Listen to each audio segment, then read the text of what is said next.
new Epstein stuff coming out in January. Oh, thanks for reminding me. Yeah. Mark your calendars.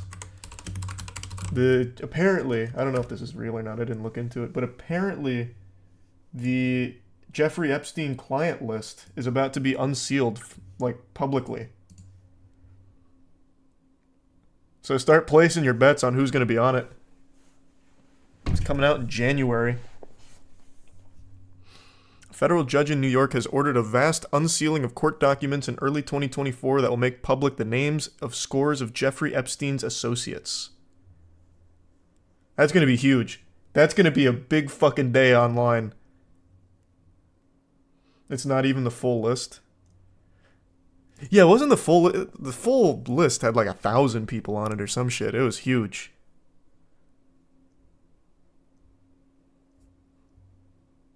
But still, I'm curious what the 150 here are going to be. I feel like Elon Musk is definitely on that list. Well, he has that famous picture with Ghislaine Maxwell.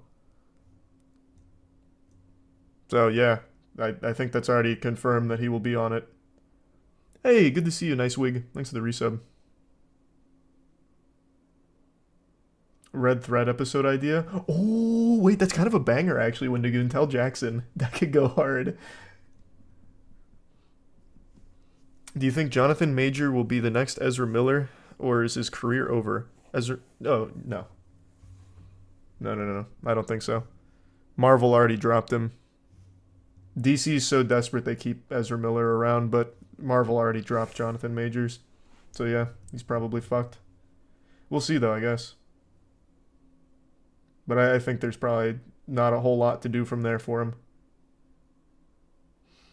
Spoiler alert, nothing real will happen to them. It's like the Panama Papers, nothing happened. Glad you brought up the Panama Papers. While that may not have changed anything in the mainstream consciousness for normal people, the person who presented the Panama Papers got blown up in a fucking car bomb explosion. Which is why you saw people stop talking about it.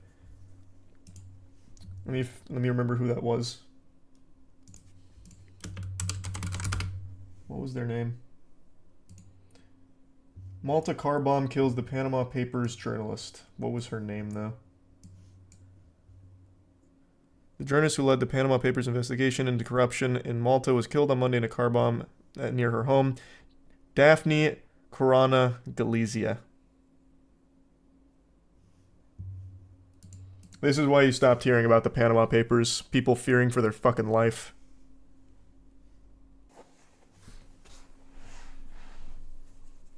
That's actually horrific. Yeah, what's even crazier is that most people don't even know it happened. Did you hear about the first guy to tear his windpipe by holding in his sneezes? No, but luckily I don't do that anymore. Thanks to the Prime Zonk. Hoping he gets a speedy recovery, though. Thanks to Resub Clash. Yeah, we can play a little game here. Let's do 10. Let's see if we can predict 10 people who will be on the Epstein list. No cheating, though, and choosing people who are already there, like Bobby Kotick. I'm imagining the 150 they're revealing in January are going to be new names. Elon is already on it, right? Because of the Ghislaine Maxwell stuff. Wasn't he already on the Jeffrey Epstein initial list? Let me see.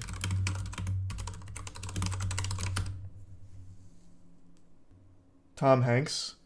Tom Hanks would be a pretty surprising one. That's a curveball. We can throw Tom Hanks on there. That's a really good suggestion, Quantum. Can you send that to Jackson on Twitter? Bill Clinton? Okay. Presidents is cheating. We already know Bill Clinton's going to be on there. Like, that is absolutely cheating. You're choosing easy ones. We need wacky ones, so that way it's impressive if we get them right. So I think Elon and Tom Hanks are pretty good. Jared Leto's good. Jared Leto? Well, yeah, no, Jared Leto's like 50 years old. He's a fucking vampire. He just looks really young. Jared Leto? And yeah, we talked about it. Confused. And thanks, Bucks.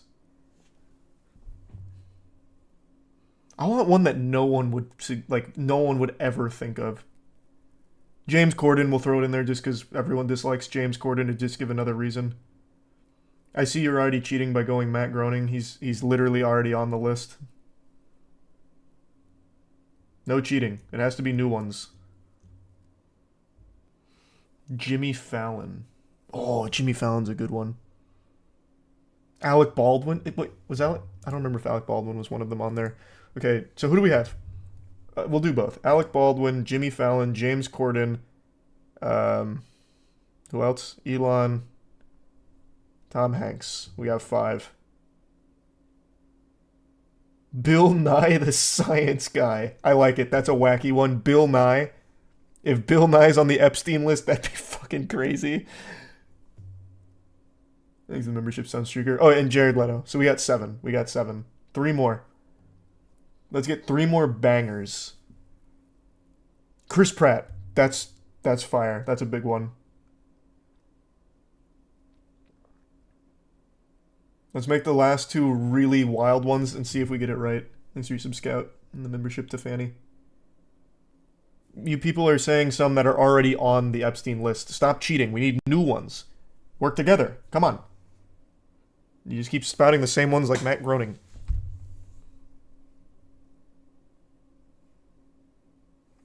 Donatella Versace. What the fuck?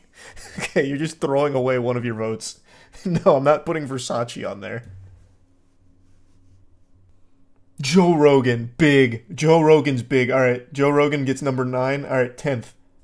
Vince McMahon is probably a frequent flyer. That's cheating. I feel like that one's too easy. We need the 10th one to be a crazy one. Thanks to resub C-Cow. Finish with a fucking heater.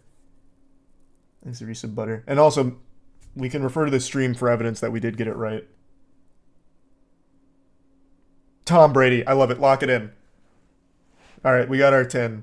So let's go through it, just so it's nice and concise. It was Jared Leto, Alec Baldwin, Tom Hanks, Elon, Joe Rogan. Fuck. Wait. No, I'm just inundated with names. Chris Pratt, Bill Nye, Tom Brady. Who am I missing? Did I say James Corden already? I don't remember if I said James Corden. James Corden and Jimmy Fallon. I think if I hadn't said James Corden, then that's our 10. Okay, we got him. In January, we'll see if we're right.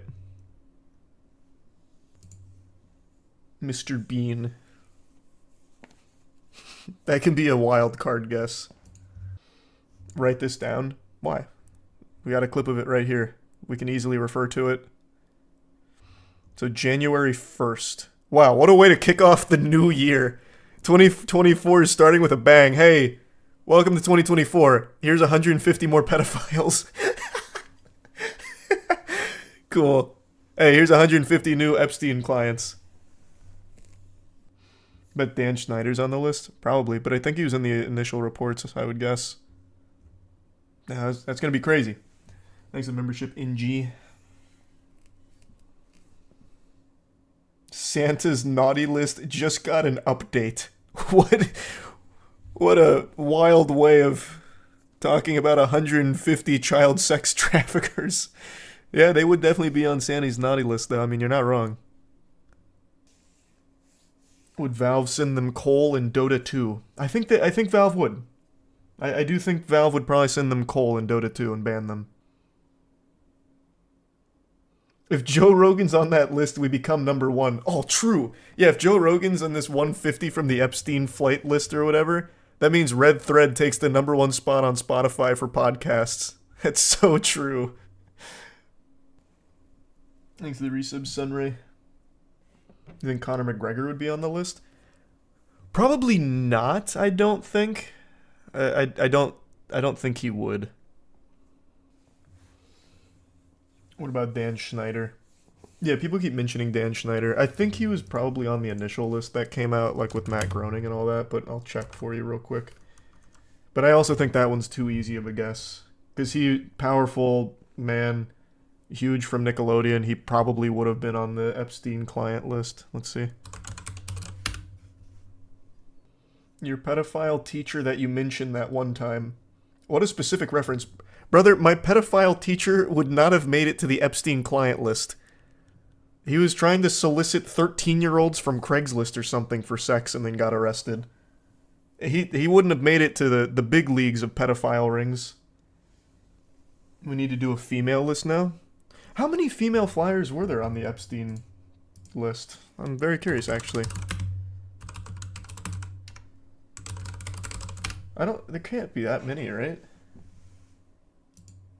I think Oprah was one of them, though, if I remember correctly. Or maybe not. I need to find that whole list again so I don't just keep going individually for each person I think of. Appreciate that. Thank you, Allison. Ellen was? Oh, was it Ellen that I'm thinking of? Let me see. Or actually here, expanding a bit further. Ellen DeGeneres was close to Epstein and Maxwell, but doesn't appear to have visited the island. Thanks for the 10 gift subs, Ollie. I appreciate the generosity.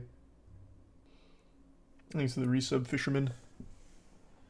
That's a line. No way she didn't go to the island. Yeah, I can't imagine you could be friends with them and not know what they're doing. That's one of those things that's not an easy secret to keep, I would bet.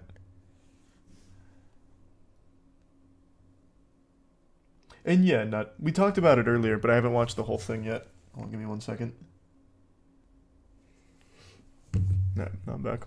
Look up the exigency. I like the exigency. I'm familiar with it. But no, I did not see that, Josie. When did that happen?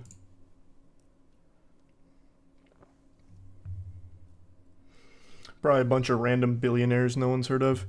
I think this 150 is going to be very spicy. I don't think it'll just be like random billionaires or anything. Why can't the list be released earlier? Well, it has to go through a whole legal process, so they have to like make the motion to unseal it, which I think they have successfully, so now it's set to release on January 1st. Did you see Bet Online is letting people bet money on who will be on the Epstein list? I'm doing that right now. Wait, what? An official betting pool for it? Is this that website that you can bet on actually anything? Because this is just fucking garbage, though. I want to put our guesses on the list. I want to bet on our 10. Oh yeah, that's the sports betting one, isn't it? Yeah. Christ.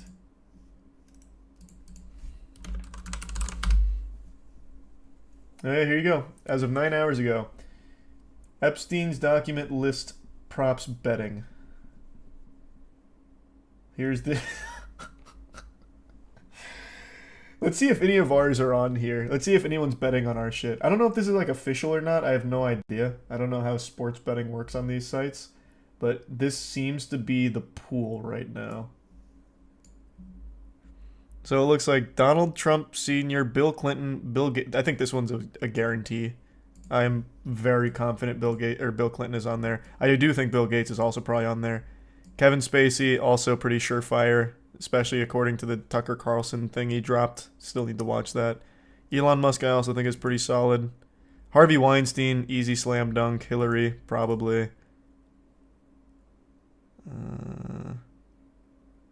Bill Cosby's. Fuck, that's such a good guess. I think he's a tier 1 muff. R. Kelly? Oh my god, wait. The sports bettors are like geniuses. These are so good. Bill Cosby and R. Kelly, absolutely. How did we not think of that? I think he's a tier 1 Mogwai. Fuck, that is huge. Louis C.K. maybe. Russell Brand maybe. Hunter Biden, maybe. Joe Biden. I think he's probably too old. Like, I don't even think he knows what planes are right now. He's still catching up. Tiger Woods, maybe. George Bush Sr. Sam Bankman-Fried. Now I know it's a little too... Like, they're too biased on recent hotness. Like, SBF would not have been wealthy enough to be on the Epstein client list. He only blew up recently, so that's no shot. This one's throwing it away. No shot Sam Bankman-Fried's on it. Alex Jones, probably not. Andrew Tate. I don't think so. I think that's, again, just recency bias because he blew up over the last couple of years. I highly doubt that. LeBron James and Tom Brady. Did we put Tom Brady on our list? I think we did, didn't we? I think this is the first one we have crossover on. We put Tom Brady, didn't we? We did. Okay, cool. So, I don't really know what this number means. But it looks, we're at plus 3,300. So that's good. That's good. Zuckerberg, probably. Obama. David Beckham, I don't think so. He really does seem to be a decent guy. From everything I've ever seen from him. That would be shocking. Chris D'Elia, absolutely. But I just don't think he was wealthy enough. If Chris D'Elia was given a coupon, he absolutely would have been on Epstein's flights. But I don't think he was powerful or wealthy enough to actually do it. But he absolutely would have if he could have afforded it. For sure.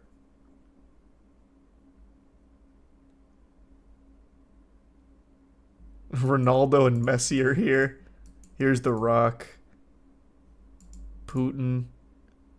Okay, so we only had crossover with one, Tom Brady. That's the only one of our 10 that was on here.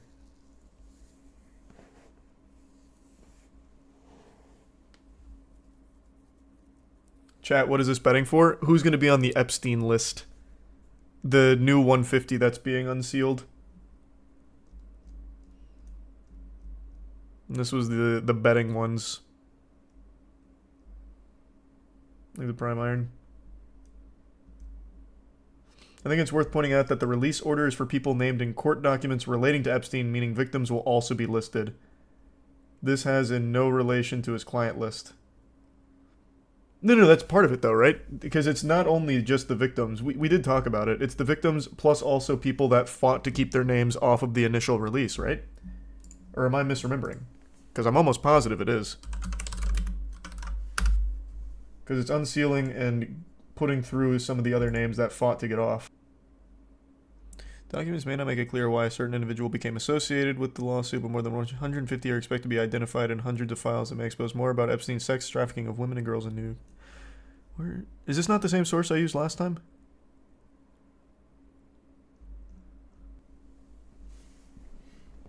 Yeah, we talked about it, Tanner. We went over it. Thanks, membership slightly.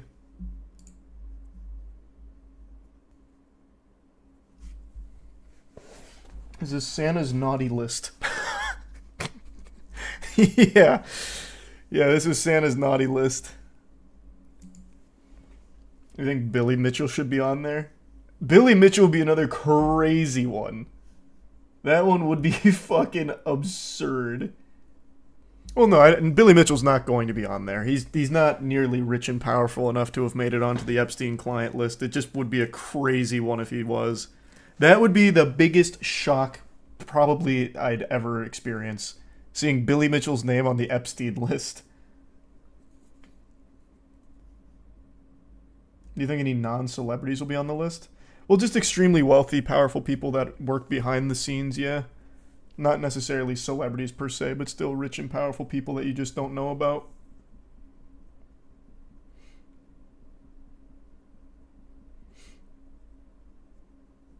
Oh, no worries, Nelly. If you send an email, then perfect. Because I'm going to check after stream.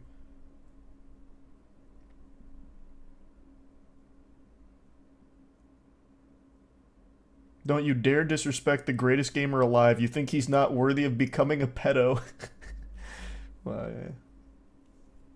yeah. Not this level of pedophile, at least. I just don't think he'll be on there. We'll see. Hey, we got like a week until we got the new 150. Bill Clinton just confirmed. Well, Bill Clinton, that's been known. There's a decent Mickey Mouse public domain game called Mousacre. Never heard of it. Thanks for your sub, Ghost Kid. And good luck, Ember. Hope you're enjoying it. Dan Schneider's probably a given.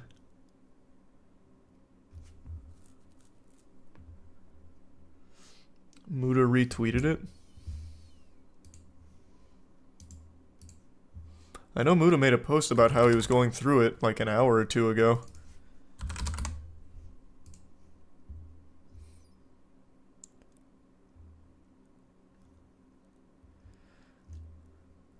He said, reading through the Epstein list, that was 4 hours ago, but he doesn't have like a link to it or anything.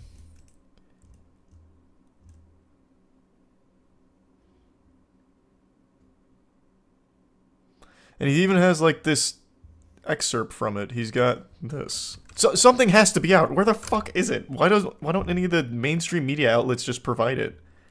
So he's got this. One such powerful individual that Epstein forced then minor Jane Doe 3 to have sexual relations with was former Harvard law professor Alan Dershowitz, a close friend of Epstein's and well-known criminal defense attorney. Epstein required Jane Doe 3 to have sexual relations with Dershowitz on numerous occasions while she was a minor, not only in Florida, but... Where is this coming from? Thanks, Resub said. The membership, Jacob. And Rusu. And thanks for that, Lemon. There was only 40 documents, and they contained already known names. The AP article.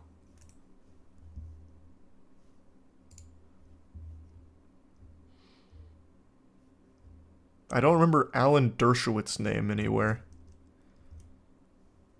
So I feel like it maybe has a lot of known names, but maybe some new. I have no clue. Where's the AP article? Okay, how about this?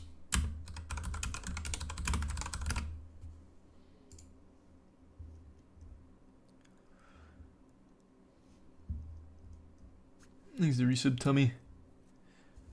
And Helicity. And the Prime Mango. Resub A. Membership Jack. And Maushi. Happy 30th birthday. Social media has been rife in recent weeks with posts speculating the documents amounted to a list of rich and powerful men who are Epstein's clients or co-conspirators. There was no such list. The first 40 documents in the court order release largely consisted of already public material revealed through nearly 2 decades of newspaper stories, TV documentaries, interviews, legal cases, and books about the Epstein scandal. Still, the records, including transcripts of interviews with some of Epstein's victims and old police reports, contained reminders that the millionaire surrounded himself with famous and powerful figures, including a few who have also been accused of misconduct. Oh, this is very different. There are mentions of Epstein's past friendship with Bill Clinton, who is not accused of any wrongdoing. What? And of Britain's Prince Andrew, who previously settled a lawsuit accusing him of having sex with a 17-year-old girl who traveled with Epstein.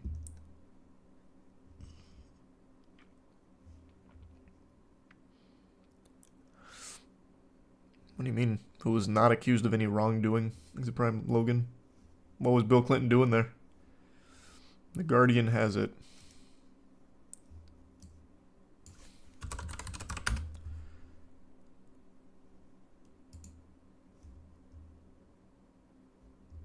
Seems like the Associated Press had it too, but chat won't stop spamming about The Guardian. Must be sponsored by The Guardian or something. I have no fucking clue. Where does it have it? Thanks, Arisa McMitten.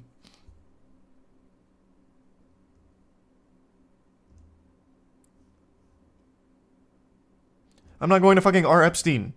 I'd rather go to an actual source that's not Reddit. Thanks, the Prime Lance. Go to the red text at the top. Oh. So not in the... Oh, here we go.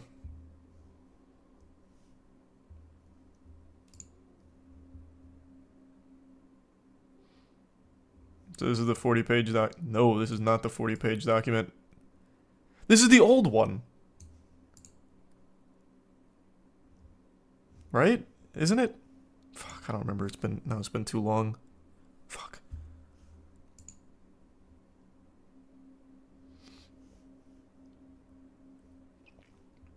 It says the date on it. Yeah, January 15th, but I don't... That doesn't help me. Because I don't remember where it's starting from. Oh, you're talking about on the top. I gotcha. Okay, okay.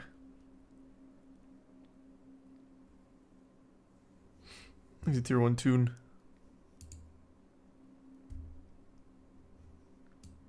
So why do they keep referencing 40 pages if this is over 700?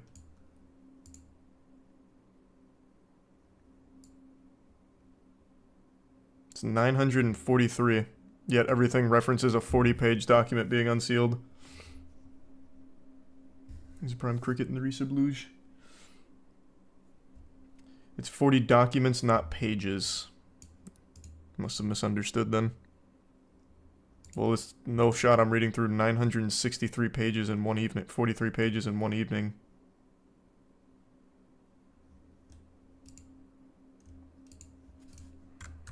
Let's see if this is real.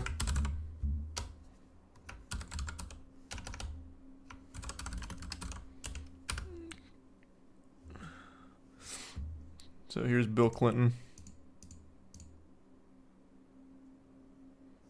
Did you meet Cameron Diaz? No. She's innocent.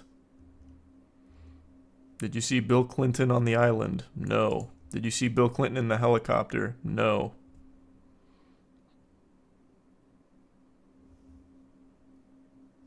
Page 926. Identities of individuals likely to have discoverable information relevant to disputed facts alleged with particularity in the pleadings.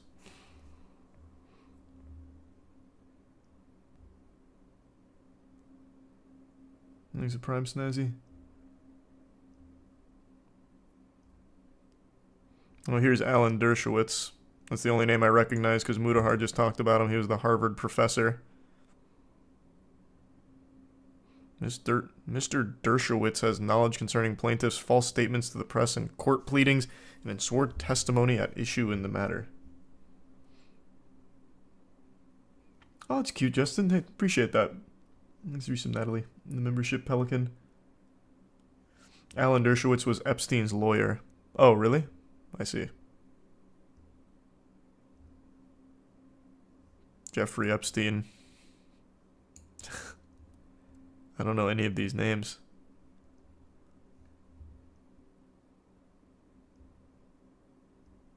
I know 2 names on here, so 3 names on here so far. Jimmy Kimmel. No, I don't think so. Not yet.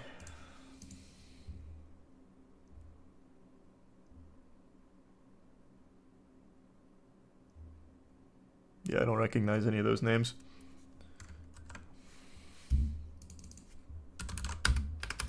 No Stephen Hawking mentioned here. Oh, wait. Here's an email.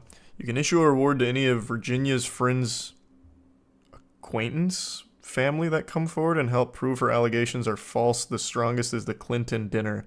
And the new version in the Virgin Islands that Stephen Hawking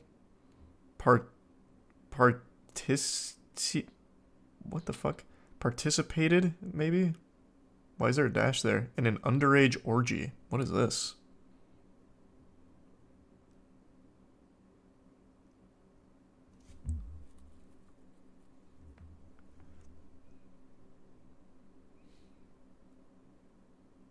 Huh?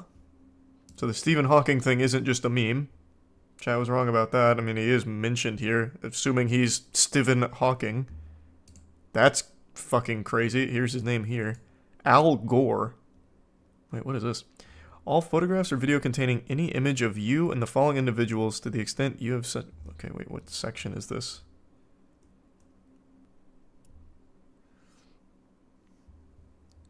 So I'm a little confused on their place in here. So that email said that Stephen Hawking may have participated in an underage orgy. That certainly wasn't in the initial release from what I recall. A couple years ago. Holy shit. And that was an email from Jeffrey Epstein, I think, is the sender?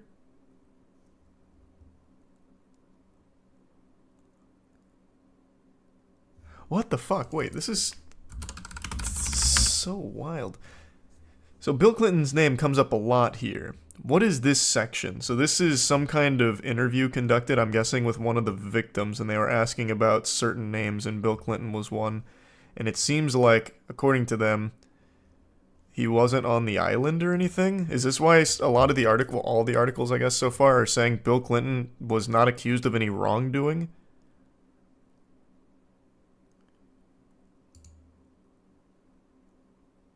So here's this. Did Jeffrey ever talk to you about Bill Clinton?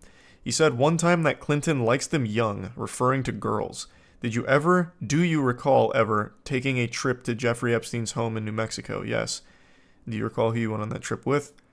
Sarah Kellen was there. Ghislaine was there. That's all I recall. And then Bill Clinton was mentioned again somewhere down here.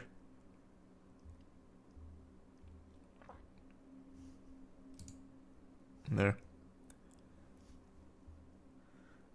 I put money on Sheen and Tiger Woods. I don't know. We'll see. So, did you meet Cameron Diaz? I don't know where that name comes from, but that's a crazy one to throw in there. I guess maybe she was she on the initial list? Have you met Kate Blanchett or Leonardo DiCaprio? Jesus Christ. Okay, hold on, wait. I saw one press report that said you had met Kate Blanchett or Leonardo DiCaprio. I did not meet them, no. When I spoke about them, it was when I was massaging him, and he would get off. He would be on the phone a lot at that time, and one time he said, oh, that was Leonardo, or that was Kate Blanchett, or Bruce Willis, that kind of thing. Huh? Okay, so whoever that was would say that they were on the phone with Leonardo DiCaprio, Kate Blanchett, or Bruce Willis. So basically just name-dropping people. So have you met Kate Blanchett or Leonardo DiCaprio? I have not. Would you remember if you had? I would hope I would remember. Did you meet Cameron Diaz? No. Bill Clinton? No. Did you see Bill Clinton on the island? No. Did you see Bill Clinton in the helicopter flown by Ghislaine? No. Did Ghislaine Maxwell ever tell you that she had flown Bill Clinton in her helicopter? Objection. I don't recall her saying that. Did you ever meet Senator? I don't know what he looks like. I might have. Okay. In a 2011 interview, made no allegations of illegal actions by Bill Clinton. Ms. Maxwell in her deposition raised comments about Bill Clinton, obvious lies, which is referring to. Huh. What? This is a reset moral.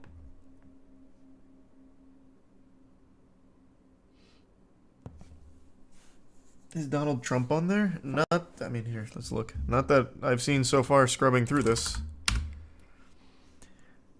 Yes, we went to one of Trump's casinos. That's one mention. Jeffrey said, great, we'll call up Trump and we'll go. I don't recall the name of the casino, but we'll go to the casino.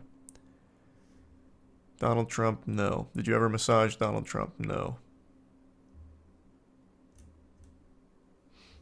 These are 5 gifted members, Simper. And thanks for the membership, Kiwi. Hey, happy belated 25th birthday, Tim. I'm glad to hear you're great at Destiny. And I still remember that gift, Kiwi. It was very sweet. It's much easier to just read the news article. Is there any that break it down concisely? A nice, succinct debriefing on it? Thanks to Prime Cam. And Prime Jasper. Someone said Michael Jackson is on it.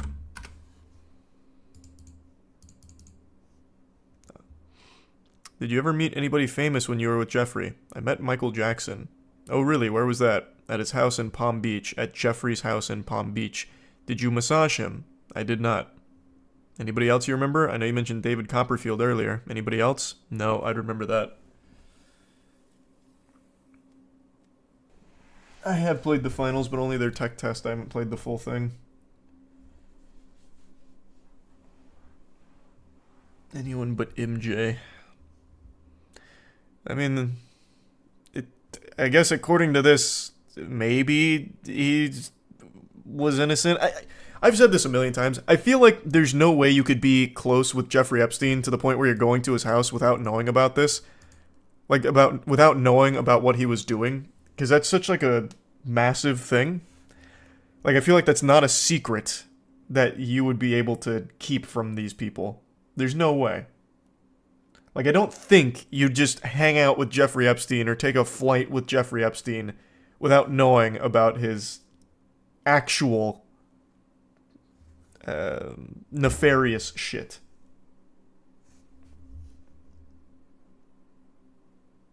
A live-action Killer Bean movie. That sounds fire. I still stream on Twitch, Benjamin. I just simul-stream. Bill Gates is on the list. Well, these... Okay. It doesn't seem like this is a list so far. Also, his name's not even mentioned here. So far, this is all of the unsealed documents about, like, this interview with victim. And they start tossing names out to see what information they have about, like, hey, how close were they? Did you ever massage them? This and that. It's not like a comprehensive list of clients or anything. That list came out a while back, but I thought it was like a completely separate list from redacted names, but this is definitely seeming more like what the Associated Press said.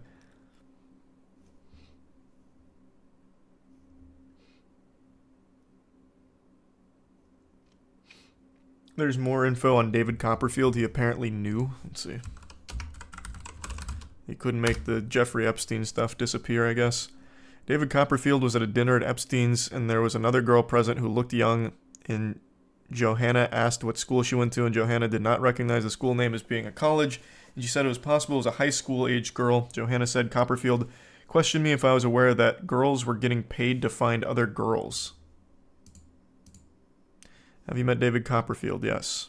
This was the second trip that I took to Virgin Islands. Do you recall who was present at the time that she made that comment about children? And then says it was their second trip to the Virgin Islands. And then asked if you've met David Copperfield.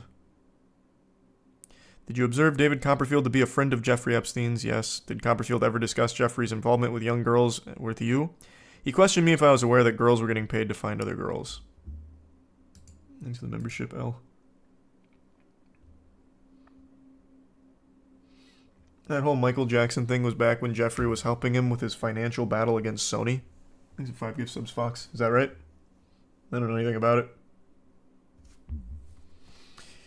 Yeah, Bill Clinton's name comes up quite a bit, but so far from what I've seen there, it's them saying that they've never seen him get like a massage, or they've never done anything or witnessed anything. And that article said that he's not being accused of any wrongdoing.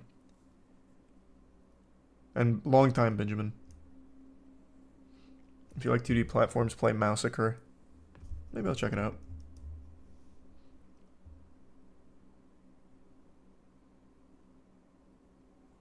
Thanks, Resub Technonics.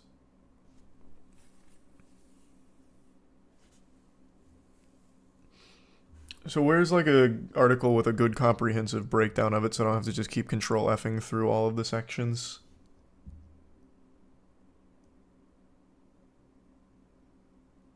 How the fuck is the guiltiest one here Stephen Hawking? Yeah, this one's like, that is actually crazy. So the Stephen Hawking thing, this is a Jeffrey Epstein email apparently from Jeffrey E. I'm assuming this is his email, gvacation@gmail. You can issue a reward to any of the Virginia's friends, acquaintance. There's so many fucking spelling mistakes in here. Family comes forward and helps prove her allegations are false. The strongest is the Clinton dinner and the new version in the Virgin Islands that Stephen Hawking participated in an underage orgy. That's a wild email. The Hawking one is talking about false allegations. That's why it isn't true. Is that what it's talking about? It's so fucking disjointed here. I can't really parse what it's trying to say. Maybe that's what it's saying, that this is one of the false allegations or something. Along with the Clinton dinner. Get your protractor out, nerd, because I'm ranting Wumbo style right now. I am so tired of the Epstein Files being treated like it's Half-Life 3, where there's all these like leaks being teased all the time and then nothing. Nothing ever happens. Just release the files. It's been years, and it feels like every 6 months there's like this big push, like, they're finally coming, it's on the way, batten down the hatches because you're not ready for this bombshell, and then poof, what? Nothing new. The reason I'm ranting about this is because yesterday I kept reading and kept being told, like, tomorrow's the big day. The Epstein files are finally fully declassified and all of it's coming out tomorrow. The dam has broken, we're gonna know everyone's names, and we're not ready for it because there's names on there you'd never expect, like fucking Commander Shepard's on there, you know? The Citadel has been compromised. It's like, okay, finally, it's about time, you know? All this red tape, we finally got around it, good, let's release it. Well, now it's tomorrow, and all I have seen, some people have this binder that they're all holding that says Epstein Files Phase 1, and they're doing this. Taking prom photos with it. They're just cheesing on top of the binder and still not releasing it. If what you have there are the Epstein files, why don't you make like a fart trapped in my butt and release it? Instead, they're just taking like these photo ops, like they're just looking for Instagram updates. Like, what the fuck? It's starting to just feel completely performative. It's feeling like it's just banished to the shadow realm forever. Because I have seen this as a talking point for a while now when people are looking for like approval on things or trying to get into a position of power. I've seen this as a big talking point, like, hey, if you choose me, when I get in there, come hell or high water, I don't care whose feelings get hurt, I'm releasing the Epstein Files. I'm going to go in there, I'm going to take a power stance, lat spread, and teabag this shit, going right into the department, marching in there, slapping the files out of their hand, and I'm putting it in the American public's hands. Take my word for it. Well, now there's a lot of people that can do that, and it's still not happening. The names are still not being released. The most we ever get is these little tiddlywinks of Epstein file morsels that have been known for years, and they parade it around like it's new info. It's so stupid, and I'm beyond tired of it, because there is no doubt so much redacted information that is still not publicly known that I'm fully confident they have access to, especially judging by these pictures they're all posing with, like, here's the Epstein Files, I've got them right here. Well, how about you open it and let us take a peek inside if we're that close to releasing it? Like, today was supposed to be the day. At least that's everything I kept reading and getting told. So when is it? When will we finally know all of these names and all of this information? Because it has been so long of the same song and dance. Now, as I've been making this video, a new article just dropped that states that after review of the released documents from today, most of the information has been heavily redacted and previously reported. Also, it's called into question if the information was ever even classified in the first place, and it's drawing, of course, heavy criticism because apparently it boils down to being some of Epstein's phone book. And now I just read another article that said it's being pushed to tomorrow because the FBI director is withholding thousands of pages. It's such a mess. Like, I am fully expecting tomorrow to roll around and still nothing to be there. Hopefully I'm wrong about that. We'll see. But based on what I'm reading from the people that did have access to this huge new information, it boils down to mostly redacted shit, as well as things we already knew, and then some of Epstein's phone book. So when are we actually getting the meat and potatoes, the fucking spaghetti and meatballs of all of these Epstein names and all of this absolutely evil shit that they apparently have had access to for so long but still haven't released? It just feels like I'm perpetually reading BuzzFeed slop headlines in regards to this. The first arrest will shock you. The Epstein Files are coming. Okay, that's exciting. When? I'm ready to be shocked. When's that first arrest happening? Why hasn't it happened yet? Like, who is it? Who are you trying to catch? Is it fucking Adam Warlock? Like, why can't we get a handle on them? When is that first arrest happening? Like, if these headlines just keep popping up over and over and over again in regards to the Epstein Files, and then there's still nothing that ever gets released. It's at the point now where I really feel like there might not ever be an arrest that comes from it, and there may never come a point where the Epstein Files ever get fully released. I also read a couple days ago that allegedly the FBI was working to delete some of the files, so it's just such a fucking disaster. It's so infuriating. And I keep hearing time and time again, like, it's coming, it's almost here. It's set your alarm clock. But it's become like the Bloodborne 2 of documents. It just doesn't exist, it feels like. I guess when Jeffrey Epstein mysteriously found a way to kill himself in prison, like, you know, Tony Stark of suicide, he killed himself with nothing but a box of scraps and toilet paper. Somehow, all of the evidence and everything he had vanished with him. And now it only lives on in headlines occasionally about, like, well, it's coming, maybe. No, it's actually coming this time, and then it never does. But again, hopefully I'm wrong. Maybe tomorrow is the big day with a lot of new information, a lot of new names, and maybe, God willing, some fucking consequences for the people on the Epstein list. Here's hoping. Fingers crossed. But anyway, just wanted to rant about this briefly. That's about it. So, yep. 2 days ago it was tomorrow. Yesterday it was today. Now look at us. In the present. Today. And still no Epstein Files. They treat these like Bubble Bass treats pickles on a Krabby Patty. Still no pickles, but it turns out he's just hiding them. They have the files, it seems, and instead of releasing it to the American public, they'd rather just give these binders that say Epstein Files Phase 1 to some influencers, so that way they can pose with it like a prized fish, where they're smiling and laughing about it like they're about to go to homecoming, instead of just releasing that information. It's so fucking weird. They're treating these extremely serious files with child sex traffickers in them as if they had just got like a baseball from their favorite MLB player who threw it into the crowd for them. It's just not being taken seriously. Not only by the people that have the binder, it seems, but by the actual GOP. I was going to mention this yesterday, but I decided to, sit on my swamp ass and just stew. We'll wait to see what they say about it tomorrow, because I thought there was a chance maybe the House Judiciary Twitter account got hacked with this post. Like, surely they'd release a statement today, but no. They're just going to plug their ears and pretend it didn't happen. But I'm sure a lot of you saw yesterday the actual official House Judiciary Twitter account rickrolled the Epstein Files. I shit you not. They posted this tweet, and when you click that link, it takes you to a rickroll. The tweet eventually got deleted, but it was up for hours. It wasn't like a brief thing that some random person scooted into the office and did as a joke. This was something that they posted and kept up for a while. This shit is so outrageous, it has my voice cracking. My vocal folds are left in disbelief like they just watched a David Blaine stunt. Except this isn't like a magic trick or an illusion, this is all very real. They are treating the Epstein Files like some kind of joke. This is one of the most infamous child sex traffickers in American history, and they are treating it as if it's not serious. Pff, what? And now they're just not going to ever address that this happened. They're just going to ignore it. That's craziness. Now, like I said at the beginning, I didn't expect the Epstein Files to be released today because it's been very clear that that's just not coming. And I think we're at the point where even if they do ever release the Epstein Files, there is no faith left, no trust that they won't be tampered with. Like, heavily redacted. They did release some things yesterday, but it was all old information. It wasn't anything new. There was like a couple of like tiny new tidbits, but not really. And at the end of the day, like I said, there's going to be so little trust that this hasn't been heavily fucking flubered with. Made that word up, but it sounds like it could apply.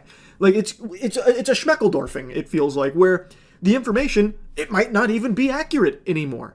Because this has been such an absolute clown show. You can't even trust it. I also just don't even think it's ever going to be released. Period. Like, this has been something that they just keep teasing over and over again, like Beyond Good and Evil 2, and it just, nothing ever comes. It all just fizzles out. And then everyone just forgets about it in like 2 days' time. And I'm so tired of that. They had said the information would be released yesterday, and it was going to be huge. Like, they hyped the shit out of it. This is going to be the Super Bowl of Jeffrey Epstein Files. We finally have the whole kit and caboodle. This is everything, and there's going to be repercussions. People are going to be thrown in jail. People are going to be arrested. Well, that didn't happen yesterday, so they said it's going to be today. It'll be February 28th at 8 a.m. sharp. It's just the fucking pesky FBI director did a little, shady business over here, and, well, we're getting our handle on it, but it's coming 8 a.m. February 28th. Well, still not here. I didn't expect it to actually be released today, but, much like a growth spurt in my 30s, it would have been a nice surprise to finally have them actually release these things. And I feel like in a week, it won't be here. A month, it still won't be released. And eventually people will just forget that it was ever even mentioned, or they might make like an offhanded comment about it like, oh no, we released those. What are you talking about? We stayed true to what we said. We released it. And it's just the information that's already been known for fucking years, with like nothing new added to it. Not what was promised, not what they said was actually coming, with all the arrests, all the jail time, and all these new names and all this new information about these evil fucking people that participated in this child sex trafficking. That has still not been released, and there's still not been consequences. So, when is that ever going to be released? Is it ever? And if it's not, why do you keep pretending that it is? It doesn't make any fucking sense. And it's infuriating. It just feels like all of it is just not being treated seriously at all. The fucking judiciary just making an actual joke out of it, just mocking the Epstein Files, really just taking the whole thing of child sex trafficking and boiling it down to a fucking rickroll. That is beyond deplorable. And then just saying like, oh, the files are coming. Nah, they didn't. So what? Like, it's just, there are legitimately, like, nothing is taken seriously anymore by anybody or anything, it feels. I fucking hate it. It's got me spitting. I am covering these monitors in saliva. I am just flabbergasted. I feel like I'm in rock bottom right now, like with the amount of spit that I'm doing here. But I can't help it. It is unbelievable. Let's just set aside this instance of the House Judiciary rickroll. Why in tarnation on God's green earth would you want your House Judiciary to be cringe meme lord Reddit tier losers making rickrolls in the year 2025 of our Lord on anything, let alone something as serious as the Epstein Files? How is that not embarrassing?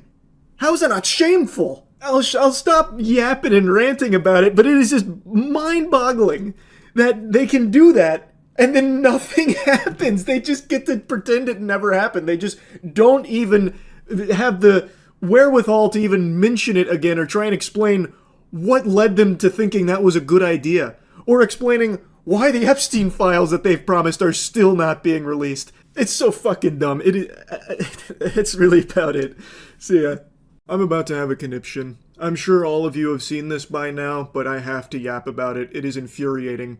New information just dropped from the Jeffrey Epstein investigation, if you want to call it that. I don't think that nomenclature applies to this circus that's being performed here with all of this. It's a clown show.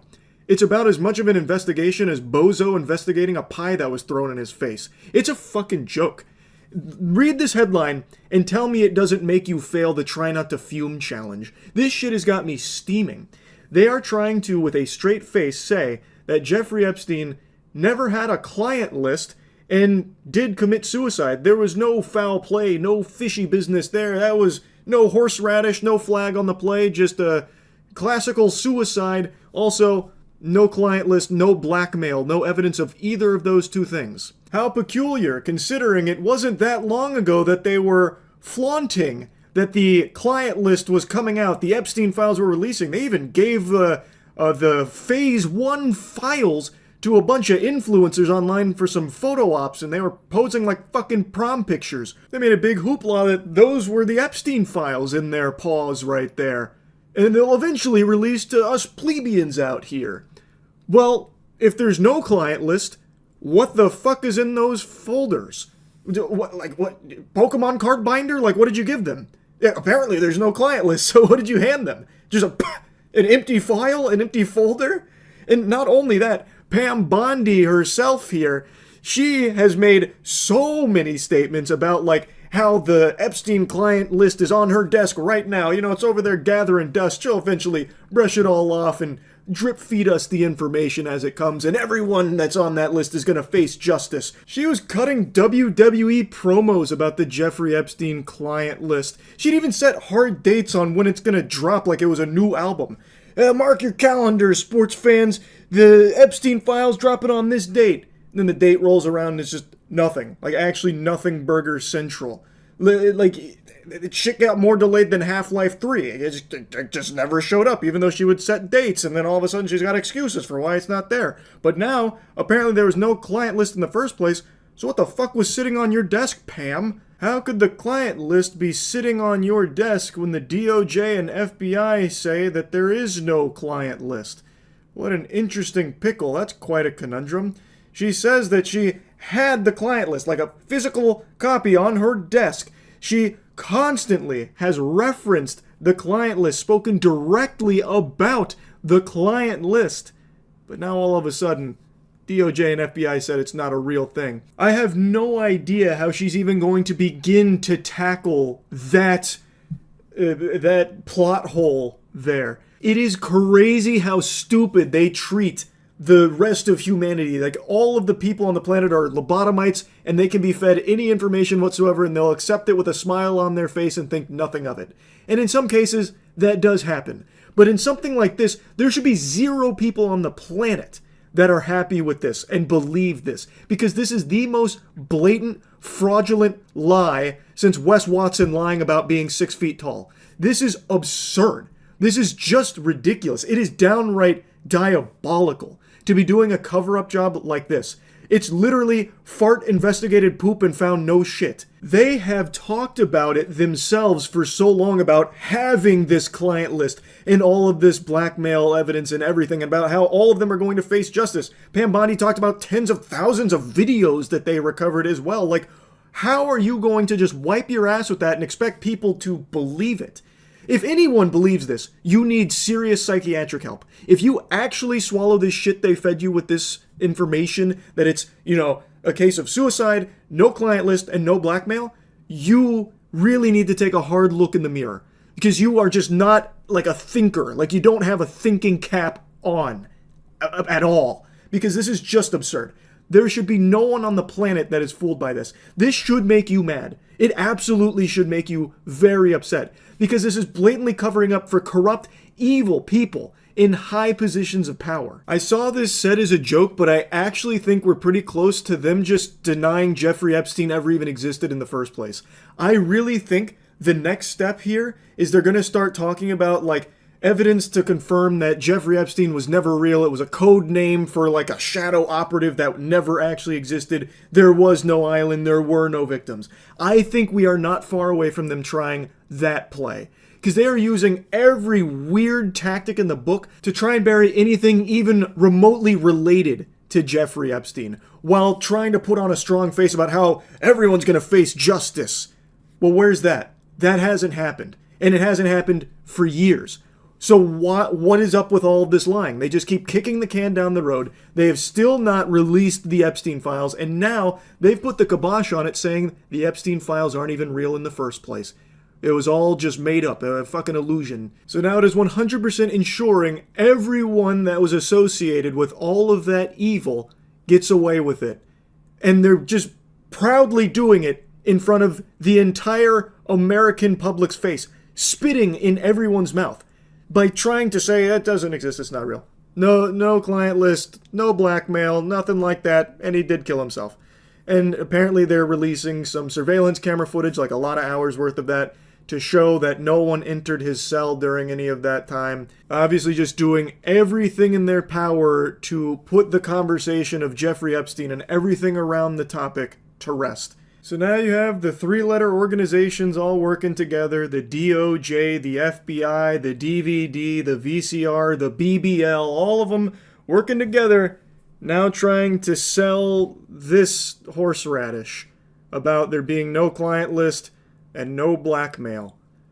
Like, I cannot believe that they are just trying to just say that, even though it's been something they've supposedly acted on and investigated for years and made huge progress on, and want to get the information out to the American people because of these dangerous individuals that need to be held accountable and face justice for the crimes that they engaged in on Jeffrey Epstein's island. It was even used as a political talking point for some individuals to gain positions of power, using it as part of their platform about how they're going to fight for justice and release these Jeffrey Epstein files that have been, clogged up for so long and not, the information not out and available to the public. They were going to be the ones to break that dam. They were going to pursue this, come hell or high water, fighting night and day for it. And now those people have been elected only to flip-flop, and now they're totally fine burying the Jeffrey Epstein subject entirely. You should be asking yourself, why? I'll stop ranting on it, but it is just mind-boggling how dumb the government thinks everybody is. And I hope they're not right, because under no circumstances should this be something that people just let go of. Like, oh, this is a bit of a blemish right now, but people forget it in a little while. It's not that big of a deal. It's a huge deal. And there should be nobody out there downplaying it. This is preposterous. And I just had to yap about it. I just said I'd stop ranting about it, but now I'm once again getting fucking wound up about it. That's really about it. So yeah. Yep, much to the chagrin of a lot of people in power, the conversation around Jeffrey Epstein doesn't seem to be fizzling out anytime soon, which is great. Hopefully, it will keep this steam and will never peter out, because it is of the utmost importance that this gets corrected, that they stop trying to perpetuate these lies that they're attempting to shove down the American public's throat about Jeffrey Epstein not having a list, not indulging in blackmail, and then trying to drop what has now been revealed as modified footage of Jeffrey Epstein's cell area to prove that he took his own life and no one came in there. There was no fishy business. The Baba Yaga didn't pay him a visit or anything. And they try and proclaim that that footage was like the raw, real deal, organic, sourced footage here. But what we're talking about today, it turns out that was once again another fucking lie. CoffeeZilla just made a video talking about it as well, so I'm going to play a few clips from that because he is significantly more intelligent than I am. And buckle your seatbelt because it is a wild ride. The raw Epstein footage was modified according to its metadata, despite Dan Bongino previously saying that they would release the original footage so you wouldn't think there were shenanigans. There's video. We are working on cleaning it up to make sure you have an enhanced, and we're going to give the original so you don't think there were any shenanigans. Well, unfortunately, that's not what we got. To briefly explain for those that don't know, when the DOJ and FBI came out and said that Epstein did not have a list, did not indulge in blackmail, and did in fact commit suicide, they then dropped some footage that was supposed to corroborate that there really was no one else that entered his area and killed him or anything. So they dropped a lot of footage. And it was supposed to be the raw feed of it. Turns out that doesn't seem to be the case. It was very likely modified, and you're about to see the metadata that indicates that it most likely was, as well as a forensic expert that weighs in that also thinks that it was not done properly here. And basically they pulled the metadata and showed that the footage appears to be assembled from at least 2 source clips, saved multiple times, exported, and then uploaded to the DOJ's website, where it was presented as raw footage, which technically it is not. Now, I pulled the EXIF data myself. This is what it looks like. You can see that there's these ingredients file path here, where you can see 4 different files. 2 of them are just identical. So 2 unique files here that have been basically stitched together is the most charitable interpretation. So they went into Adobe Premiere and edited the footage, saving it multiple times. I cannot believe that they would even leave the metadata intact. You would think that these 3-letter organizations would be better at hiding their dirty work. Now, maybe if they were using the superior editing program, Sony Vegas, they would have been able to, get away with it more effectively, because Sony Vegas probably doesn't even have metadata. It's so fucking archaic. But they went into Adobe Premiere, spliced this together, and then sent it as raw when it is not raw. It is edited. That is, legitimately, by all possible definitions, a lie. Even though Bongino said, no, you're going to get the raw, so there's no shenanigans. But all we get is shenanigans. Yes, maybe you didn't do anything with it, but it kind of ruins the whole chain of evidence. Wired actually quotes a professor of UC Berkeley whose research focuses on digital forensics. He has testified in numerous court cases, and he says, if a lawyer brought me this file and asks if it was suitable for court, I'd say no. Go back to the source. Do it right. Do a direct export from the original system. No monkey business. It's actually scary just how blatant this corruption is. For years, they have talked about the Epstein list and the blackmail. It is something that everybody knows exists. There is endless amounts of evidence to suggest its legitimacy. Yet now, all of a sudden, they're like, nah, it's not real. No, that's just fictitious. That's like fucking Santa Claus's list right there. That's not real. No naughty and nice list. No Jeffrey Epstein list. There's no such thing. Jeffrey Epstein's not even a real person. That's just a made-up fairy tale. They haven't gone that far with that claim, but like I said last time, I feel like we're not far off from them just trying to deny Jeffrey Epstein ever even existed, trying to scrub him from the history books here. But they are actively just not even trying to make this believable. They are so confident that they will not be held accountable that they don't even bother to do even the slightest amount of elbow grease to convince anyone to believe them. And they're right, nothing's happening to them. They are covering up for one of the biggest pedophiles in history that implicates some of the most powerful people across the globe.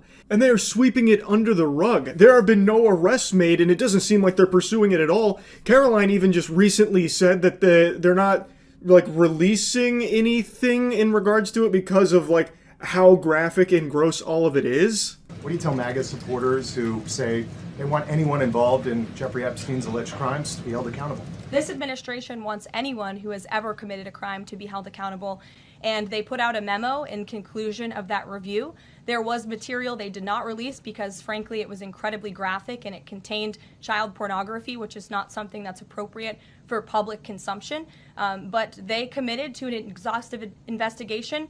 That's what they did, and they provided the results of that. That's transparency. Oh, they provided the results of that? How many people went to jail, Caroline? I must have missed that update. Were there a lot of bad guys that got locked up here?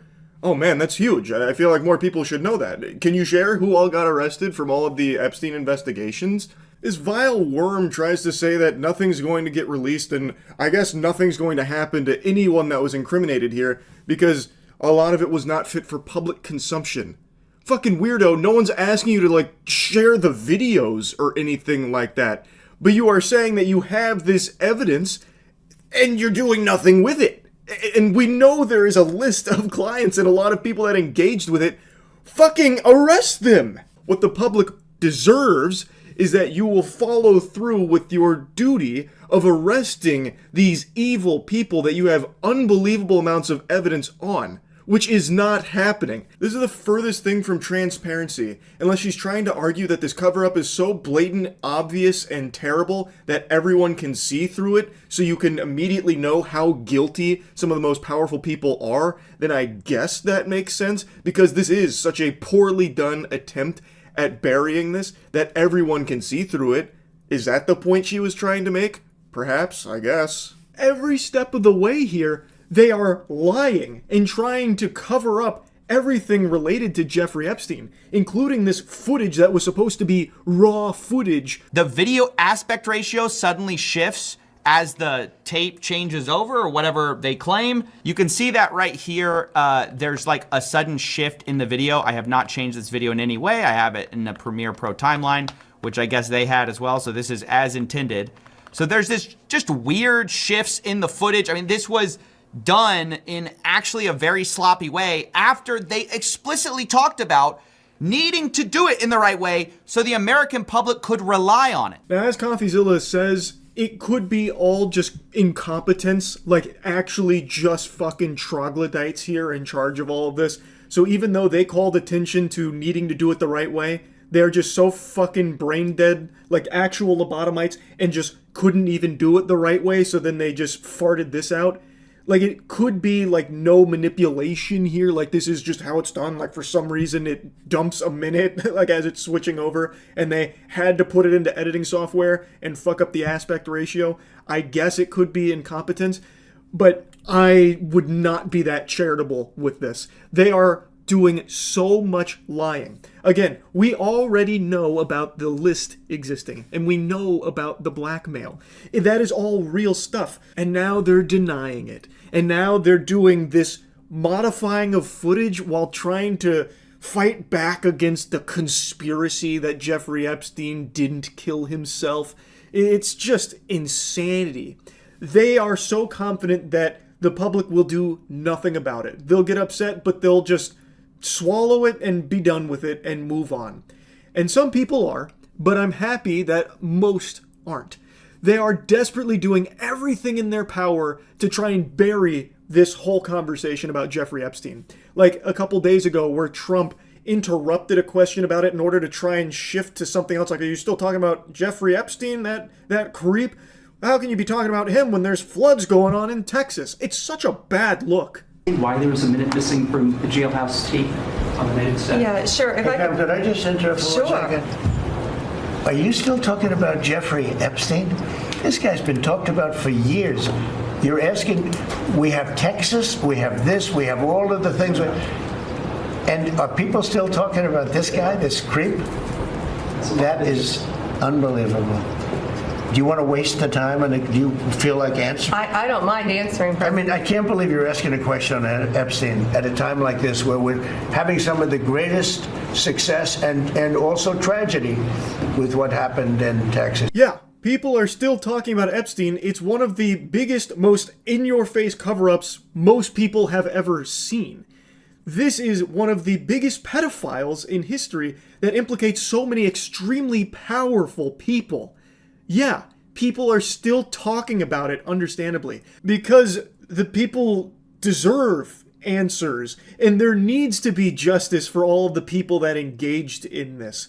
This desperation from those in power to move on from the Jeffrey Epstein conversation is extremely scary, and they are doing it with reckless abandon, feeling completely immune to consequences for all of this.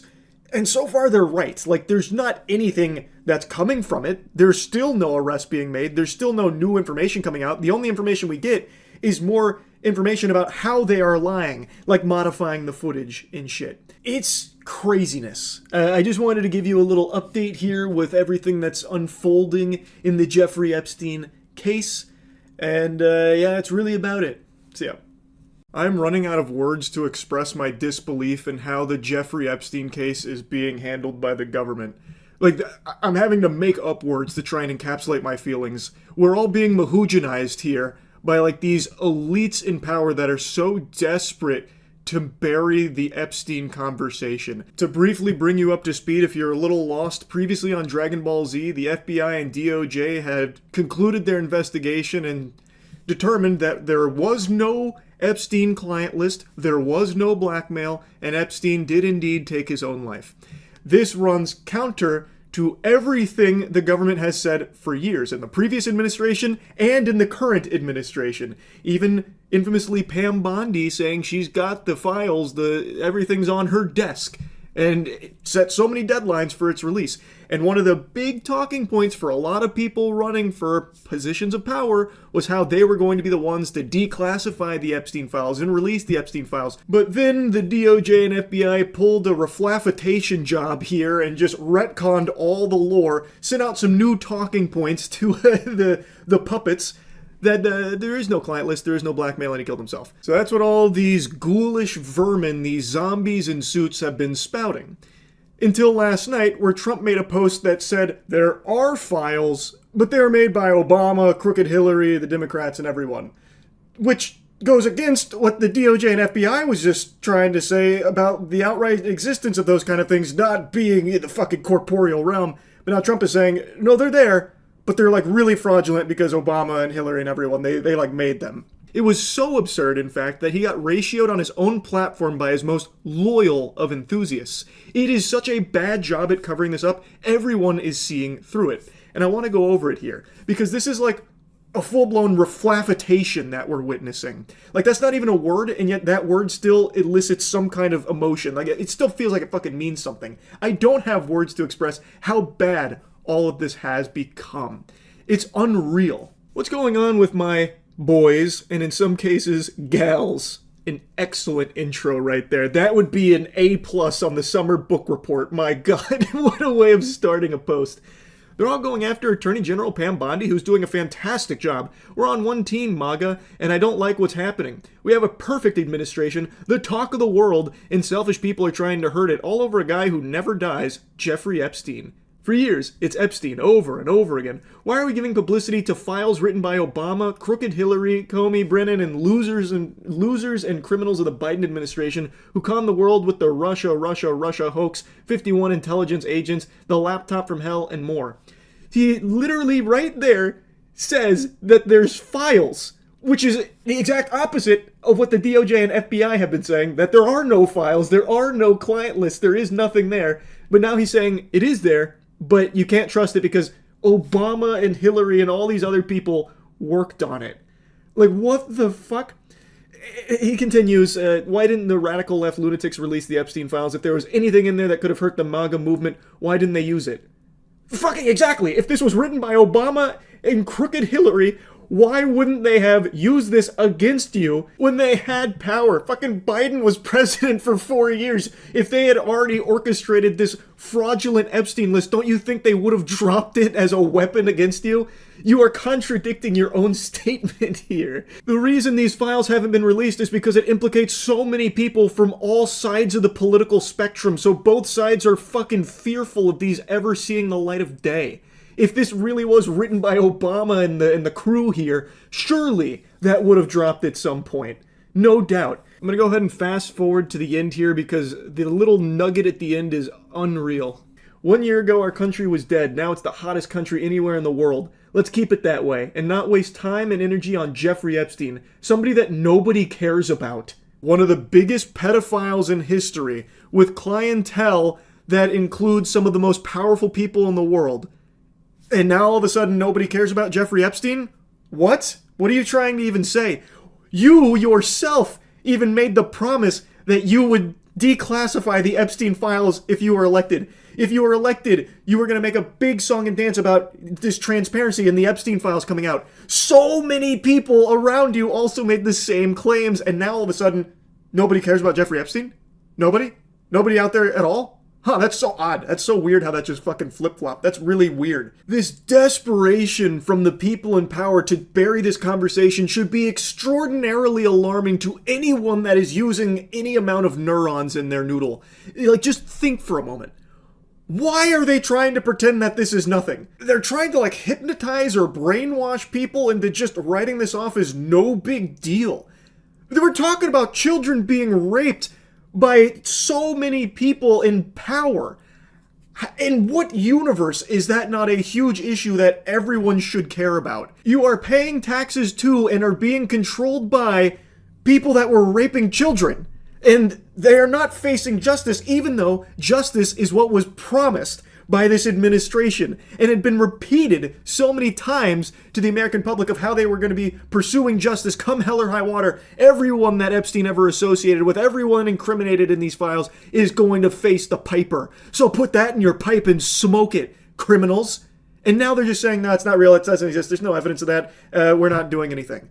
And not only are they not doing anything, they're actively lying to the public about all of it and now trying to convince the public that it's stupid to make a big deal out of it, and that you're wrong for making a big deal out of it. Again, keep in mind, a lot of people that are currently in power use the Jeffrey Epstein talking point as a huge piece, because the previous administration completely fucking failed in delivering anything of substance in regards to that investigation. So, this next cycle, a ton of people were using it as a way of trying to win over a lot of people about how transparent they're going to be and how justice is going to be a priority. And now that they're in a position to actually deliver on that justice, they're just burying it, outright just denying its existence, and making sure all of those that were implicated get away with it. I don't know how any sane human being with a functioning frontal lobe could look at this as anything other than a complete betrayal and a lie in using their power to protect these elite pedophiles on the Jeffrey Epstein list. It should be something everyone cares about, but they're trying to tell you to reject what you know to be true and just mindlessly follow their every single word. Words that change every single day. There's no one story. They are constantly flip-flopping. They're not even in agreement with their own stories at all, but you just need to swallow all the shit they feed you. They were already telling you how important Jeffrey Epstein and everything in regards to that case was. Now they're telling you it's not important and it's not real, so get over it. You need to not let that actually take hold in your psyche. This is the most blatant, bad cover-up ever. This is the worst cover-up job in history, yet somehow it is actually still working for some people. There are people that are now just writing it off as no big deal. Guys, can we get on to the next thing now? This is stupid. We're so hung up on this Epstein thing. I've never even heard of Epstein. Epstein? I don't even know how to say his name. I have no idea what any of this is about. All I know is there's no big deal. Fucking goofball Stephen A. Smith recently had this to say about it. It's really, really surprising that this matters. Of course, I think there's a list, but I don't know. I suspect, but I have no knowledge, nor do I care. It's Friday night. I'm getting ready to go out and enjoy myself. I'm getting ready to have a nice weekend. I could give a damn about the Epstein client list. This has no effect on me whatsoever. I have a life. I don't understand for the life of me why this matters so much to these. I'm talking about people losing it. They're crying on camera. They're talking about resignations. They're pissed off about everything. I'm like, really? That's a fascinating perspective there, Stephen. I see you put on your stupid cap for this. That's very interesting. So it's no big deal to you that children were being raped by Epstein and all of his associates, many of those associates being very powerful political figures? That you don't understand why that would be a big deal or something that people care about? Oh, but you're going out on Friday night to go eat fucking shrimp or something, so you're having a great time. It doesn't affect you. What is even the point you're trying to make here? You're just implying that because you're about to go have a nice Friday night, you have a life, thus you can't be bothered to care about these absolutely heinous crimes that other people seem to care about that you don't understand why. Good news, everyone. Stephen A. Smith is not directly affected by the unthinkable crimes committed by Epstein and all of his associates, so the case is closed. There is no point in even pursuing justice against all of the criminals that were involved. There's certainly no point in talking about it any further. In fact, he is criticizing people that are talking about it still. He doesn't think it's that big of a deal because he's busy. He's a busy guy. He's a very social guy. He's got a function on a Friday night where he can go enjoy some hors d'oeuvres. He doesn't really seem to care all that much about this whole Epstein thing and all the victims there, I suppose. That's what he's implying. So move on. Is like that's the message he's delivering here. It's crazy. He is directly implying that it doesn't affect him. He doesn't seem to care and doesn't think anyone is justified in caring. It doesn't make sense to him why people care so much about these heinous, evil crimes. That is crazy that he is just confidently saying that with his whole chest. He's unafraid to just say how little it matters to him with how evil this shit is. You can see the talking points have now actually hit the desks. So there's a lot of people that are now trying to regurgitate this vomit about like it's just not a big deal. It's so surprising anyone cares. And you can see that his cohort here is giggling. His handlers went and programmed some laughter into his protocol so that way they could try and like turn this into a joke. Which is like the administration has done that before. Remember when they teased the Epstein Files release and what they actually did was drop a Rickroll on Twitter for it? It's crazy they have taken one of the biggest pedophiles in history that has the most evil shit ever in it and have made it into this, a joke, and trying to parade it around like it's no big deal and that you're wrong for caring about it. With all the stuff going on in this country, with all the power that you possess because of the cachet and the influence you have because of your connection to this administration. That's why you upset at Trump. I didn't blame Trump one bit for looking at them and saying, really? That really matters to you? That's really that important? Now, maybe he had a different reason for saying it, trying to be evasive or whatever. I don't know. But I do know this. In the grand scheme of things, it ain't going to affect the lives of over 200 to 300 million Americans. I think we'll be just fine without knowing whether or not there was really a client list. I think we'll be okay. It's unbelievable that this is a big deal to me. It really is. Holy shit, Steven. You're like Superman. No, you're like an anime protagonist. What a hero with this take. It's unbelievable to Steven that anyone cares about children being raped and being upset that the people responsible aren't being thrown in jail for it. They're not facing any repercussions and they remain in power. He can't process why anyone would care about that. What an interesting perspective, Steven. That is very special stuff. Fascinating. This is fucking unhinged. He is just proudly, confidently saying that people need to just like move on and grow up. That this isn't some like big deal and he can't wrap his head around why anyone's caring about it. Because he's not directly affected by it because he's going to go eat dinner. Like, what? What? Like, I'm actually having like a fucking Scatman level meltdown right here at a loss for words. How people can actually have that mentality. Everyone is affected by this, by the way, because it now proves that there are people that are above the law. And those people are people you directly pay taxes to in a lot of cases, Steven. Everyone is affected here, you fucking goober. He's not the only one. This has become like a common talking point. I guess the talking point emails went out maybe with a little bit of money under the table for it as well. That this is now what they're trying to regurgitate. They're trying to plant this idea in everyone's head that it's been blown way out of proportion and that you shouldn't care about it. They are trying to convince you not to care about this level of evil. And that they will lie directly to your face. Like, you can go to their own words over the last year or so, and you can hear them talk about it very differently about how important the Jeffrey Epstein investigation is, and the client list, and the blackmail, all those files. Like, that had become a crucial talking point for these same people that are now saying, no big deal, doesn't exist, move on. Ask yourself, why? Why? Just please, I'm begging you, do not let someone like Stephen A. Smith convince you that it's not something you should care about. You should. It's extremely important. And it is crazy that it continues to get even more insane with the handling of the entire Epstein conversation. They are so desperate to bury it. It's fucking scary. It's really about it. See ya.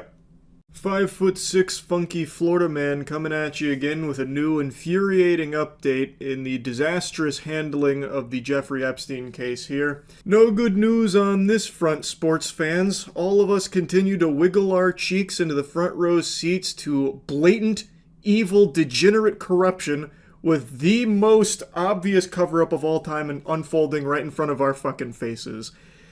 Today, I'm sure a lot of you saw, there was an amendment put forth that would try and force the DOJ to release the information they have on Epstein. I'm going to go ahead and immediately tackle the titties on this one up front because some new talking points have hit the influencers' desks. A bunch of these shill android homunculi are going around with the pocket watch out, trying to hypnotize the public into believing that this amendment was trying to push for something that it wasn't. They are claiming that this amendment was trying to have the DOJ release unredacted information and evidence in the Epstein case, meaning all the victims' names and videos and shit, and basically saying that it was trying to get them to release child porn here, which is so fucking outlandish, it is lunacy. That is a load of barnacles, and yet there are a lot of people that now believe it because they didn't bother to look at it themselves at all. From all available information, as well as from the individual behind the amendment himself, this was basically just trying to get the DOJ to release the Epstein evidence and client list, which, as you might recall, is exactly what Trump promised to do. Not only Trump, but a lot of people in the administration as well, and a lot of people that ran with that as a crucial point, all of them assuring the public that if they get elected, this would be something that they would release, for sure, because it's extremely important. Now, they haven't, and they are actively denying its existence and burying it. And now the new talking point is Trump claiming that, well, the files do exist, contrary to what the DOJ and FBI said about, like, there being no client list and no blackmail. Trump is saying, no, the files exist, but you can't trust them, they're fraudulent because they were written by Obama and crooked Hillary.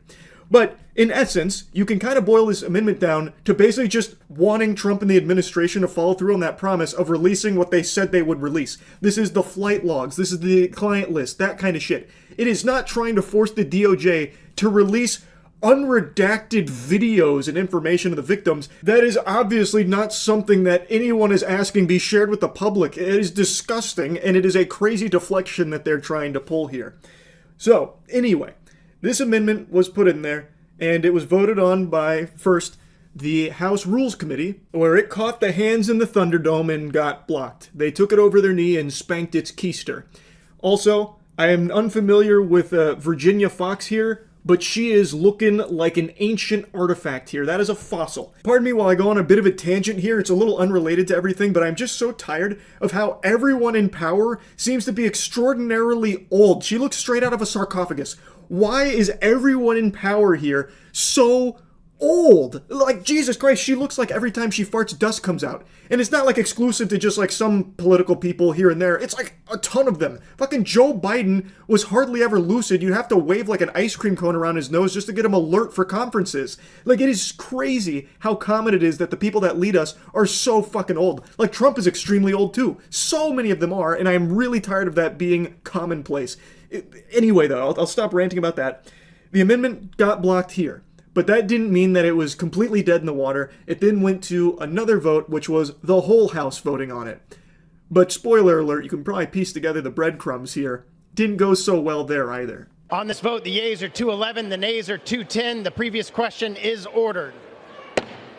The question is on adoption of the resolution. Those in favor say aye. Those opposed say no. In the opinion of the chair, the ayes have it. R.I.P. to that. That got fucking two-pieced here today. It lost 211 to 210. Now, as I understand it, this would have been leading to a debate, at least, on the topic of the Epstein Files. And it still got blocked. Even just the notion of talking deeper about the Epstein Files. Now, I was reading a bit from people that have been very vocal about how important this is to them, yet they came in here and still voted to block it. And from what I've read, they're saying that it was confusing in that this amendment was attached to a larger discussion and vote around cryptocurrency and legislation in regards to cryptocurrency, so some voted no because of that. I also read some of them saying that this wasn't actually a vote about the Epstein thing because it was attached to the Genius Act, which was the cryptocurrency thing. What they were voting no to was the Democrats having the House floor or something to that effect. Ultimately, though, the outcome is the same. There is now not going to be a debate or deeper discussion on the Epstein Files and client list as a result of this amendment or anything. It has been blocked in that regard. So whatever the reason for the no was, the outcome is that that is not going to happen, at least not from this amendment, at least not right now. Regardless, the outcome remains the same. The Epstein files remain in this limbo where for many years they had existed and were very important, and any day now it's coming, and then a week ago DOJ, FBI says it's not real, there's no list, there's no blackmail, Epstein killed himself, and now, a few days after that, the files are real, they do exist, but Obama and crooked Hillary wrote them. So it is just a huge fucking song and dance, and ultimately still getting nowhere here. Our government continues to unapologetically protect pedophiles that were incriminated in the Jeffrey Epstein case. Still, no arrests have been made, and they continue to lie about even the existence of some of this evidence. And they're hoping that eventually you'll just move on from it. If they can continue to downplay it and try and hypnotize you into thinking it's no big deal, maybe eventually you'll swallow the shit they feed you with a big smile on your face and be the compliant, good little drone that they want you to become. And for some people, it is working. Unfortunately, every single day there's more and more people just wanting to bury this and move on from it. But I also think there's a large number of people that can see right through this garbage and see just how corrupt this is. Just a very quick briefing, and in terms of the credibility of the different things that they've seen, and I would say that, these files were made up by Comey, they were made up by Obama, they were made up by the Biden we went through years of that with the Russia hoax, with all of the different things that we had to go through. We've gone through years of it. But she's handled it very well, and it's going to be up to her. Whatever she thinks is credible, she should release, yeah. They think you're a fucking bumbling moron. They think you are stupid. It is unbelievable how little they think of your intelligence to be trying to pull shit like this. Trump continues to try and assure everyone that, well, I guess the files are definitely real now because Trump keeps talking about them, but don't trust them. They are altered. They're fraudulent because they were written by Obama and, the whole crew there, the Democrats. It was all part of this big hoax. Which I'm begging, if you please just think for a couple of seconds, if that was the case, if these files were all bogus baloney, why wouldn't they have used it as a weapon against Trump and conservatives in general? Why would they engineer this big fraudulent list and then not use it? And also themselves bury it. And pardon me for being a little bold here, but I'd like to plant a little seed in people's noodles. The Democrats have had ample opportunity to also make the Epstein investigation, the files and client list, a priority to release to the public and actually try and hold these criminals accountable. They had years to do this. Why didn't they pursue it when Biden was in office? The only explanation would be that there are powerful people in that party that are also guilty and incriminated in those files. So this has been something that's been a real hot potato that neither political party has really wanted to grip onto. Neither one of them have wanted to actually, dive deeper into the Epstein case. At least not until recently, where it seems like there are some people that are making a push to make it more of a priority. And if something can finally come from that, some justice where these criminals get locked up, that would be fantastic. But as of right now, that's still not happening. It is still in this fucking purgatory, and it is disgusting. This shit is absolutely tragic. And yeah, just another bad update, unfortunately, on this whole Jeffrey Epstein case. That's really about it. So yeah. It should be painfully obvious to anyone that's been following all of this that it is clear the government thinks that you are an idiot.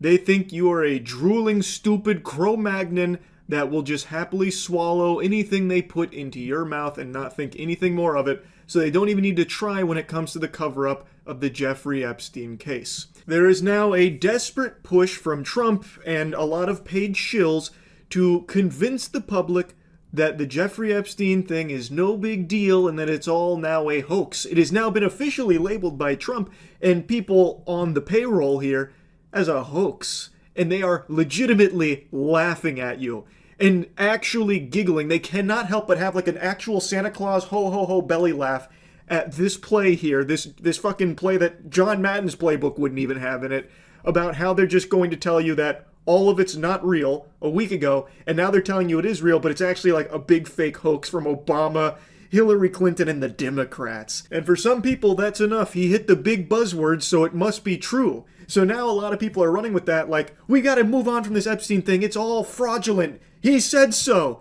Even though Trump literally campaigned as one of his promises to deliver this Epstein information, the client list. Now he is calling it a hoax. Now I want to mention something up top here that I'm very curious to see how it plays out. Yesterday I covered the amendment that was put forth that got fucking smacked down at the Royal Rumble, where there was an amendment put forth that would try and force the DOJ to release the Epstein client list and all that shit.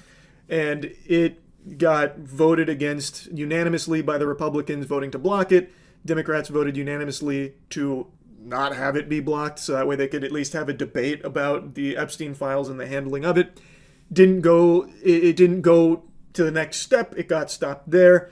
And there was a lot of like citing of confusion and how like, well, actually, no, that's not what the vote was for because it was attached to the Genius Act, which is a different cryptocurrency legislation. So they were voting to not do that, and then this was slapped on top of it, so they had to vote no, or else it'd give the floor to the Democrats or something. But ultimately, the end result was the same. It got blocked. Well, today, there's a new proposal that's getting put forth that is aiming to do something similar in a different way, that has support from all the Democrats and 7 Republicans as of now, but apparently even more will be co-signing it, about releasing the Jeffrey Epstein client list and that kind of shit. So I'm very curious to see how that unfolds. I'll go ahead and play you a little bit here where they interviewed. And tomorrow. And this is to force, this is a discharge petition, right? It's going to force this bill onto the floor of the House. And then what does it say? So it's both the discharge petition and the bill. It's the discharge petition is to force it on the House. The way it works is Thomas Massey and I introduced it yesterday. It takes 7 legislative days before you can actually go through the discharge petition. We're likely going to be in August recess. So the reality is it probably will come up for a vote after the August recess. And the bill says to release all evidence for the Epstein file, but it makes it clear that does not include any of the victim information. It does not include any child pornography. It gives the DOJ the ability to protect the victims, but to release all the other evidence and files. So here. Now, I'm not the most knowledgeable person. I'm a fucking Neanderthal when it comes to most things, but from the sound of things here, it seems like this is a step in the right direction to maybe finally getting justice for the victims here of Epstein and all of his clients, instead of what's currently happening where the current administration is just trying to bury it and being very clear that they're not even fucking pursuing any kind of action against all of the people they have all this evidence on and not releasing any of the client list information. This seems like it's trying to force that to come forward and maybe eventually, hopefully, get those criminals thrown in jail for all of the crimes they've committed. I guess we'll see how it all shakes down, but I wanted to mention this up top because it seems like it is finally getting to a point where there is some kind of legislation being drafted to try and push this issue more forward. Now, let's talk about how Trump continues to handle this. He is like full-blown melting down about the whole thing and fully lashing out at his own base now.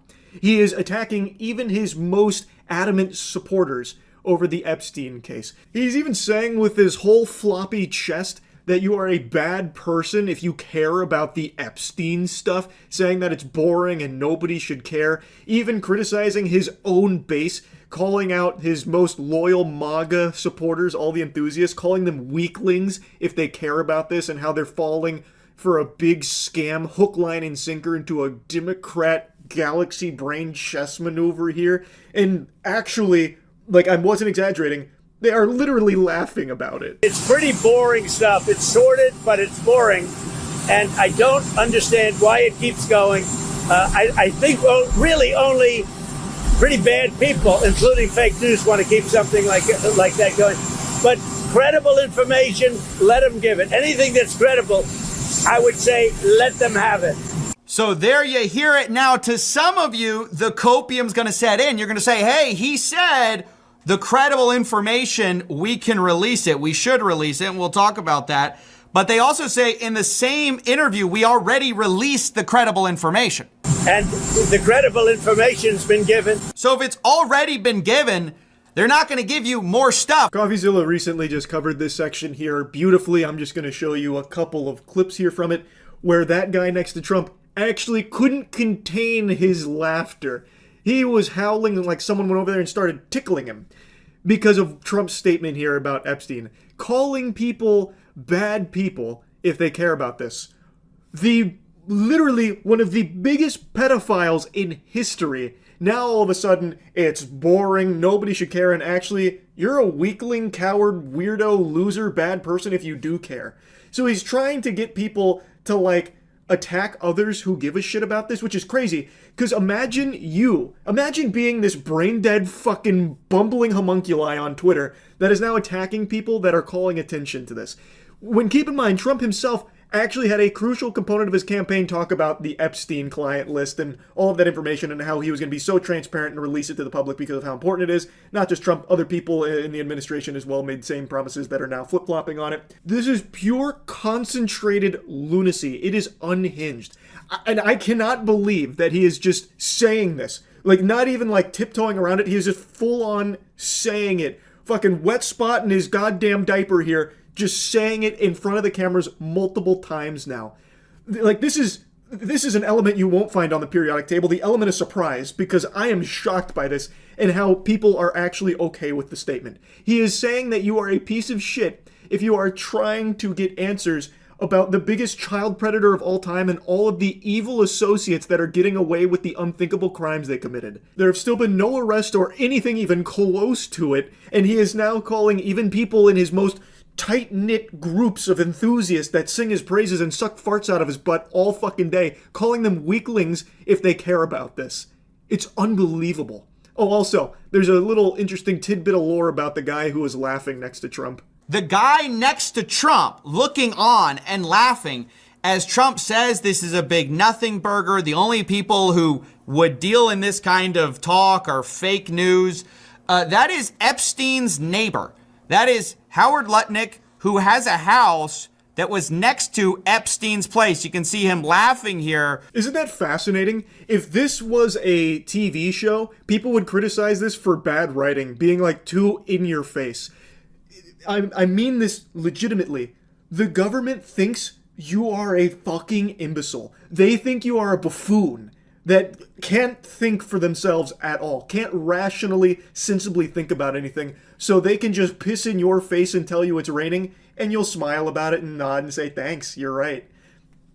I mean, and I guess they're actually kind of right here because there are so many people that are just buying into this and moving on from it. Mr. President, I know you want to move past all this intrigue over the Epstein files, but I do want to ask you to clarify something you said this morning. You said this was all a hoax. Has your Attorney General told you this was a hoax? What evidence have you seen of that? No, it's not the Attorney General. No, I know it's a hoax. It's started by Democrats. It's been run by the Democrats for 4 years. You had Christopher Wray and these characters and Comey before him. And does he just actually think everyone in this country is Drew Barrymore from 50 First Dates that just forgets everything after a few seconds? Goober, you literally made the promise multiple times that you would release the Epstein information and all of that shit. People around you made the same promises, and now it's just crickets and just falling in line with your delusional attempt here to convince people that it's all some kind of hoax. Nobody is buying that. Nobody that's not on payroll, that is buying that. It is absurd. If this was constructed by the Democrats, surely they would have used it as a weapon against you for the last 4 fucking years that you just mentioned. They would have definitely dropped this information as a means of attacking you. Literally anybody could tell you the same thing. The immediate question that gets raised in people's heads when you keep spreading this stupid fucking lie about it being some kind of engineered hoax is, well, why are you just now saying that when you campaigned on releasing this information? It was a part of your campaign, if it's all just a big hoax. And not even just part of the, like, in his first couple months in the office, he also made a big song and dance about the Epstein files and how they're coming.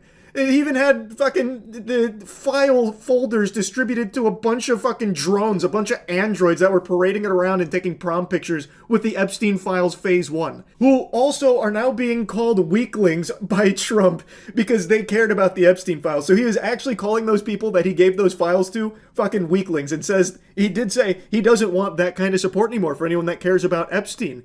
So he is actually also calling those people weaklings as well. Not that I think they give a shit. They probably enjoy the humiliation here from him. I have no idea. But, like, it's crazy because he has also made a big deal of it. And now all of a sudden, It's nothing. No one cares about it. It's all just a big act. It's a hoax, actually. None of it's real. It's all fraudulent from the fucking Democrats or something. It's a bad group. It started, actually, look at the Steele dossier that turned out to be a total hoax. The 51 agents, the intelligence, so-called intelligence agents, it was a hoax. It's all been a big hoax. It's perpetrated by the Democrats. And some stupid Republicans and foolish Republicans fall into the net.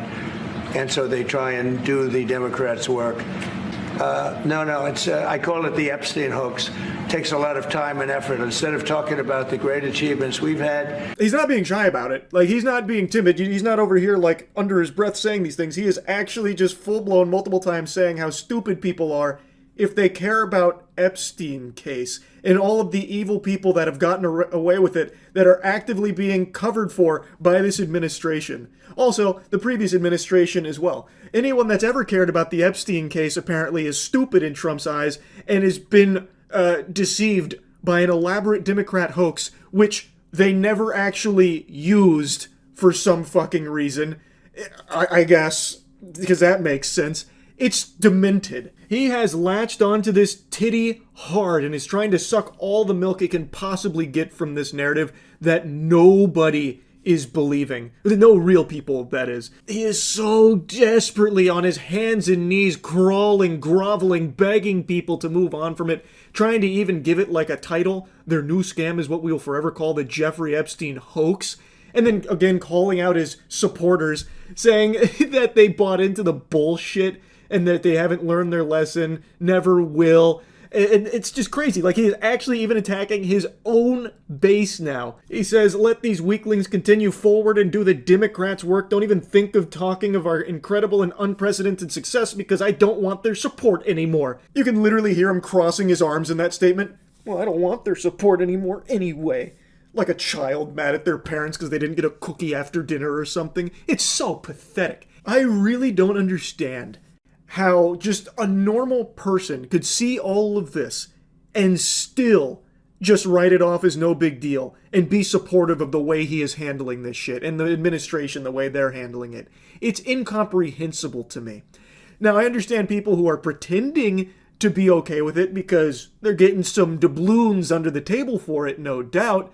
But this, like, any sensible person would see this and immediately smell the shit.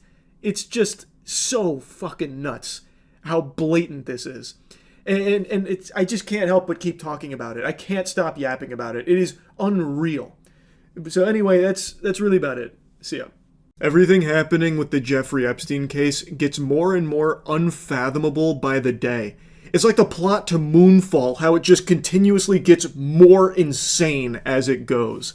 We are now looking at the possibility that Ghislaine Maxwell might potentially receive a pardon of some kind. You know, the co-conspirator to Jeffrey Epstein, the most notorious sex trafficker, pedophile in the world, his partner, by the way, the only person to ever face any repercussions for their involvement in Epstein's crimes, is potentially looking at a pardon. Is that not the most sickening thing you could possibly imagine? So what's happening now is this administration has fully kegeled the orb of confusion and they've completely stopped pretending to give even the slightest fuck about the Epstein files. They're not even dropping morsels of information regarding that anymore. Instead, they've shifted their focus to Ghislaine Maxwell, whom is somehow drumming up quite a bit of support from like chunks of the MAGA team, Squad MAGA. Like, there are people unironically cheering for Ghislaine Maxwell as if she's some kind of fucking hero right now. She is a child sex trafficker.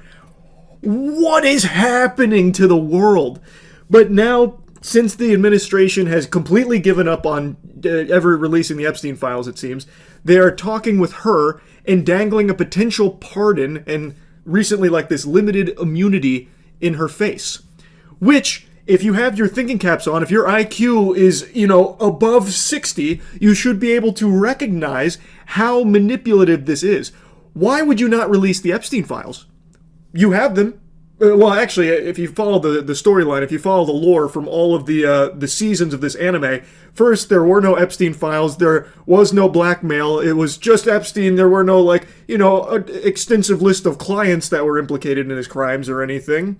Then all of a sudden, no, there actually is a list, but it was all made up by the Democrats. It was a Democrat hoax, orchestrated by Obama and crooked Hillary and all of that. And now all of a sudden, we gotta go talk to Ghislaine Maxwell to get that list. As of now, she's allegedly been asked about 100 different names, but I can't get into the spaghetti and the meatballs of it because none of it's being done publicly. All of that is happening behind closed doors for some weird reason.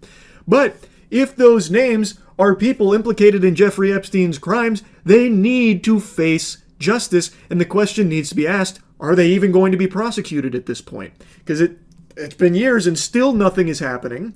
The files are still not coming out, but now for some reason the focus has shifted away from the files to now talking to Ghislaine Maxwell to get a list of people, which I find to be very peculiar. To me, what this seems like is whatever list they have, they can't scrub the names off it that they'd like to, so thus they just, that hot potato is never coming out.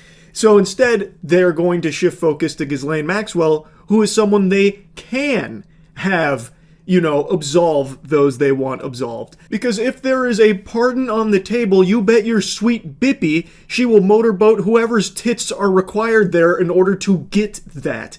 She's not going to implicate people that don't want to be implicated if it could cost her that pardon. It's very clear she will give the names that are going to be the names they want released and omit the ones that they don't want out into the public. It just, to any sensible human being, this should be a huge red flag. You have all of this evidence, all of these Epstein files. You are not releasing them. Instead, now you are going to Ghislaine Maxwell to give names, and you are meeting with her privately. None of this is being done publicly, by the way. They're meeting with her privately. Are we really about to pardon Ghislaine Maxwell? That's the story we're going to go over today. Look, we know that Bill Clinton knew Ghislaine Maxwell. We know Trump knew her as well. We know he wished her well, but previously this was unthinkable, as she is literally the only person, the only co-conspirator who's ever faced any consequences for the abuse that Epstein did. Now, right off the bat, I've seen a lot of shift in the focus here to Bill Clinton, about Bill Clinton's involvement with Epstein and all of the children. Yeah, I have no doubt Bill Clinton not only went to the island numerous times, that dude was probably there doing unspeakable crimes so frequently he probably had his own fucking suite built there. I have no doubt about that. Lock him up. And everyone else associated with this. I don't know why there are some people that are using that as a smoking gun, look at this hypocrisy. You'll call out, Trump for his handling of this, but what about Bill Clinton? Bill Clinton's going to be in those files. You okay with that? Yes, you Sharpie huffing, paint chip eating goobers. Who the fuck is going to be shedding tears over Bill Clinton being thrown in the slammer? I don't know too many Bill Clinton enthusiasts on this planet. Maybe I just don't see it. How many Bill Clinton fans are out there with their Bill Clinton cologne and their Bill Clinton phone and their Bill Clinton crypto coin wearing their Bill Clinton shirt? It doesn't exist. Anyone associated with these crimes needs to be held accountable and thrown in jail no matter what party they're affiliated with. I don't know why all of a sudden Bill Clinton's being brought up like it's some kind of monkey wrench in all of this. She was sentenced to 20 years in prison and was charged, among other things, for perjury, aka lying, although she was never ultimately tried for it because they went after the heavier counts. However, Maxwell is appealing her conviction, and her lawyer has been pushing to get this in front of Donald Trump. This is a quote from her lawyer, quote, "I'd be surprised if President Trump knew his lawyers were asking the Supreme Court to let the government break a deal. He's the ultimate deal maker. I'm sure he'd agree that when the United States gives its word, it should keep it." Of course, referring to the non-prosecution agreement that Epstein had with prosecutors back in 2007. This all came to a head today when Trump was asked if he would consider pardoning Ghislaine Maxwell, and he wouldn't rule it out. Would you consider a pardon or a commutation for Ghislaine Maxwell if it's something I haven't thought about. It's really something. It's something I'm allowed to do it, but it's something I have not thought about. But you wouldn't rule it out. I love the way CoffeeZilla covers things. His coverage of this is extraordinary. All of this is such important information. So Ghislaine Maxwell, she did have perjury charges. Shocker. I hope you're sitting down for this, but it turns out a child sex trafficker is also a liar. It turns out they don't always tell the truth. So she does already have a history of lying. So you're now going to her to get these names while dangling a potential pardon in front of her. Yeah, I'm sure we can really trust everything she says in regards to this now. Wake the fuck up, drooling idiots. Obviously, Ghislaine is not going to say names that could jeopardize her chance at that pardon. So if there are names that, the administration doesn't really want out there, Ghislaine's not going to give it to them. She is going to omit those, so that way she can increase her odds of getting that pardon. She's not going to try and anger them by giving all of these names. And she's already made it clear she has no problem with lying in general. So it's a completely untrustworthy person to go and get this list of people, which the administration had already said didn't exist like 2 weeks ago. It's so fascinating how this whole thing is playing out here. Just release the fucking files. Just release the files. That is the way to prove that you are innocent, that you did no wrongdoing. You know what makes you look like you did tons of wrongdoing? Continuously refusing to release the files, trying to downplay the severity of those files, saying that people are bad people if they care about Epstein and everything that happened there. That's what makes you look a lot worse. If you haven't done anything, the files should have been the first thing that he released, which was one of his promises, that he would release those Epstein files, which he still hasn't delivered on, and doesn't seem to have any desire to. It's just absurd, and people are gobbling this shit up. When he's directly asked, if he would, pardon Ghislaine Maxwell, all he says is, I haven't thought about it, but I am allowed to do it. That seems to leave the door wide open to a pardon to a fucking child sex trafficker. That is insane. That is absolute lunacy. He didn't just say no or anything. He didn't even tiptoe around anything even resembling no. He just completely opened the door I can do it. Unbelievable. Just unbelievable. His deputy attorney general is meeting privately with Maxwell. Of course, everybody was okay with the idea of her testifying in public in front of Congress, but that's not exactly what happened. Instead, what Todd Blanche did was privately meet with her in a meeting that nobody was allowed to see. And he said in a statement, today I met with Ghislaine Maxwell and I'll continue my interview of her tomorrow. The Department of Justice will share additional information about what we learned at the appropriate time. Of course, that's brought to you by the same people who said they'd release additional credible evidence. So we don't exactly know what that means. Exactly as CoffeeZilla described, Ghislaine Maxwell testifying publicly in front of Congress is so much different than privately being interviewed by the DOJ here. If this was all public, where she was disclosing these names and having these conversations, it would be so different. But it is behind closed doors, and nobody gets access to any information that they discuss. That's a little fishy. That smells a little stinky. And when Maxwell returned to prison, she returned with a white box of materials, which a lot of people, myself included, found very strange because she left with nothing. We also have to note that Todd Blanche was Trump's personal lawyer, so some people are calling it a conflict of interest. Even though he is no longer the personal lawyer, he is now the deputy attorney general. Well, now, isn't that the damnedest thing? What a fascinating coinkydink. Trump's personal lawyer, who is now at the DOJ, is the one spearheading these interviews with Maxwell privately. The only person that could potentially omit Trump's name in relation to Jeffrey Epstein if his name is implicated in there? What are the odds of that, huh? And I imagine that box of materials that she returned with was nothing of concern. I'm sure that was it was a box of Labubu, probably. They gave her a bunch of blind boxes so she'd be able to entertain herself by opening some awesome Labubu or something. I bet there was nothing important in that box that she somehow mysteriously returned with. Now, Ghislaine's lawyer gave some statements on the matter. He claimed that she answered all questions truthfully during her DOJ interview and now says she is seeking a pardon, though she says she hasn't approached Trump about it directly, but that they hope a pardon is in the works. We haven't spoken to the president or anybody about a pardon just yet. And listen, the president this morning said he had the power to do so. We hope he exercises that power in the right and just way. I love that statement. She answered all questions truthfully. Yeah, that holds a lot of water. As if the lawyer's going to come out and say, well, actually, she lied about a few things, but overall, she did say, mostly accurate things. Obviously, he's going to say that she answered truthfully.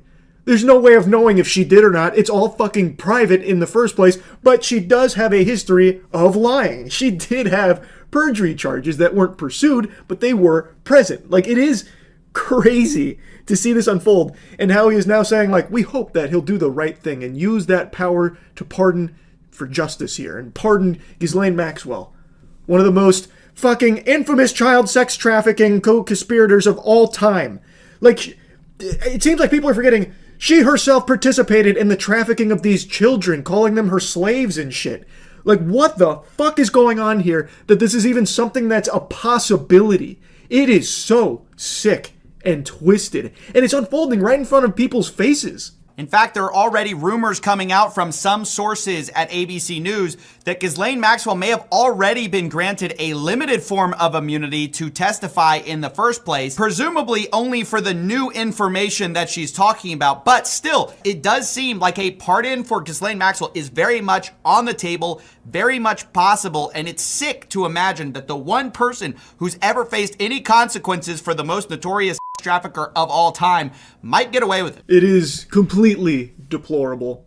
And that is what's been happening for years, with everyone involved in the Epstein crimes getting away with it. Except Ghislaine, she did face some punishment, but it looks like there is a chance that it might be overturned here, possibly. And the fact that it's even a possibility is horrifying. That is terrible. Now, as I said earlier, the names she gives, I would love to know if there will ever even be anything that comes from it. Like, the names that she does provide and whatever evidence she also provides, are they even going to act on it? And I don't know the answer to it, because I think there is a very likely scenario where she only provides names, like a curated list of names, where she will give them, and then they might pursue those names, but she leaves out tons of evidence and tons of other names because that would disrupt the possibility of this pardon. I think that is very possible, and hopefully, maybe eventually, we can actually get some justice here. Like, hopefully, there will be a pursuit here of these criminals eventually. Maybe it comes from Ghislaine Maxwell giving those names up. Maybe not. I have no clue. But once again, to tie it all back to the beginning, why not just release the fucking files? Just release the files, and also get names from Ghislaine Maxwell. Have her testify publicly, the right way. Have her give all of this information and this evidence over so the public can know that there was no fishy business going on behind closed doors. Why wouldn't you want that transparency? That's like been the number one buzzword for this administration is transparency, yet every step of the way with Jeffrey Epstein, it has been nothing but hidden agendas and like under the table dealings and shit. It's absolute insanity. So yeah, anyway, I just wanted to give you the update here to this. It's unbelievable. That's really about it. So yeah. Got another disgusting update for you here today. It has just been reported that Maxwell is being moved to a minimum security prison in Texas with no explanation for why. And there are no answers for any of the questions people have about this, but the timing is very suspicious considering she just started cooperating with the DOJ behind closed doors, which again, there is no transparency with in regards to anything that was talked about there. Now she's mysteriously just being pushed into a very, very minimum security prison, which is, it's a camp, by the way. It's a minimum security prison camp where it is usually reserved for non-violent, like white-collar criminals, shit like fraud. And now she's enjoying a cozy stay there. Now, her previous spot was also like on the lower end of prisons. It wasn't exactly like Azkaban they had her held up in, but there were still serious offenders in there, and it wasn't nearly as lax as the place she has just been moved to in Texas, seemingly out of nowhere. The move comes a week after Maxwell met in private with Deputy Attorney General Todd Blanche at the U.S. Attorney's office in Tallahassee. The details of that meeting have not been made public. It also comes after the family of one of Maxwell's alleged victims, Virginia Giuffre, spoke to our own Hallie Jackson, urging the president not to pardon Maxwell. Isn't that just fucking preposterous that the family of one of the victims has to come forward and beg the president to not pardon a convicted child sex trafficker who was a co-conspirator to the biggest pedophile and sex trafficker in this country's history? Because there's a very real possibility that it's something he's considered because he keeps fucking teasing it, him and his administration. The big question here is, do we know why Maxwell was moved? It is the big question, Zinkley, and the United States Department of Justice spokespeople are refusing to provide any answer or comment this afternoon. We have called them, we have texted them, we have emailed them. They're staying extremely tight-lipped around the reasoning with this sudden move. It's very suspicious. I think anybody that's activating neurons should be able to tell you that something smells very fishy here. Instead of releasing the Epstein Files, which it seems like is never going to happen here, which has gone through the craziest song and dance. It's been like 10 seasons worth of plot twists in regards to that from this administration. First, they're going to release them day one when Trump's in office. Next, they're coming. Next, they're on Pam Bondi's desk. Next, turns out it was a figment of everyone's imagination. It was a made-up boogeyman. Everyone just fucking, ayahuasca tripped and envisioned these files, but they were never actually real. No such thing as the Epstein Files. Then, no, the Epstein Files are real, but they're a Democrat hoax. Next, the files are compromised, so instead we're going to Maxwell directly to get all the names and dangling a pardon in front of her face. Now, all of this happening behind closed doors, by the way, this conversation with Maxwell, whom I imagine will be squealing and singing any names that the administration wants her to, omitting the ones they don't want her to say, and saying whatever names they'd like to put in her mouth. And now, all of a sudden, she's just being transferred to a very minimum security prison that sounds almost like a summer camp that also has another celebrity resident there. Elizabeth Holmes from Theranos. You remember that huge scam? This is one of those like cozy, bougie prisons where like the rich elite get privileged to go to. To a facility that, frankly, and you can look at it on Google Earth, the fence line is the type of fence that you would put around a school. In many places, there's no razor wire. There's not a fence that would be difficult to climb. The gates of it look more like the gates of a country club than they do of a federal prison. So this is one of the camps that people like to go to. It's all women's. We do have a response from several of the victims saying today President Trump has sent a clear message today. Pedophiles deserve preferential treatment and their victims do not matter. That's coming from Annie Farmer, Maria Farmer, and the family of Virginia Roberts Giuffre. Yeah, it really does seem that way, huh? It's very weird, so peculiar how Trump is so buddy-buddy and cozy with so many pedophiles, and even just last night proudly presented and brought aboard a registered sex offender to be part of the sports commission that will be overseeing things like the youth presidential fitness test, which is being brought back. You want to say a few words? Come on up. Come on. He's a little shy, but once he gets going, nobody can stop. Oh, no, that don't stop. I'm just proud to be on this team. I don't know why. I don't know what we're supposed to be doing, but I'm here to serve, and I'm here to serve you. Okay, so I'm going to do the best I can for as long as I can. Thank you very much. Nobody like him.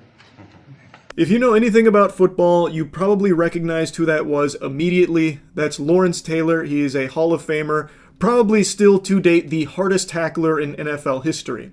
But Lawrence Taylor is a registered sex offender. In 2011, he pled guilty to sexual misconduct with a 16-year-old who was trafficked, by the way, and has since been on the sex offenders registry. He was registered as a level 1 offender, and some people are actually using this as a defense of him. Like, it's not that big of a deal. He's just a level 1 sex offender, which is crazy. But that's the times we're living in right now with the absolute lunatics running wild outside of fucking Arkham Asylum. They're now just in society here with us. Anyway, though, the facts are he pled guilty to 1 count of soliciting a prostitute and a 2nd count of sexual misconduct and having sex with a woman without consent. consent since the victim was 16. Under oath, he admitted to having sex with a 16-year-old, but claimed that she had told him she was 19, so he believed she was of the age of consent. Now, I don't know about all you lovely people out there. I'm not trying to put farts in your butthole here, but I'm gonna go ahead and maybe be a little brave here. This might be,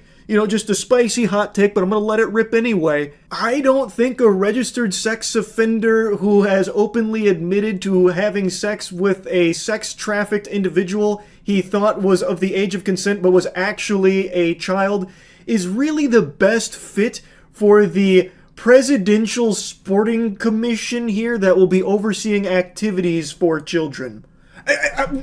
Now, maybe it's just me with those crazy thoughts, though. Maybe that's the problem, actually.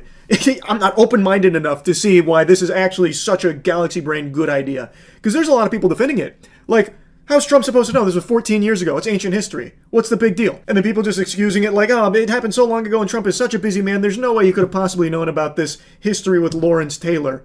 Like, what the fuck, man? It's a sex offenders registry. It's public knowledge. All of Lawrence Taylor's neighbors know it. How could the White House not know it before hiring him to bring him on board for this sporting commission? Do they not do any homework on the people they hire? Is there no vetting process whatsoever? They just hire anybody randomly? I mean, actually, that's probably exactly how it goes. Because even Lawrence Taylor, when Trump, babies him up there, Trump talks to him like he's talking to, an actual 4-year-old, by the way, like, oh, do you want to come say something? Come on. And then, rubs his back. Come on, say something. Which is super weird in and of itself, by the way. But when Lawrence Taylor does talk, he's like, don't really know why I'm here. Don't really know what we're supposed to be doing. But I'm happy to be here. So he doesn't even know what the fuck he's doing there. Why is he hired? That is the perfect encapsulation of this whole administration. What he said. Don't really know why I'm here and I don't know what I'm doing. That is exactly what the fuck is happening right now. Everything from the handling of the Jeffrey Epstein files and all of the circus shit that has followed. It is unbelievable. And it somehow just keeps getting worse. Just stew on this. Really just fucking sit and spin on this preposterous shit that we are seeing here. It is not normal. It is not okay. It actually seems like this administration is trying to normalize pedophilia. It literally does seem that way. He just added a sex offender to the President's Council of Sports, Nutrition, and Fitness, which will give initiatives to children. What is happening? How can that possibly not be something that everybody comes out and says, whoa, this is fucked up? There is no defense of that. There are hundreds of other NFL legends that you could have put on this council if you really wanted to. That aren't sex offenders and shit. It's crazy. It's like he goes out of his way to find pedophiles and be close with them and give them positions of power. It does feel like he gives preferential treatment to pedophiles. He's moving Maxwell to a cozier, more low-security prison in Texas for some reason that's not being disclosed. He's got Lawrence Taylor now as part of this president council. It's absolutely unhinged. I had to talk about it. Sorry, I've been yapping quite a bit about it now, but it is incomprehensible. To a sane society, this would be this would be unforgivable. But it's just still unfolding in front of everyone's faces, and some people are just so brainwashed and lost that they accept it and just move on like it's not a big deal. It is a big deal.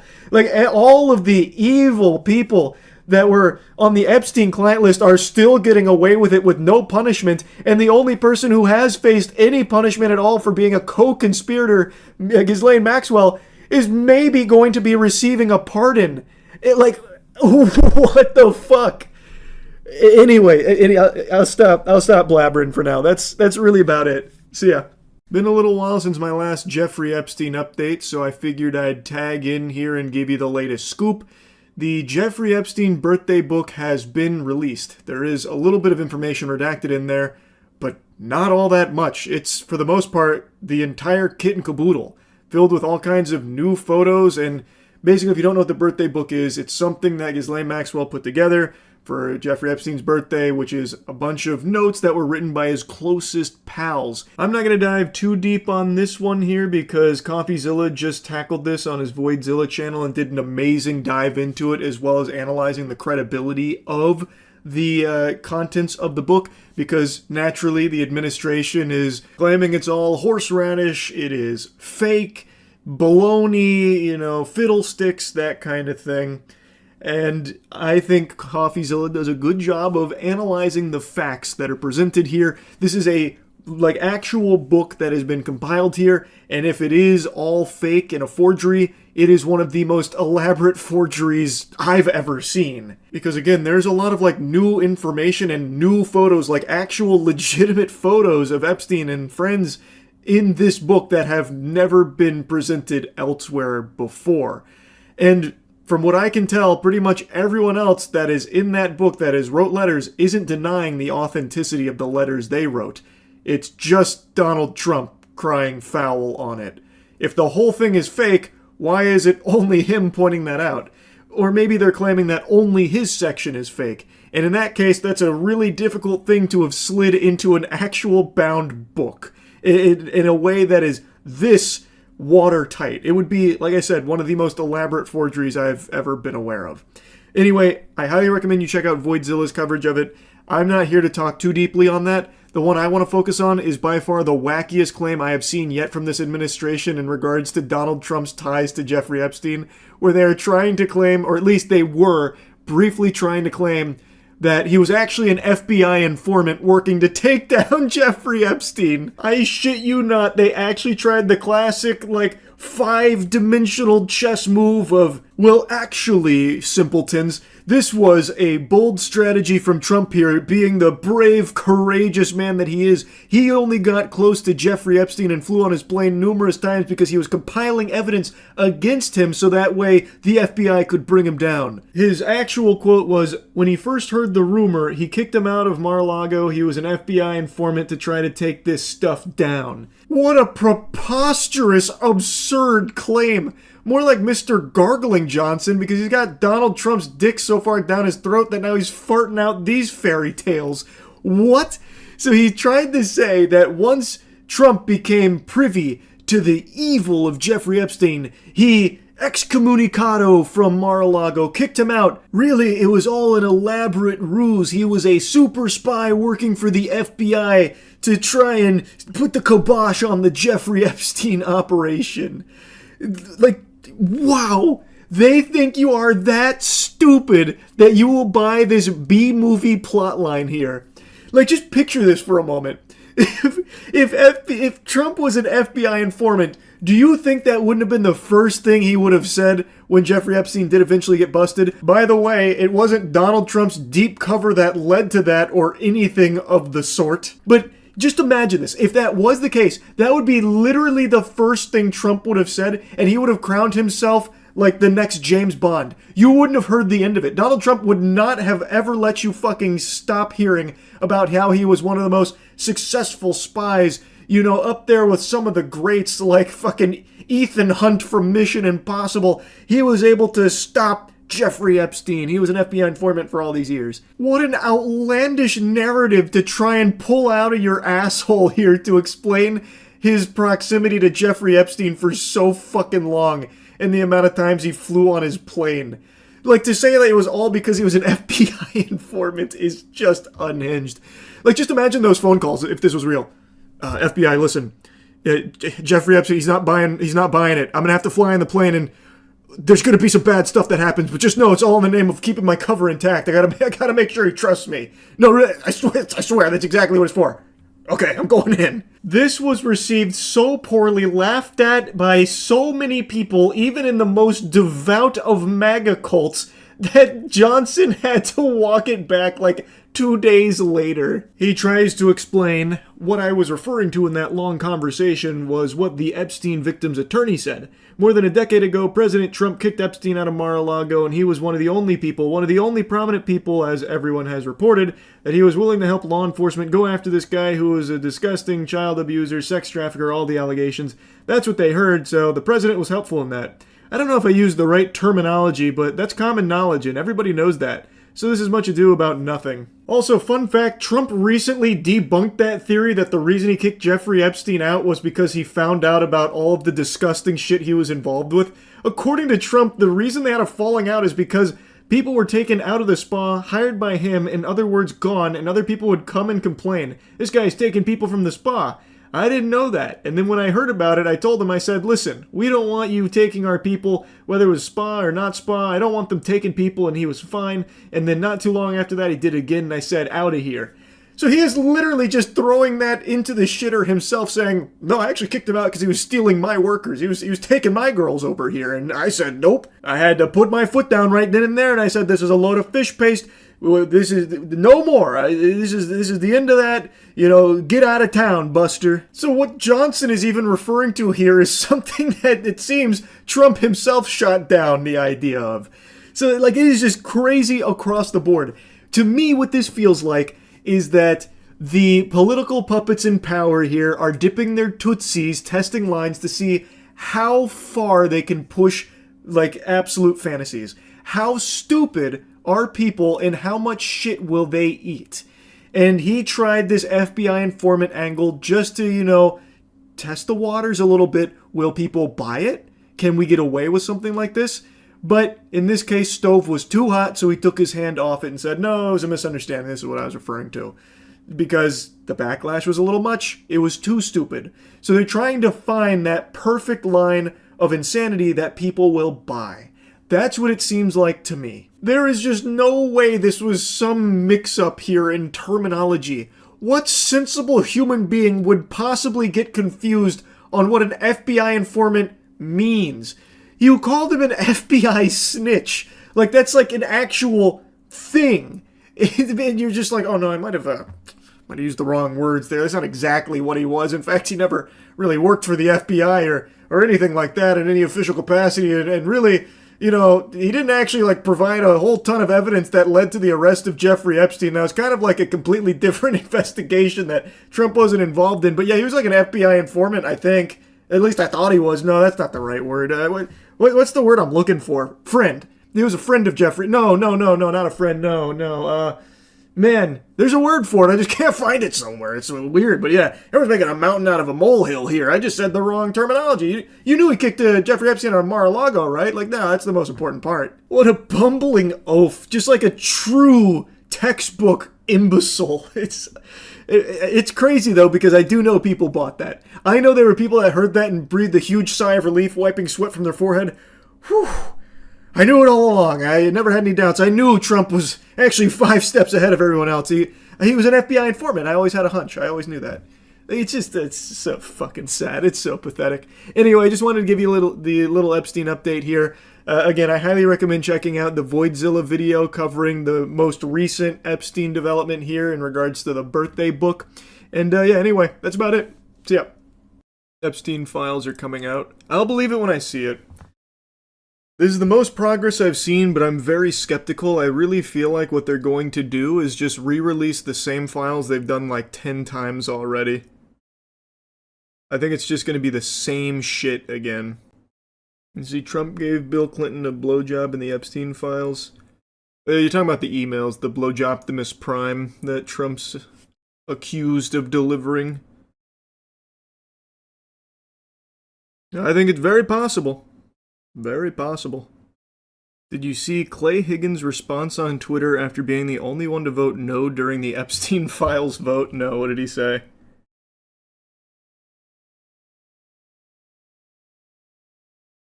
What was his response? It's a long-ass tweet that also got community noted. I'll take a peek.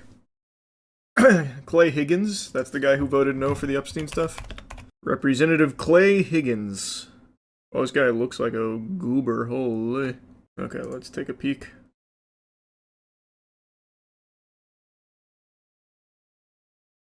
I have been a principled no on this bill from the beginning. What was wrong with the bill 3 months ago is still wrong today.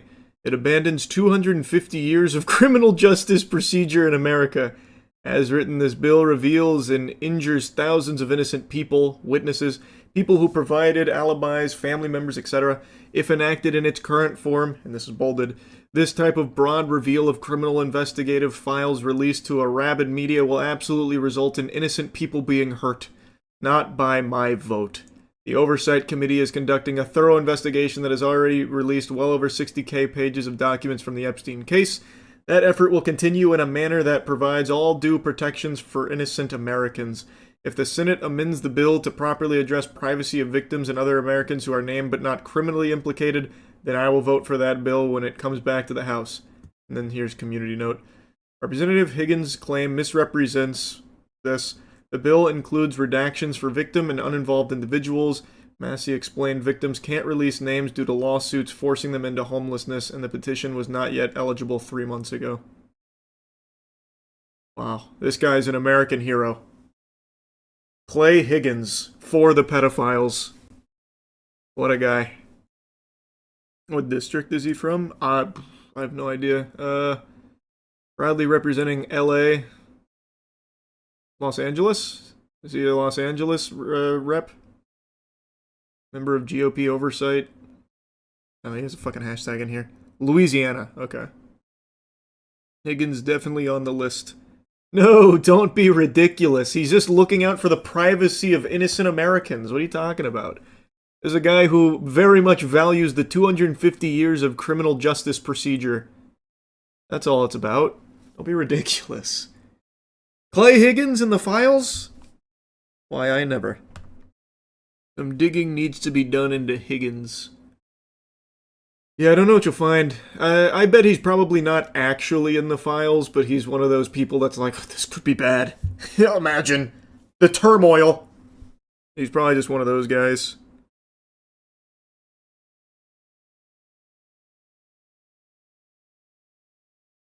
His donors, probably. Yeah, probably the people who pay him.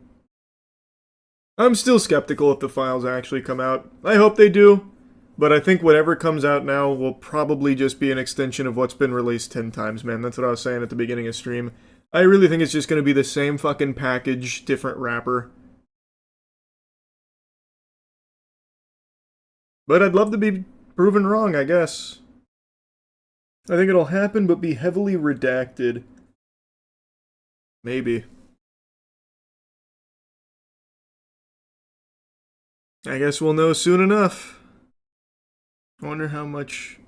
Oh, I don't know. They have a tracker for the lobbies, right? You can see publicly how much the reps have been paid from the lobby organizations. God, I'm fucking stupid. I can't find the right words for it, but you can literally look it up. You can see exactly how much is on the payroll for a lot of the politicians. And that's just what's publicly available. We see Maxwell is living the life in her new prison, even gets time with a puppy.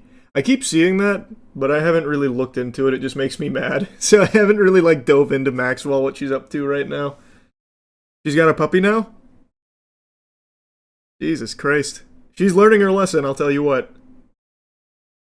That'll teach her.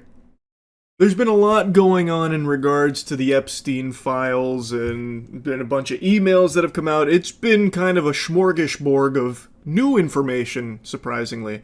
And there's even apparently going to be a full release of the Epstein files.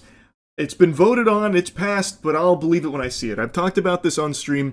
I am fully expecting this to be the same shit, different toilet, repackaging the same material that's been released from the Epstein files 5 times now. I swear to God, these Epstein files have been remastered more times than Last of Us. They keep re-releasing the same information over and over again with a different coat of paint. They're not actually releasing new Epstein files, but they keep pretending that they are, or that what they drop is new Epstein file information. But when you actually look at it, it's the same thing that was released years ago. That's what I'm expecting here, but I would love to be proven wrong. I would love if this is finally some real unredacted new information that implicates some horrible evil people and real punishment comes their way, actual justice for the victims. We'll see. I have my skepticism about that. But another thing that's happened in regards to everything Epstein related is those emails that the committee has released. And there's a lot of mysteries there, of course, the biggest being who is Bubba and what cock was in Trump's mouth potentially. And along with that, there are a lot of other people that have now been thrust into the spotlight here for their close association with Epstein, one of them being a goober named Larry Summers, Now, maybe I'm just a Neanderthal who's living under a rock, but I'd never heard of Lawrence Summers until this. But just look at the political power he's had for so many decades now. He was the 8th director of the National Economic Council under Barack Obama's presidency. He was the president of Harvard from 01 to 06. He was also the United States Secretary of Treasury under Clinton. This is a very powerful guy. And when these emails came out, people were quick to notice Lawrence Summers was very chummy with Jeffrey Epstein, even going as far as to have Epstein as his fucking wingman. He was trying to suck farts out of Jeffrey Epstein's ass, looking for tiddlywinks of advice on how he could fuck one of his students, a mentee, as he referred to her as. It is so creepy. It is vile, disgusting shit. Larry Summers has been married since 2005. These texts and emails were from 2018 to 2019, him trying to get Jeffrey Epstein's input on how he can have sex with this student of his, and it's just this series of whiny messages from him, this pathetic loser-ass shit that you'd probably find in like the foulest corners of Reddit. And Larry, no carry about his marriage, Summers, is begging on his hands and knees for Jeffrey Epstein to bless him with the guidance so he could have sex with this mentee of his. It is so fucking gross. And these are just what is now publicly available in their messages exchanged. Like, it is probably a lot deeper than this connection between Larry Summers and Jeffrey Epstein. This is just what they have, like, physical evidence of with these messages. I have no doubt Larry Summers being this close, where Jeffrey Epstein will refer to himself as Larry's wingman, I have no doubt these two have probably been in cahoots for a long fucking time. It is scary. Now, I also saw a clip here that someone recorded in their class at Harvard where Larry teaches, and he actually addressed what students were seeing from all of the Epstein information. This was after he made his statement of regret about his connection, calling it like a major error in judgment to communicate with Jeffrey Epstein, the most infamous pedophile in our fucking history. And he had a little bit to say about all of this, hoopla going on. Some of you will have seen my statement of regret, expressing my shame with respect to what I did in communication with Mr. Epstein, and that I've said that I'm going to step back from public activities for a time, but I think it's very important to fulfill my teaching obligations. And so, with your permission, we're going to go forward and talk about the material in the class. No, Larry, you don't have my permission to continue teaching. How about instead of going over the material, you go over to the nearest prison and throw yourself in one of the fucking cells? Because it feels like the justice system's never going to do that for anyone that's closely associated with Jeffrey Epstein and all of his fucking crimes. So why don't you take it upon yourself to do that for us? Now, this video's like a day and a half old. There was an update to this story last night. He is not going to be finishing his teaching obligations at Harvard. They're investigating his ties to child sex trafficker Jeffrey Epstein, and they have made the correct decision to remove him from his position teaching here, which to me sounds like a no-brainer. One of the things in the emails that was revealed is Larry Summers trying to fuck his mentee, one of his students that he was mentoring. So it doesn't make a whole lot of sense to keep him in that position. That's like keeping the big bad wolf in a classroom with a bunch of little piggies there.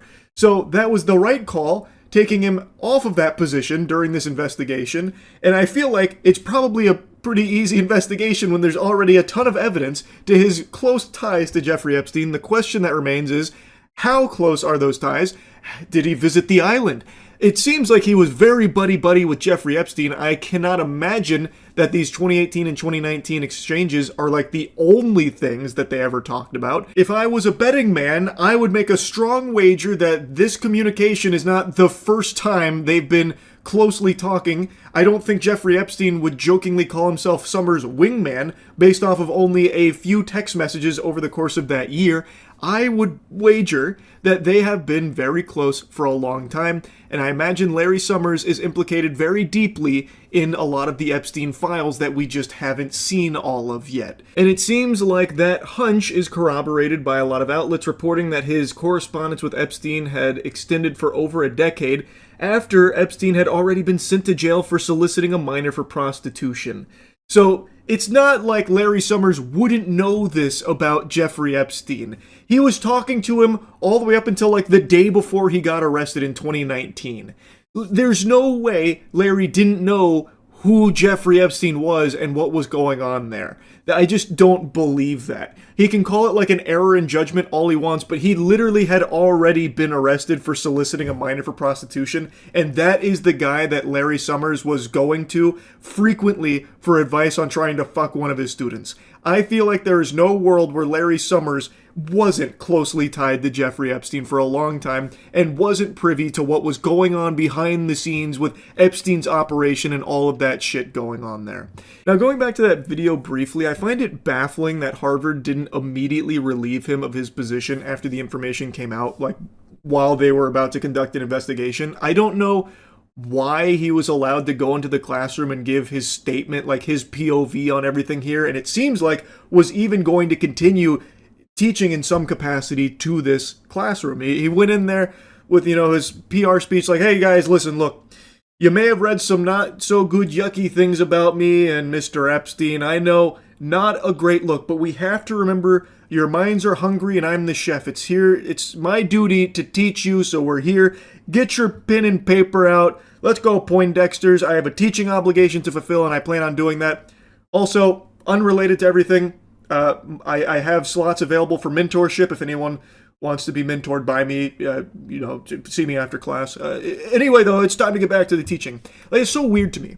Like, I understand they need to investigate the claims, but while doing so, he shouldn't have been allowed back in the classroom in the first place to teach or say that he is going to be able to continue teaching. Like, addressing the elephant in the room is somehow enough, and now all of a sudden he's allowed to be able to still give lectures. Who the fuck is going to want to sit there and listen to this guy who is apparently close friends with Jeffrey Epstein?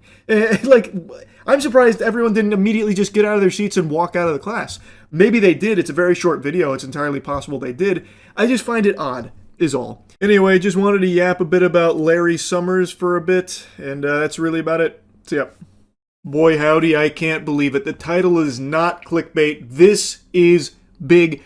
Color me blue and call me a smurf. I'm looking real stupid right now because I've been quite the Scrooge bah humbugging, saying that it'll never happen. They'll never release the Epstein files. And look what happens.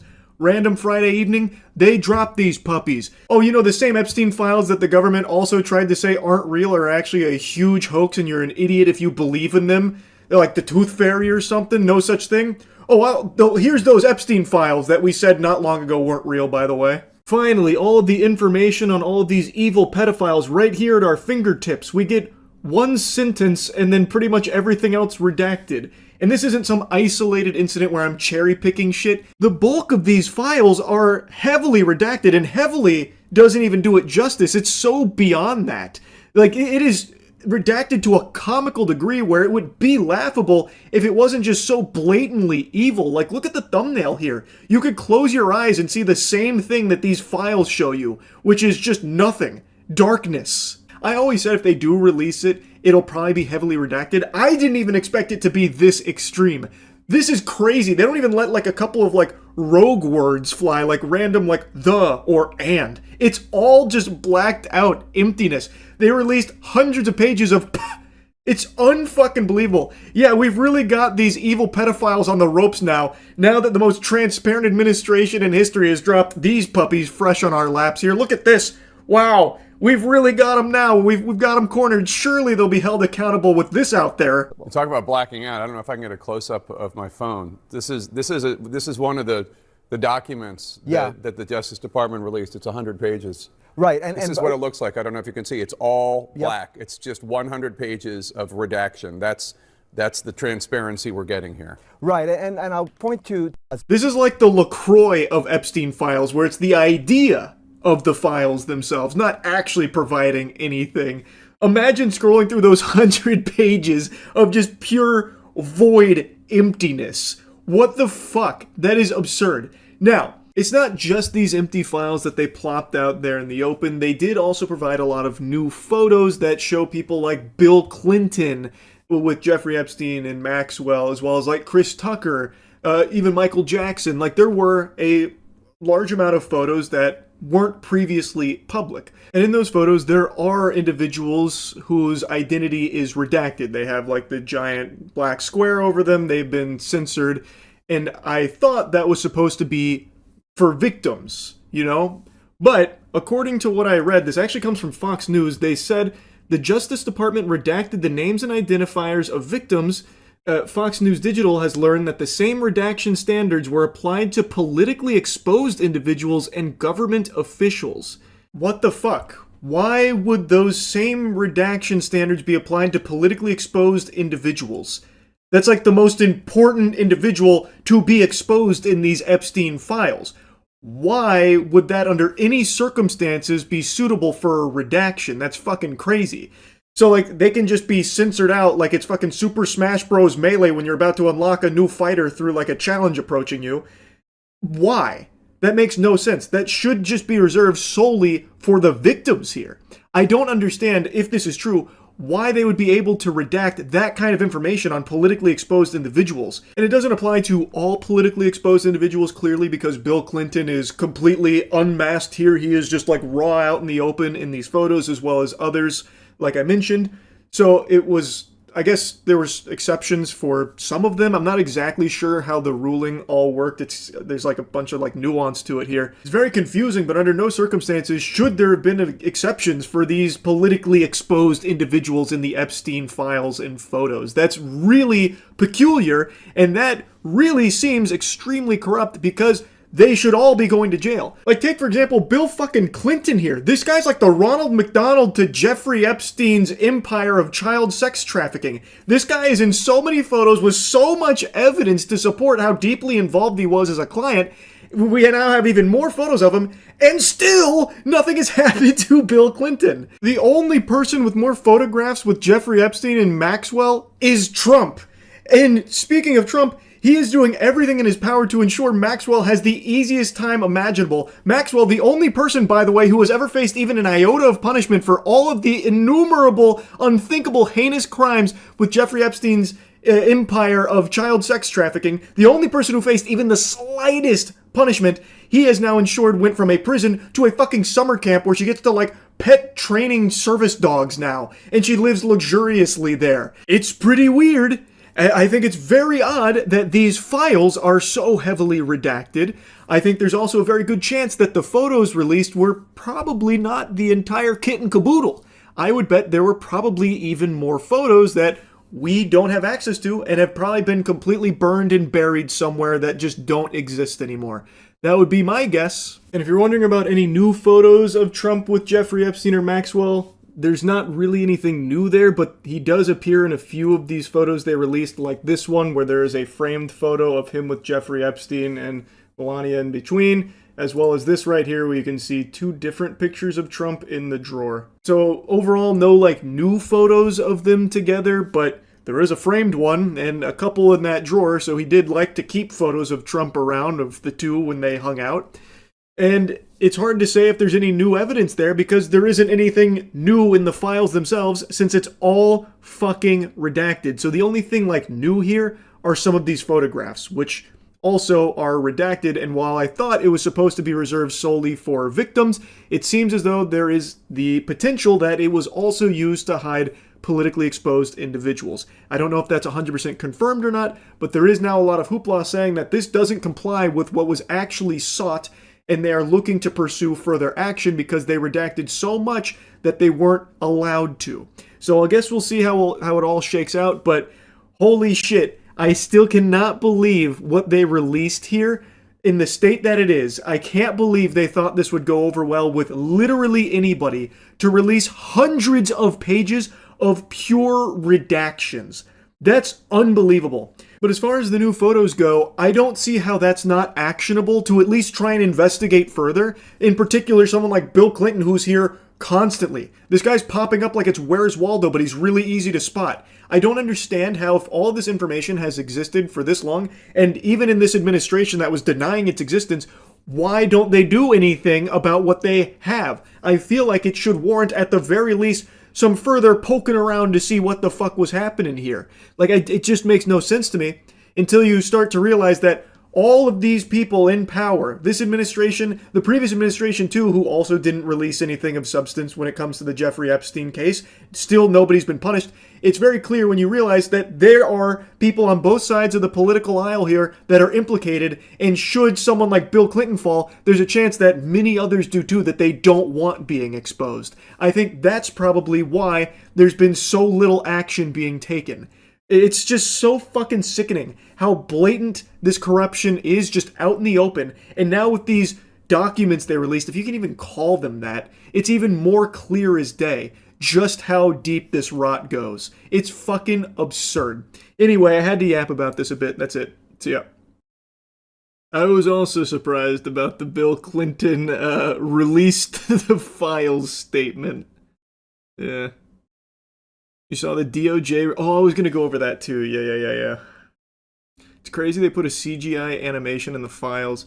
Yeah, this was certainly something interesting.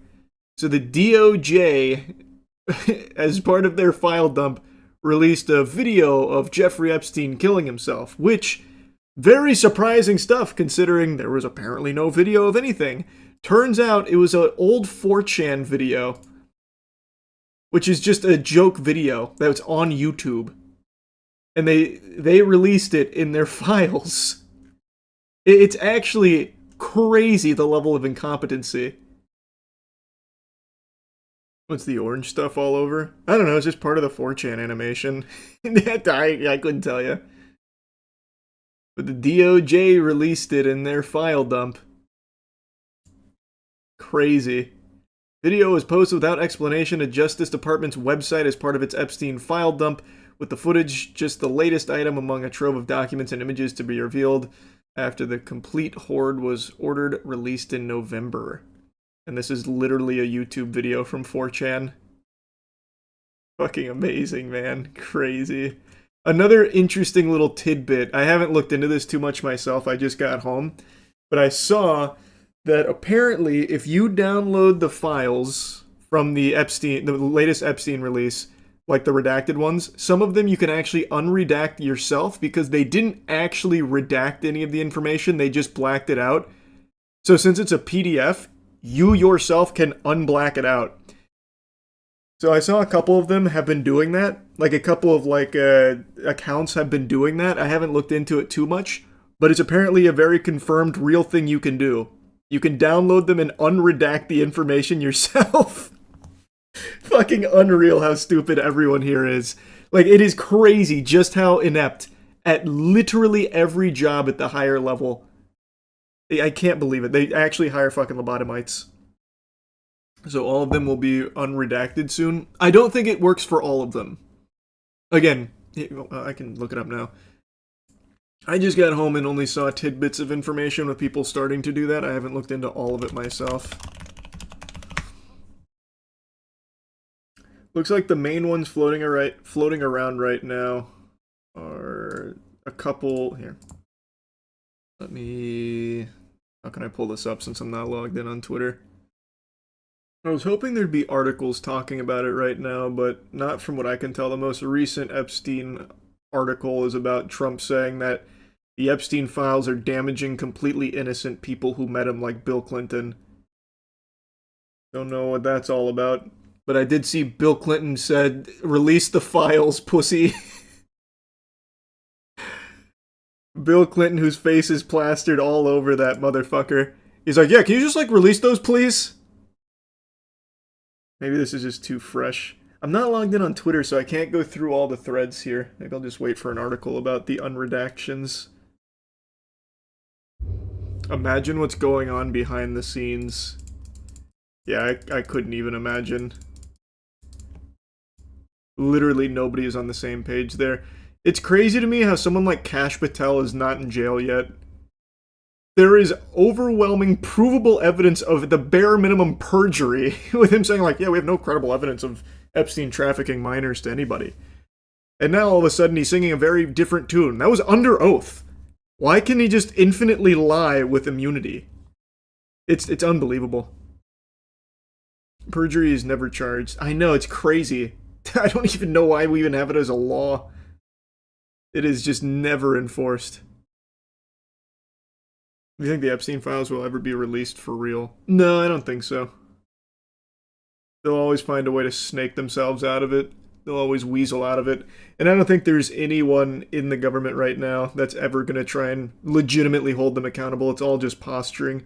I don't think Pam Bondi's going to get impeached or anything.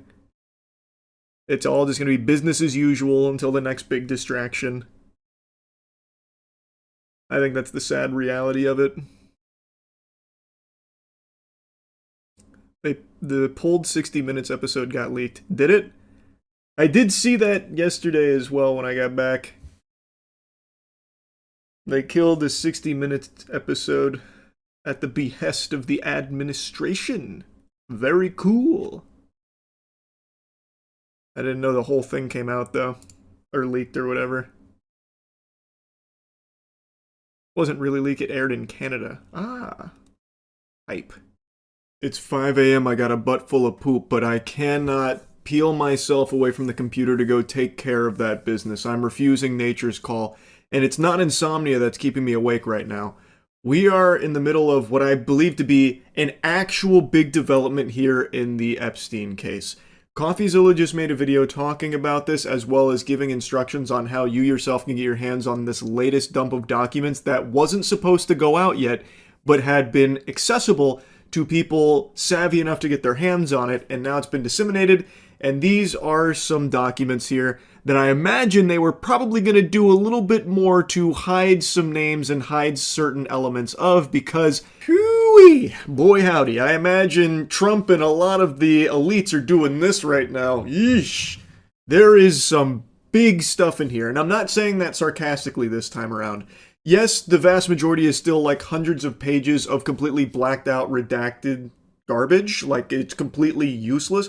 But some of them that they didn't get a chance to go through and just, fucking banish to the shadow realm has eye-opening stuff that directly contradicts a narrative that the government's been running with for a while.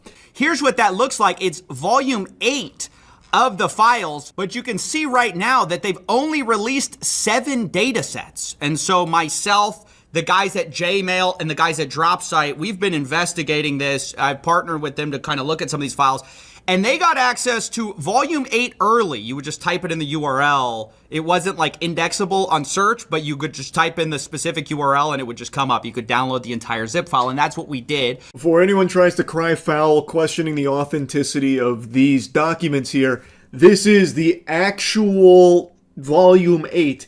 They just made it accessible by pure accident because everyone that seems to be working at the highest level is actually like a thumb-sucking fucking brain-dead moron. Specifically, I want to draw your attention immediately to the 10 co-conspirators that are mentioned in some of these emails in 2019. Now, this is just alarming stuff because prior to this, remember that all we really had was Jeffrey Epstein and Ghislaine Maxwell. That's the only people who have ever faced any charges at all. Ghislaine Maxwell, the only one who actually faced consequences, right? But in 2019, apparently there were 10 co-conspirators.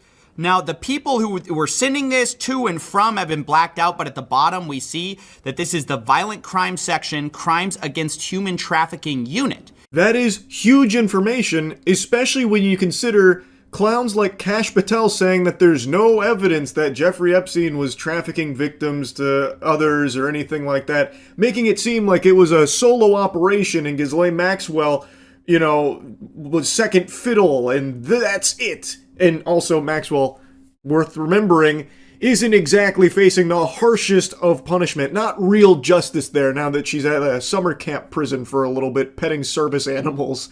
So I want to also make a side note. Kash Patel needs to be in jail. Like, he literally needs to be arrested. I don't know why perjury isn't something that's taken seriously anymore. There is irrefutable evidence Kash Patel has lied on record about this case. It's crazy that he just gets to do that with pure immunity. But I won't start shitting and spitting about that too hard right now.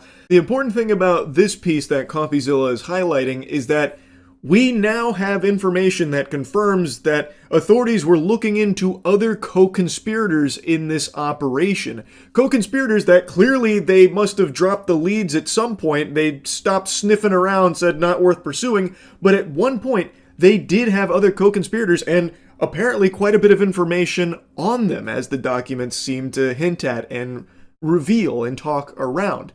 So, what the fuck happened, and why are they now pretending that there aren't co-conspirators when we now have hard proof that there was, and that they were pursuing for however brief a time?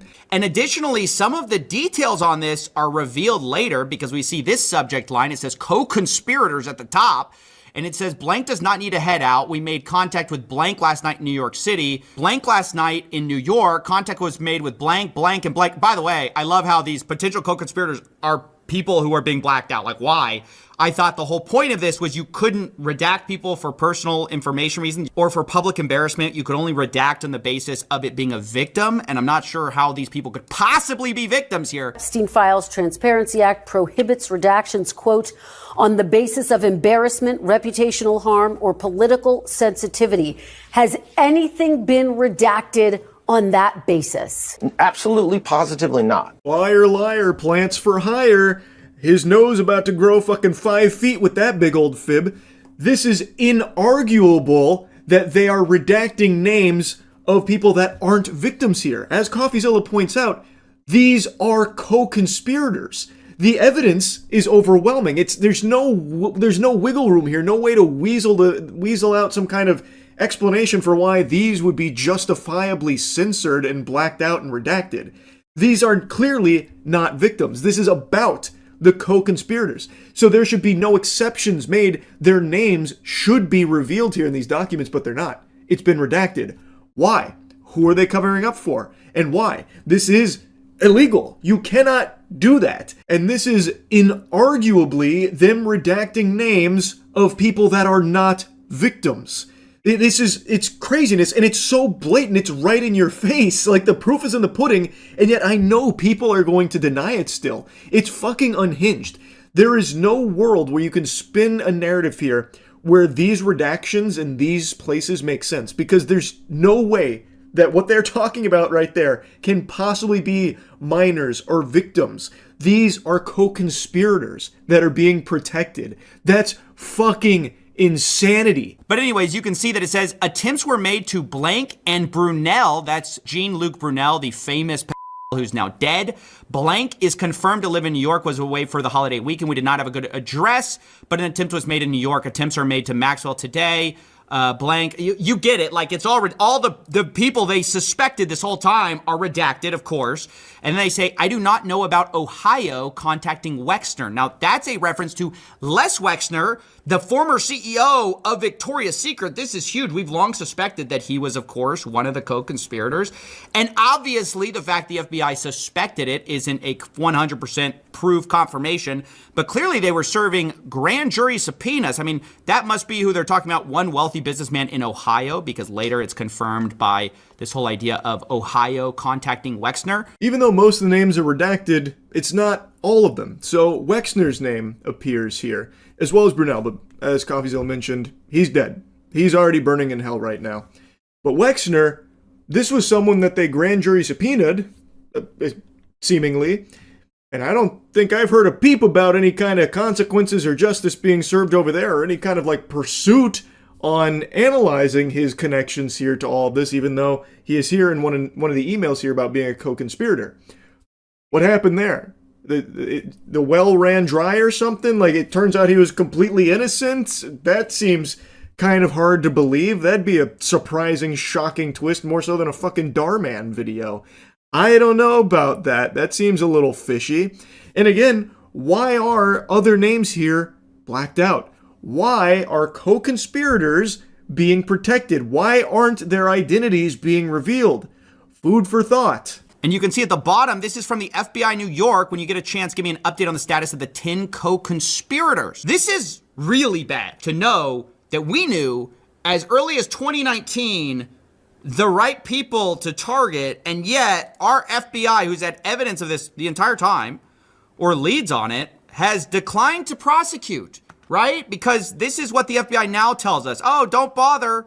Don't worry about it. That's what they wanted us to believe in July. Fast forward to December, we find out there's 10 guys that they knew about since like 6 years ago. You know, it's insane. It is insane because their position has been like, oh, there was nothing actionable in there, so, stop asking us. Just pipe down. We're busy covering shit up. Stop asking questions, has basically been the philosophy. Our hands are tied. There was nothing. It's all a hoax. Actually, no, the files are on Pam Bondi's desk. No, the files don't exist. It's all a hoax. Wait, actually, here's a ton of fucking files. Nothing's actionable, though. And according to Kash Patel, it was just Jeffrey Epstein. Nobody else. Why? It doesn't go deeper than that. That's it. Case closed. It's a fucking mess. It's a complete circus. And now that we have this kind of information out there, it's even more sickening to know that they are just blatantly protecting these pedophiles, these evil, evil people that engaged in unthinkably heinous actions. They are still getting away with it. And they know, and have known since 2019 apparently, that there are others out there, still at large, and are just not doing anything about it, and would instead rather lie saying, oh, there's nothing actionable or anything. Yeah, there was really nothing in there at all. In fact, it was all make-believe. In fact, Jeffrey Epstein was never real in the first place. Jeffrey Epstein was the friends made along the way. What are you guys talking about? It's so absurd. It is downright diabolical. The corruption is so blatant, it is right in your face. And even when we are getting drip-fed the tiniest tiddlywinks of information about this case that have been heavily redacted, mind you, we are still seeing just how depraved this is. There is so much evidence that they can't even sweep it all under the rug. We are still finding just how bad this is. Now just imagine what they're keeping from you and covering up, and what they've already probably burned and fucking snapped out of existence. And imagine if they actually did follow the rules here and only redact victim information. Just imagine how many people we could point to as blatantly corrupt and needing to be thrown in jail. For the last 6 years, having this kind of information and not acting on it, and to this day, having so many people in the highest levels of government denying its existence and trying to pretend that it's all fucking phony baloney, make-believe, dirty barnacles, horseradish, it's a hoax, it's not real, that kind of thing. Can you imagine if this information did actually properly release with only victims' information redacted? Even over here, we see that in one of the lawsuits, I believe this is with Maxwell, the government actually wanted to refer to people at trial as co-conspirators of the defendant, aka Maxwell, for the purposes of a rule. And then they say Jeffrey Epstein, and then there are two names listed there who are going to be listed as co-conspirators. Again, who are those people? We were told that the only co-conspirator now is Maxwell, and if you don't believe that, you're crazy, you're a conspiracy theorist. But back in 2020, this was an idea not just promulgated by wackos, it was promulgated by who? The FBI themselves, the Department of Justice. Look at this. Co-conspirator question transcript. This is from USA NYS. They say, question, when Jeffrey Epstein died, a lot of people asked, who's next? Is the government going to hold people who are accused of helping him recruit these girls? Are they going to hold them accountable? And then the answer is, well, I'll note that the original charges against Jeffrey Epstein contained a conspiracy charge, and we allege that there were conspirators involved. Jeffrey Epstein couldn't have done what he did without the assistance of others. And I can assure you that our investigation is moving forward, except I guess not. Yeah, that investigation hit a brick wall. That investigation went off the tracks and fell into a fucking nitroglycerin facility and just blew up, because that shit has not been pursued clearly. As CoffeeZilla mentions, this idea of there being more than just Epstein and Maxwell, the highest level of authority has been saying, you're crazy if you believe that, you are falling for, nonsense fairy tale garbage. But even the FBI years ago was saying the same things internally here, and even agreeing that it couldn't have been done alone. They were even moving to call other people associated with this co-conspirators. Information redacted on those names there. But they knew certain individuals to target for this that they were going to be looking into with the investigation, and assuring them that the investigation is moving forward on these co-conspirators, and then it doesn't. Why did it magically stop? What happened? What changed? And why, if all of this information is still at the government's fingertips, do they continue to lie and pretend as though it doesn't exist and that there's nothing here at all that the public didn't already know? They've already given out justice by sending Maxwell to a summer camp. You know, that's all they can do. That's the only power they can muster here. And what's even more concerning is our president also seems concerned with the wrong people. The victims were protesting that too many of them were redacted. I know there are a lot of people that are angry about all of the pictures of other people, but I think it's terrible. Look, I like Bill Clinton. I've always gotten along with Bill Clinton. I've been nice to him. He's been nice to me. We've always gotten along. Respect him. I hate to see photos come out of him, but this is what the Democrats, mostly Democrats, and a couple of bad Republicans are asking for. So they're giving their photos of me, too. Everybody was friendly with this guy. I think it's a terrible thing. I think Bill Clinton's a big boy. He can handle it. But you probably have pictures being exposed of other people that innocently met Jeffrey Epstein years ago, many years ago. What an interesting perspective. That is a fascinating thing for him to harp on so much about, like, well, we got to think about all the innocent people that met with Jeffrey Epstein. That's what we should be focusing on, and how damaging and how traumatizing this must be for them, those innocent people that hung out with Jeffrey Epstein, all the lawyers and bankers and all of them. Heart breaks for them. Bill Clinton, I can't believe he got wrapped up in this. Love that guy. This is a crazy set of circumstances. He's a big boy, though. Side note, Bill Clinton apparently just put out a statement this afternoon saying release the entirety of the files. So Bill Clinton's like, just do it, pussy. That was a crazy plot twist I certainly didn't expect, because I can't imagine a world where Bill Clinton isn't also wrapped up in this shit. I think that guy is beyond guilty. I bet he had a whole fucking lodge named after him on Epstein's Island. I find it hard to believe that somehow he'd walk out of this squeaky clean. Sounds like mutually assured destruction here, and Bill Clinton's just throwing his meat on the table, challenging him to do so, and I guess we'll see how it all shakes out from there. The thing is that CoffeeZilla is pointing out, Trump's focus is more about, there's innocent people here. We have to keep in mind, think of the innocent multi-millionaire and billionaires that didn't know Jeffrey Epstein for all the bad stuff. They just knew him for cracking jokes and stuff, and, just being a guy, just being one of the dudes.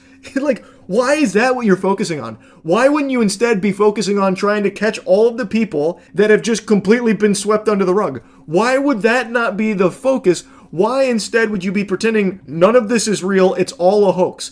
That's very peculiar. I think that's pretty concerning. And when you do have an opportunity to release the files, why are they so heavily redacted with hundreds and hundreds of pages completely blacked out? That looks very guilty. That looks like a really big admission of guilt. Now, I'll be honest, he gets off track from here, but the point he was making is that those poor, innocent, bankers who were meeting with Epstein, the poor lawyers who were meeting with Epstein, all of Epstein's friends are just caught up in this unfortunate thing.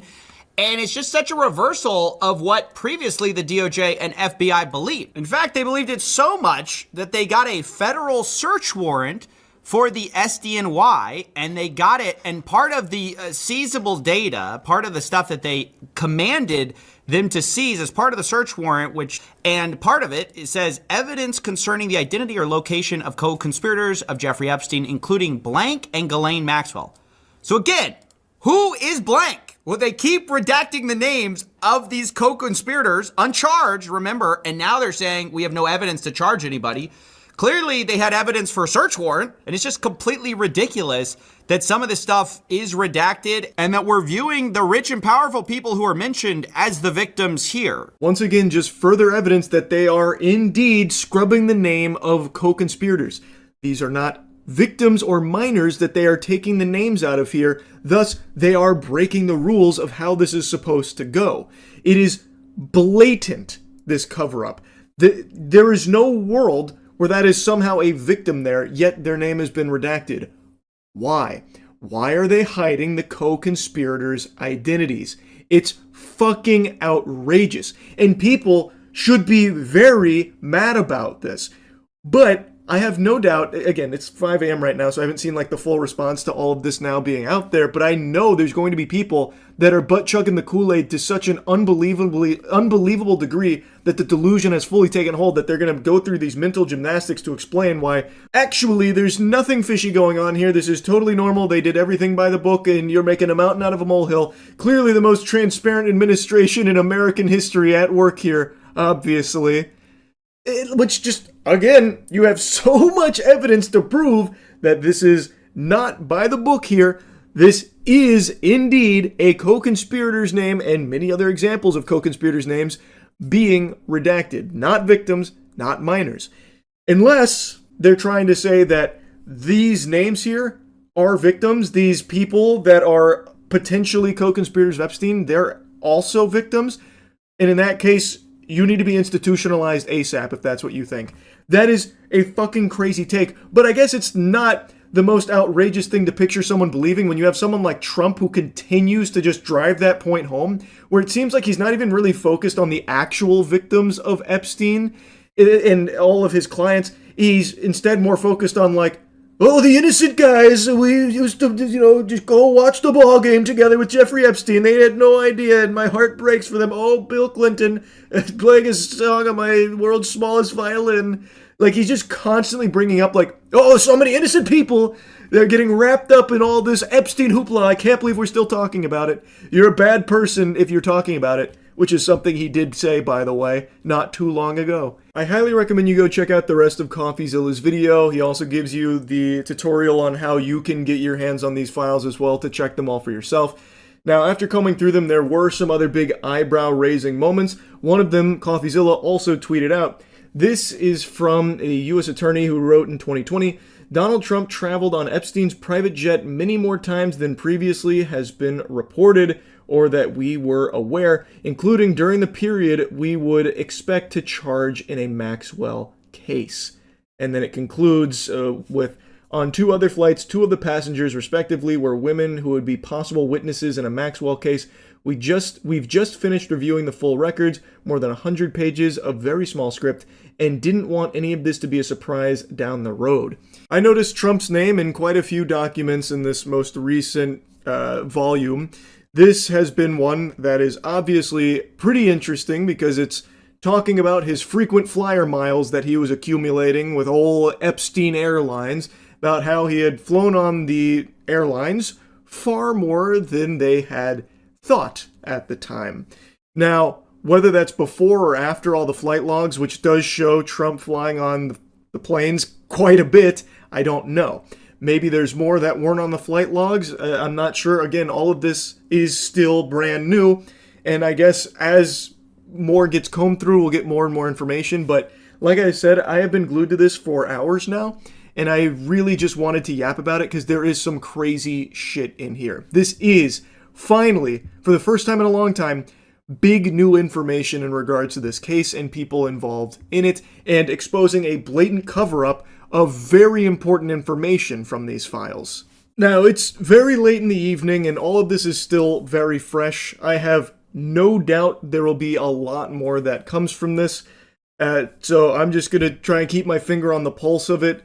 I already have no doubt there will be a large number of people that'll plug their ears to it and downplay the significance. I already saw a crazy tweet from some psychopath named Mila. I have no idea who this troglodyte is, but they are now already singing a different tune about why does anyone care about the Epstein Files, which is something that was previously tried. Now, in the wake of all of this, it's being dusted off to try again. I truly hope there won't come a time where people start to say that this isn't a big deal, that this isn't something people should care about. This is a massive deal, and everyone should care about this because it implicates the people that control your life. The people in the highest level of power in this country that are actively making decisions on your life and how everything unfolds in this country. And if the people that are in these positions are these evil pedophiles that have been getting away with these crimes, then there's a huge problem there. They need to be held accountable and face justice. You shouldn't want to be ruled and controlled by people that were Epstein clients. Like, I don't know how insane people have become recently, where now they are with a straight face trying to say that Epstein isn't something you should care about. Get over it. That blows my mind. Mila Joy, I suppose, gets her joy from the suffering of children and does so with a big smile on her face. She doesn't care that children were being trafficked and raped by potentially the most powerful people in this country. She doesn't care. She doesn't want them unmasked or thrown in jail. She couldn't care less about that. That's pretty fucking unhinged, Mila. All I can do is cross my fingers and hope and pray that there's not a ton of people with a poisoned, smooth brain like she has. I am hoping there's sensible people out there that are seeing all of this unfold in real time and finally having that come to Jesus moment, that eureka moment of, wow, there's something very, very bad afoot here. But anyway, I'll stop yapping about it for now. I guess we'll see what else comes from Volume 8 here of the Epstein Files. Huge hats off to everyone that played a role in helping preserve that initial dump of these files, because I have a sneaking suspicion when these are officially released, when they pop up again, they might not be in the same state. I'm thinking there might be further redactions to them. It's just a hunch. I guess we'll see. Anyway, that's really about it. So, yeah. I was going to wait a bit longer before drooling all over this topic, just to see if anything would come from it, since it's such a big deal. But I've now very much learned my lesson that there is never going to be anything that comes from anything Epstein related. That's basically how it seems. So I'm sure you've seen by now that with all of those redacted files that they've been farting out, you can actually unredact a lot of them yourself, and you don't even need a double-digit IQ to do it. Here's a quick tutorial that even a Neanderthal can follow along with. Redacted. So you can go ahead and scroll down till you get to a redacted area. Here's a redacted area right here. Guess what? If you want to look at these files, all you got to do is copy it and paste it into Microsoft Word, and guess what? All the files are unredacted. There it is. So go back to justice.org, find all those files, and start unredacting before they figure out how to stop you. I've seen only a teensy tiny bit of media coverage on this, not a whole lot of buzz generated from the unredacting techniques here, but from the couple that I've seen, they say things like this: hackers unredact Epstein files. Hackers didn't do it. Your fucking grandpappy sitting down in front of his goddamn iPad could do it too. There's no hacking here. It's Control-C, Control-V. Holy shit. My god, he's like an elite XD hacksaw. Wow. Yeah, it really is that easy. You don't have to have a big brain like Jimmy Neutron for this here. And it doesn't work for all the files, but it works for a good portion of them.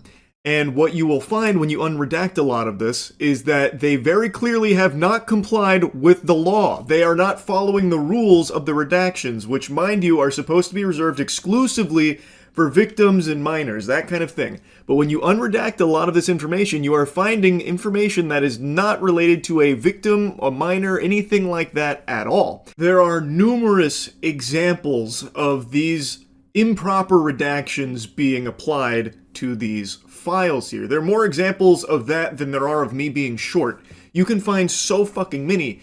And it's kind of like a lot of crickets in mainstream journalism right now in regards to this unredaction technique a lot of people have employed on TikTok, and even like Asmongold has done it on stream as well. And what they're finding is, yeah, it is inarguable that these redactions are not following the rules.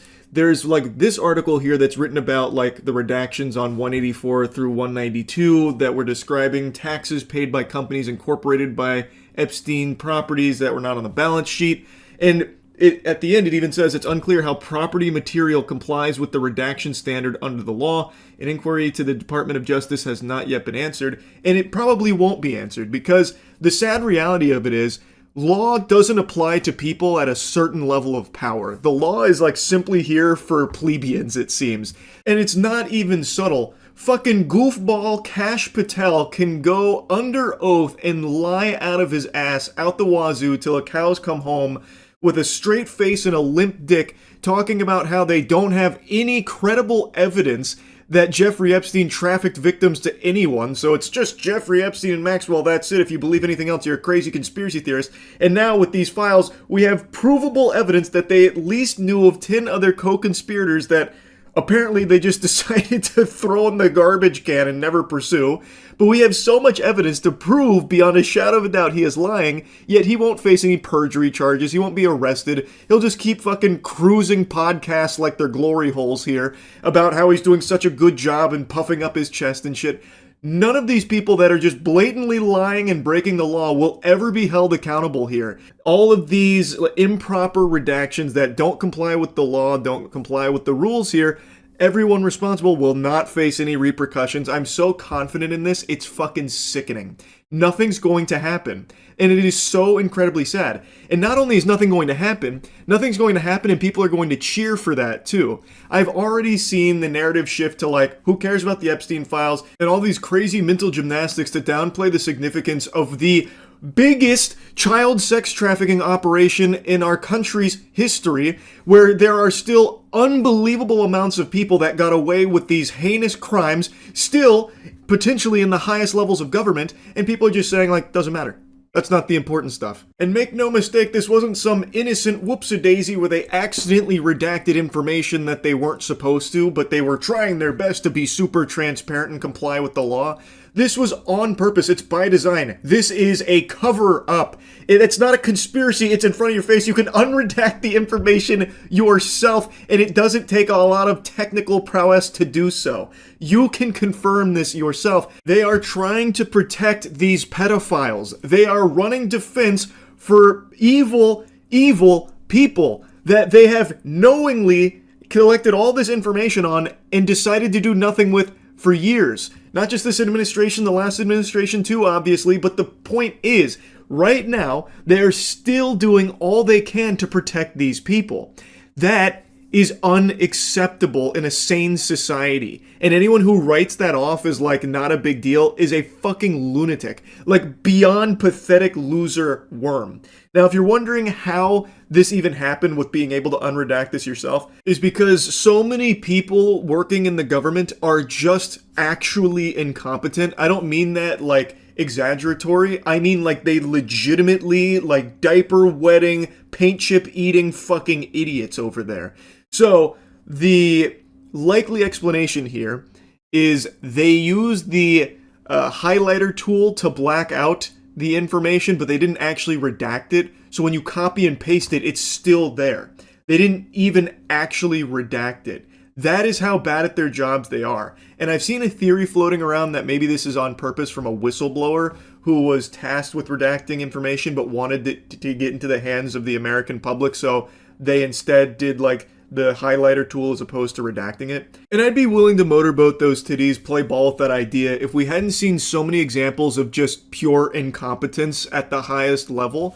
I truly just think it's clear that the people in these positions are just like actual fedora-tipping Reddit twerps, like based on how they shitpost on Twitter and everything, and that they legit just can't do their jobs very well. Side note, anyone remember this little golden nugget where they literally rickrolled the Epstein Files release, treating the most notorious, infamous child sex trafficker, as well as all of the information in regards to his clients and all of these evil crimes, as a joke? Anyone remember that? I think it's pretty evident that a lot of the people in these positions are actually just fucking dumb.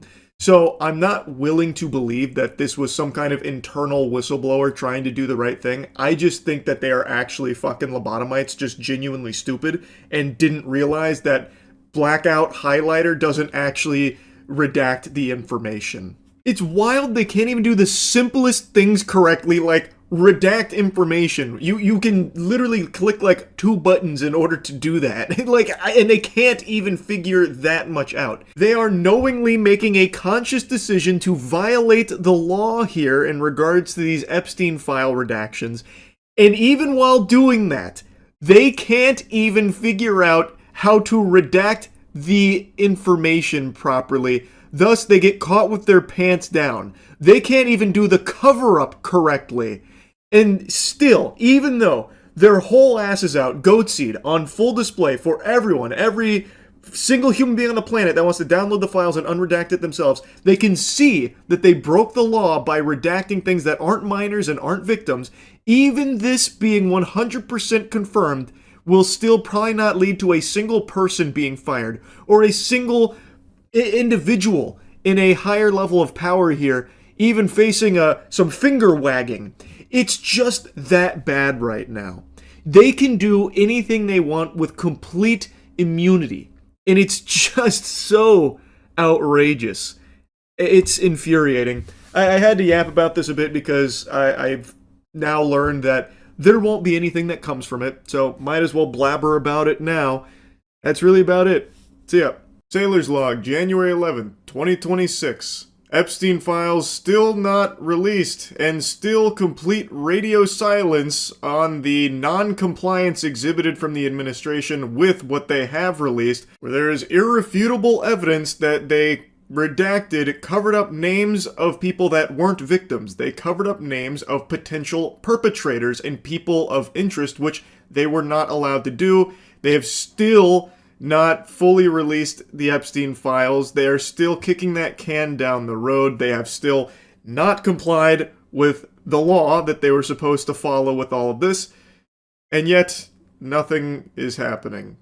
They are not being, punished for it or anything. They just get to do whatever they want, or get to not do whatever they don't want to do.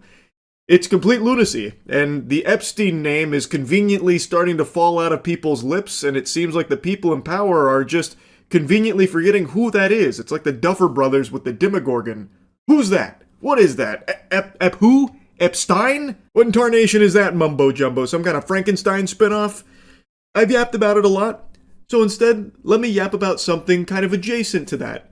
Dan Bongino. Dan Bongino was a podcaster who actually got to serve as deputy director of the FBI last year, and one of his big promises, one of his big things that he was going to fight for the people, for the American public, being the patriot that he is, he was going to go in there, he was going to get the Epstein Files out, and he was going to get people held accountable. And guess what happened when Dan Bongino finally made it in there? Nothing. Less than nothing, really. Calling what he did nothing is a generosity that he doesn't deserve to be afforded. If you went into your bathroom right now and squeezed your empty tube of toothpaste, the fucking air that pops out of it would have more value than Dan Bongo's going into the FBI. It's so fucking pathetic. But at least he has a really cool legacy he left behind with his time in the FBI with this iconic clip. You said Jeffrey Epstein committed suicide. People don't believe it. Well, I mean, listen, they have a right to their opinion, but as someone who has worked as a public defender, as a prosecutor, who's been in that prison system, who's been in the Metropolitan Detention Center, who's been in segregated housing, you know a suicide when you see one, and that's what that was. He killed himself. You want me to? I've seen the whole file. He killed himself. Holy shit.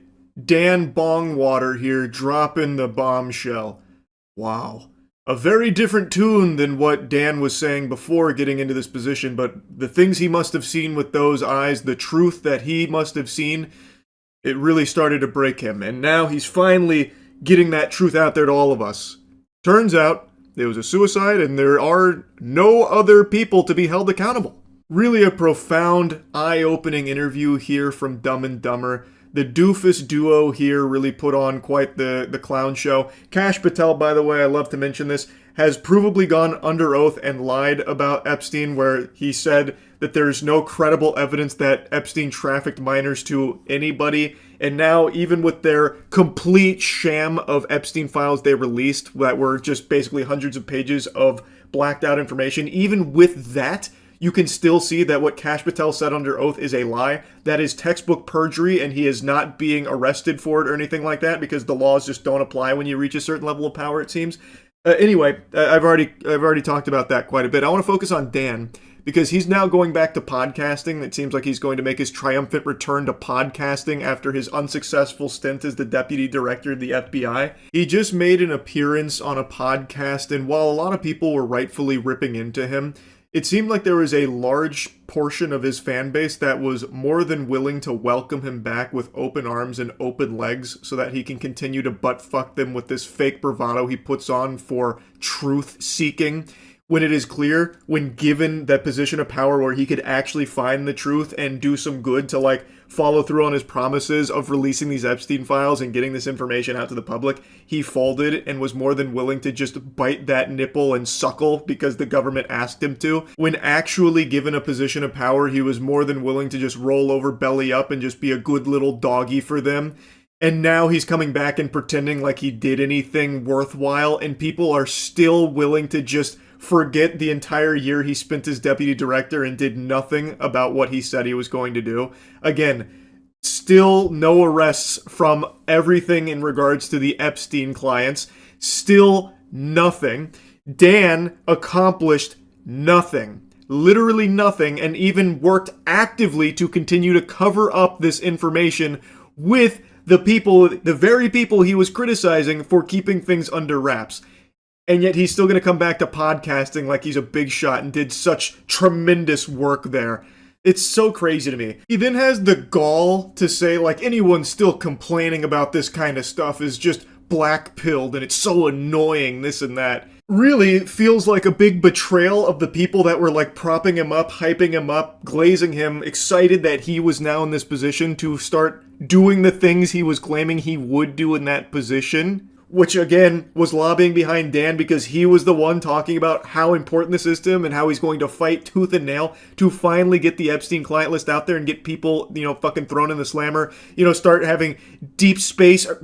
Well, maybe deep space, but deep state agents arrested as well, and fucking deep space agents too. He's just start fucking arresting cosmic entities out there. I don't know. He was talking about all these things about how he's gonna, get all of these horrible people out of there, and it all starts with the Epstein file cover-up being blown wide open. Then when he finally gets there, he doesn't even begin to scratch the surface of that, and just goes with the flow. He doesn't rock the boat. He just becomes a good little puppet for them. And now he's back to podcasting. But the black pill, complaining and whining all the time about the administration of it, it's just like, man, what team are you on? Holy Moses, man. So you don't have to watch. It's okay. There's a door. Go find the freaking exits, because I don't really give a shit. I'm not here for anybody's money or anything like that. I'm too old for that shit. Well, we're all very excited to have you back. If you're excited to have him back, you need to hit yourself in the head with a hammer ASAP. Try and reset your neurons.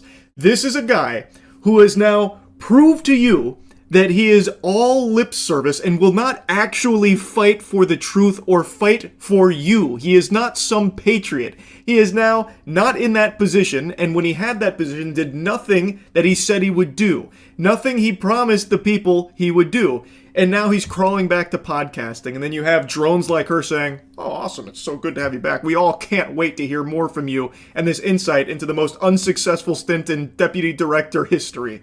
Yeehaw." It's crazy. It's fucking crazy. But on the bright side, now that he's gone back to podcasting, we're going to have more golden clips like this.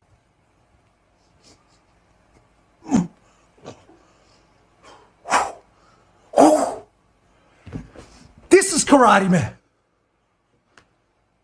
Double leg. The jump kick. The side kick. The roundhouse. The tie kick. Body.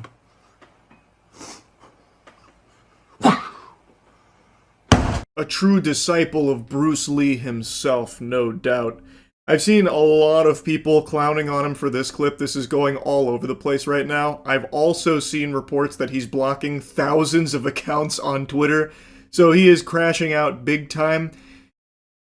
So, stand back, crooked FBI directors, because now you got Dan Bongino back with a microphone on a podcast where he is most dangerous. That's when he does his best work, not when he's actually in a position of power to start, holding people accountable, but when he can pretend that he will. That's when you gotta be careful. So Dan Bongino back in Ultra Instinct mode. Fucking clown, man. That's really about it. See ya. Do you see it? Look closely in the palm of my hand. To the untrained eye, it may appear empty, but you have to use your third eye to see the truth. What lays before you in the palm of my hand, my little greasy bare paws, are the Epstein Files. Nothing. It's imaginary. Because this administration still refuses to actually comply with the law. Even when they did release their couple of batches of Epstein Files, they also didn't comply with the law because they redacted names that weren't victims, which has been proven beyond a shadow of a doubt. And now it's been, a month past deadline, and they are still kicking the can down the road. And now, like a bucking bronco, they're putting up a real fight where now the DOJ is basically saying in their most recent filing that no court can order them to release these Epstein files. They can't force the release. They're basically gloating that they're kind of above the law, is the impression I get from reading through this. Now, a lot of it's legalese, so a bit of it's a bit above my pay grade, but from everything I've read from the experts who have went through this filing, this is the DOJ once again refusing to cooperate and is now just kind of outright saying that no one can really force them to do this. It's fucking sickening. What is supposed to be the most transparent administration in American history seems to have a real issue with transparency when it comes to the Epstein files for some fucking reason. Really makes you think, doesn't it? And speaking of thinking, I want to turn my attention to someone who hasn't had a thought in years. Pam Bondi. She farted out a super strong statement on Twitter that's no nonsense. A reminder to all those in Minnesota, no one is above the law. Mic drop moment. Literal chills. Scam Bondi here is alting. She's really laying it all on the table. But, let's be honest here, Pam. That's not exactly true now, is it? Because there are clearly people who are above the law. It's anyone that's associated with Jeffrey Epstein and the client list. Really, Pamela, it kind of makes me wonder if this could be an actual defense strategy people could employ. You know, like just claiming that they're on the Jeffrey Epstein client list. I wonder if that would just give them full immunity. Because I imagine it'd be like activating God mode in a video game, because this administration, they won't pursue shit if that's the case. So saying that you're on the Jeffrey Epstein client list, that's like Harry Potter putting on the invisibility cloak. Or Bilbo Baggins putting on the fucking One Ring. Just vanish out of this administration's eyes. But not only that, not only do you go invisible, they will jump on a live fucking grenade and do everything in their power to protect you. So, I don't know, I feel like that Ford worker that called Trump a pedophile protector was really onto something there, because there's a lot of pedophile protecting going on every single fucking day from this administration.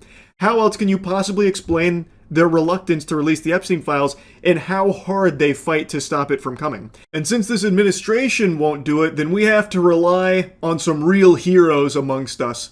These fucking clowns, these goddamn freaks that were given the Epstein Phase 1 binders. These online influencers were apparently holding the Epstein files, smiling and giddy, posing like it's the goddamn prom photos with the Epstein files, and since then, crickets. Why don't you guys release the files? You got the binders, right? Since the government won't be transparent, why don't you guys do it? You're supposed to be like fighting for the American people and shit, right? That's what you pretend to do online. You had the Epstein files, apparently. Why don't you just put it out there? It's just food for thought. I don't know. Now, of course, you'd have to be on the crack pipe to think any of those frauds actually got the Epstein files. I bet in those binders was just pictures of Trump's butthole just goatseeing or something. They clearly didn't get anything, and they are clearly just staying silent about all of this. I haven't seen any of them come forward with their binders since then, so I'm led to believe that they didn't actually get anything at all, and this was just a photo shoot. That's all. Nothing else.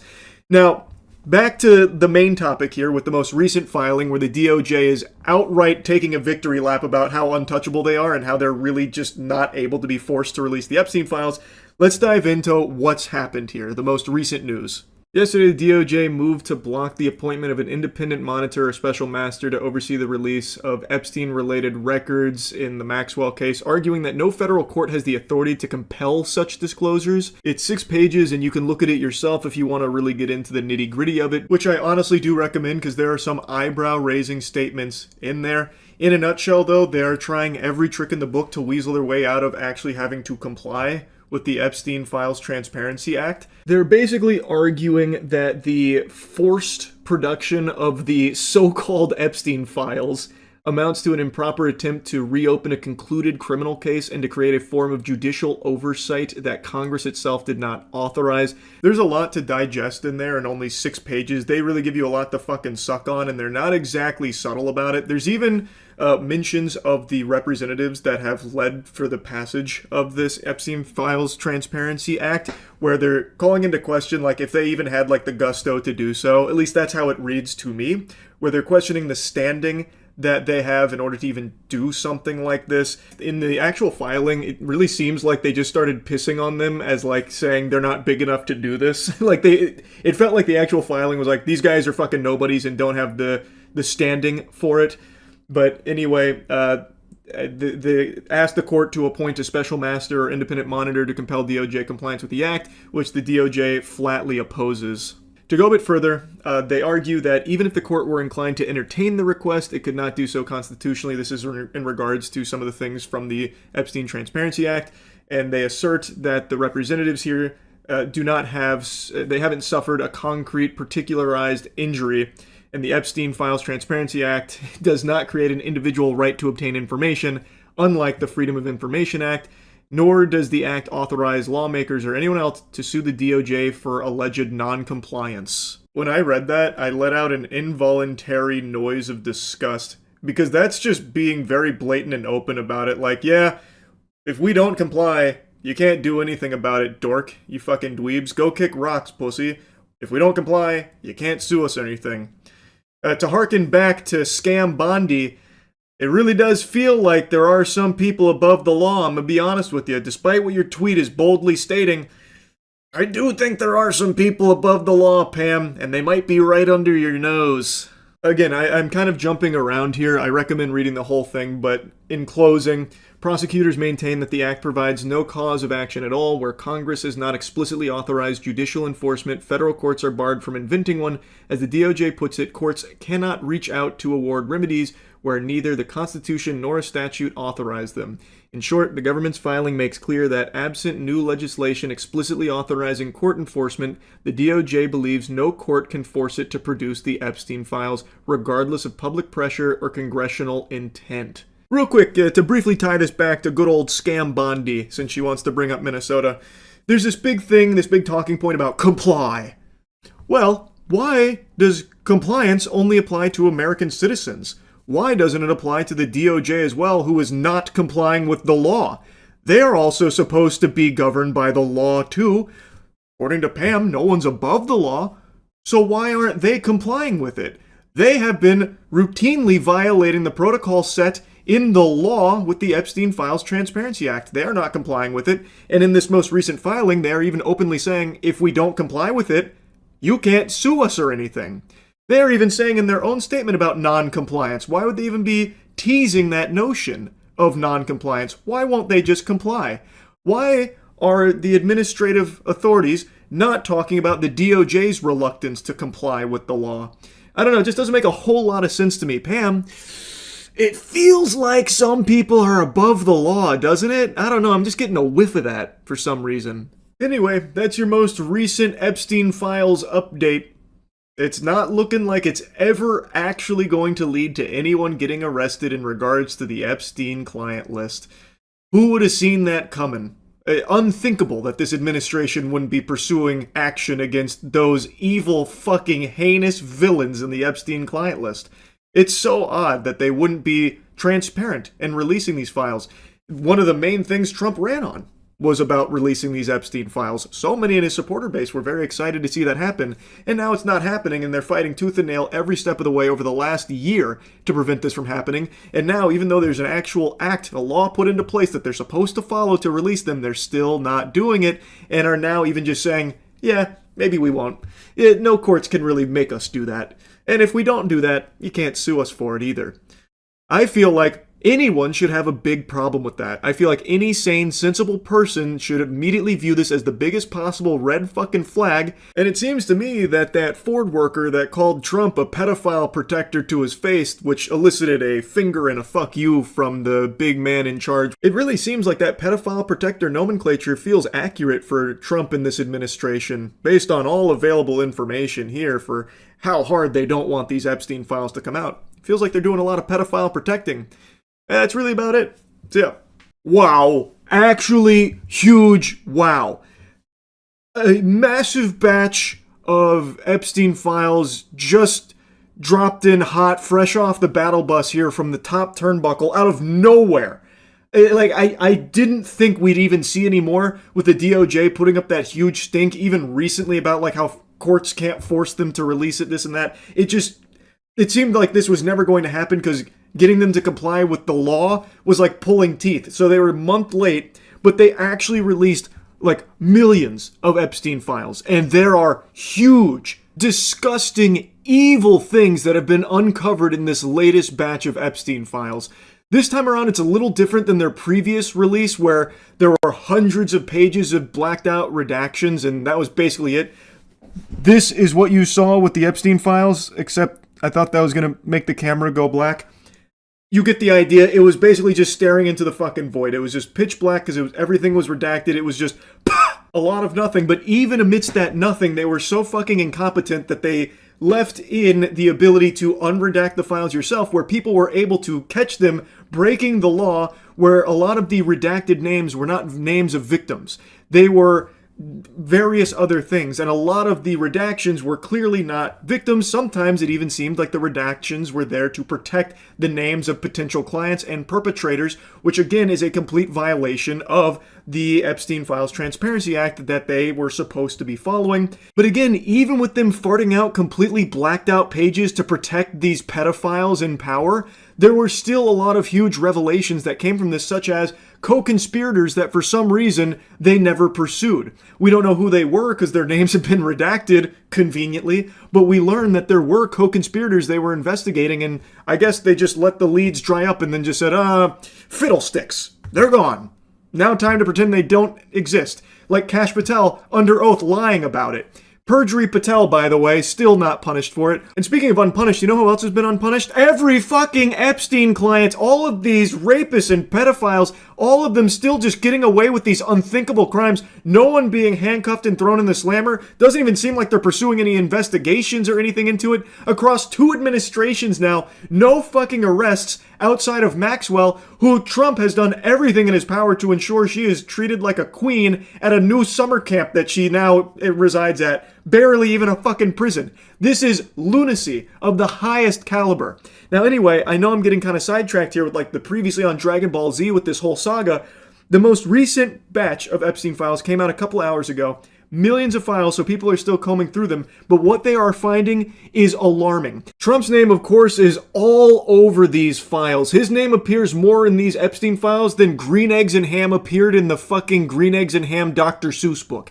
His name is everywhere with numerous allegations about terrible, awful things. Some things we had heard little bits and pieces about from previous Epstein releases, but this one has significantly more, including this FBI report that claims Trump has been compromised by Israel, which anyone who's been paying attention to this administration shouldn't really be surprised at. I don't think anyone heard that and recoiled in their chair going, what? If anyone's followed everything that's been going on in regards to Trump and Israel, it should be no surprise that the FBI believed he was compromised, is compromised as well, most likely. But this is, again, new information that is hitting the public here from official sources in these Epstein files. These are big. Another huge name appearing in here is Bill Gates. So Bill Gates had an exchange with Jeffrey Epstein, and I think it's been known for a long time Bill Gates was associated with Jeffrey Epstein, but this information here is new that talks about how he contracted an STD apparently and had asked Jeffrey Epstein to provide him with antibiotics that he could secretly dose Melinda with. He had contracted it from Russian girls apparently. Another massive name coming in is Elon Musk, who had an email chain with Jeffrey Epstein that was in these files about him trying to plan a visit to Jeffrey Epstein's island, and he seemed to want to find the wildest party, the best time to come through to the island, and he was trying to make plans to go visit the island. These new files also expose blatant lies that a lot of really powerful people tried to peddle to get themselves out of hot water in regards to their close connection to Jeffrey Epstein, like Howard Lutnick. Howard Lutnick is Trump's commerce secretary, and he claimed he cut ties with Jeffrey Epstein in 2005, yet in these files we can clearly see he was emailing Epstein in 2012, planning a trip out there, saying, "Hi Jeff, we are landing in St. Thomas early Saturday afternoon and planning to head over to St. Bart on Monday at some point. Where are you located? Does Sunday evening for dinner sound good? I have another couple, Michael and Mary Lehrman, with me on my boat, and each of us has 4 children. 2 16s, 2 14s, a 13, a 12, an 11, and a 7-year-old. Thanks, Howard." What a disgusting freak. He's even listing out the ages of the children that are joining them on their planned trip to Epstein's Island. This is in 2012. That's quite a few years after 2005, Howard. Seems like you told a big-time fib. Howard said that he had visited Epstein's house in 2005, but it culminated with him getting the heebie-jeebies. He called him gross and said that was basically kaput. That was the end of his relationship with Epstein. He washed his hands of him back in 2005, but that clearly wasn't true now, was it, Howard? These emails are from 2012, planning a trip out there and making a very odd mention of a bunch of children and their ages that will be joining you to Epstein's Island. Howard Lutnick is your U.S. Secretary of Commerce under Trump right now. This is your Commerce Secretary. And he is one of many very powerful politicians whom you'll find in these new Epstein files and previous Epstein files as well. These are just a few of many names, new names as well, very powerful people who appear in these files with alleged horrible, horrible things that they have done in connection with Jeffrey Epstein and the island. It is a big, big deal. This is undoubtedly just the tip of the iceberg here. This latest batch was millions of files, so there is still a lot of information out there that hasn't been adequately combed through, and still what we are learning right now is heinous. And I feel like it should be pretty obvious that there needs to be investigations conducted here and maybe a little bit of fucking justice. Maybe some of these evil fucking demons getting arrested, perhaps. Why are none of these people in these Epstein files even being looked into at all? Why does Kash Patel lie under oath about there not being an Epstein list or clients or like co-conspirators when we now have all this available evidence that confirms there definitely were co-conspirators, there definitely are clients, and there is nothing being done, not in this administration, not the previous administration, to hold any of them accountable or find them. This is a huge deal that nobody should be trying to like minimize the importance of. For some reason, people are trying to pretend as though this is something we should just like brush aside, move on from the whole Epstein fiasco. That is craziness. There are people in the most powerful positions of government right now that are rapists and pedophiles that have got away with unthinkable crimes, and they need to be held accountable. We have so much information here. We have so many names, and we need them to be investigated. We need justice. I don't know why so many people are so okay with being governed by these monsters. It's baffling to me. It actually boggles my fucking mind. This latest batch shows even more evidence, shines even more light on these terrible, terrible things that unfolded here, and the close connections a lot of powerful people had to Epstein and the island. I'll continue to look into the files and see what else turns up from all of this. I'll be, of course, keeping my finger on the pulse of it, and I highly encourage all of you to be paying very close attention to it and the people named in these Epstein files, and the people that try and defend it as well. That is unacceptable. This is indefensible. There's no excuse for it. So anyway, wanted to just give you an update here. That's really about it. So yeah, looked any further in the Epstein stuff? It's fucking horrific. Of course I have, man. That shit's crazy. And there's still many, many more things to come, I'm sure, as people continue to comb through it. If this doesn't bring down the elites, nothing will. Oh, brother, you're not paying attention. It's not going to do shit. I even saw I don't remember who it was. It might have been Todd. One of the ghouls was like, there's not going to be any new charges with the Epstein file releases, so nothing's going to happen. And people are already like just excusing the people that are on there that they like while condemning the ones they don't. Nothing's going to happen, unfortunately. So Epstein was responsible for COD having microtransactions. I saw the microtransaction one, yeah. I also saw that he got banned on Xbox Live. I saw all that shit. And then he was into like Five Nights at Freddy's porn. Leslie Benzies in the files too. Yep. You'd imagine they would use someone like Clinton to make an example out of, but no one getting charged is fucking crazy. Why is it fucking crazy? If they charge Clinton, they know that many others will go down too. That's why both Democrats and Republicans aren't pursuing any Epstein punishment. Because if one falls, they'll all fall. Like Bill Gates and everyone else in there that just came out in the files, nothing's going to happen. Do you think the cannibalism stuff is real? I think so. To a certain extent, yeah. Evil, fucked up people out there, man. So yeah, I believe that. Thoughts on the rich being exposed as cannibals from the files? Yeah, that one was wacky. That one was crazy. I do believe it, though. I've said for a long time, there's a bunch of fucking freaks there. Even during, like, the whole, pedophile ring shit that Alex Jones used to talk about, I said, like, that he's probably right. Like, I feel like most people who ever paid attention knew that there was some true evil at the highest level of the food chain. But now Alex Jones isn't talking about that as much, even though there's, like, now confirmed evidence that he was right about that. It's crazy. People are just so fucking loyal to, like, the powerful people they grovel to, that they'll just all of a sudden abandon something that they, I believe, or I thought firmly believed in. Different when it's your friends, I guess. It's not confirmed, stop spreading misinformation. You can doubt the files all you want till the cows come home.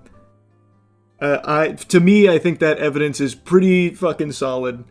If you're wrapped into the Jeffrey Epstein files and implicated in, like, really egregious, disgusting shit like that, there's probably something very fishy afoot. You see some guy logged into Epstein's Reddit account because the password was in the files. I did not see that. I missed that one. What the fuck? Is that real? Or is that guy just making some shit up? Also, did you see the 4chan founder started the website after meeting with Epstein? I did see that one. That one I did see, yeah. Wait, was it the 4chan founder, though? I thought it was, one of the boards. One of the famous people from the boards. I don't think it was the founder. I can't remember though now. There were so many fucking files I can't remember what it was. You think Epstein could have faked his death or unlikely? I think it's unlikely. I don't think they faked his death. I think they really did kill him. He'd be too much of a liability if he was still alive. It was actually his Outlook. It's on the Epstein subreddit. Oh, not his Reddit account. It was his Outlook. You saw Christopher Yee activated Windows 7 Home Premium using Epstein's product key. What the fuck? His product key was in the files? Yeah, that clip was wild. Let me see it. You can activate Windows 7 Home Premium using Jeffrey Epstein's product key. No. That's not... No, don't. There's no way this is real, right? You can activate Windows... That's diabolical. Nice. Big find, big find. Cannibalism, why is it not getting any mainstream coverage? All up in the files and seemingly ignored by media. Do you really need to ask why, man?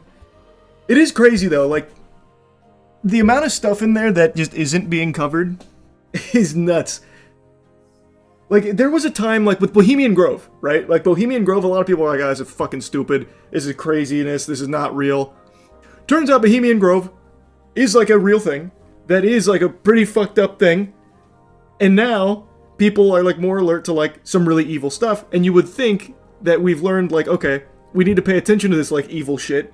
And now we have this unimaginable amount of evidence to, like, evil stuff. And now people are like, oh, no, it's probably fake.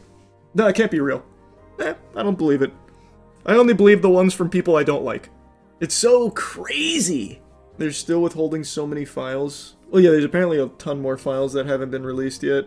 I don't know how many, but yeah, apparently there's a ton. They supposedly deleted millions of files. I remember that too, but it's impossible to know if that's true or not. Apparently the files weren't even real only like 2 months ago, right? So like I don't really put a whole lot of stock in that being legit. No, they actually deleted all the Epstein zip files. r/data hoarders was talking about it today. They can they were able to confirm that files were deleted. I haven't seen anything on that yet. Saw they released photos of EMTs trying to revive Epstein's dead body. Yeah, I saw those photos. I did see that. That dude was not Epstein. Yeah, a lot of people said he was like missing his tattoo or something in it. I didn't look super closely at it. But imagine that actually was a body double. That would be crazy. Is there any famous person you think faked their death? No, I don't really subscribe to any of the fake death theories. There's none that I've seen that I feel really passed the smell test. What about D.B. Cooper? Well, D.B. Cooper didn't fake his death. He just, most people assume, died from that crazy fucking jump.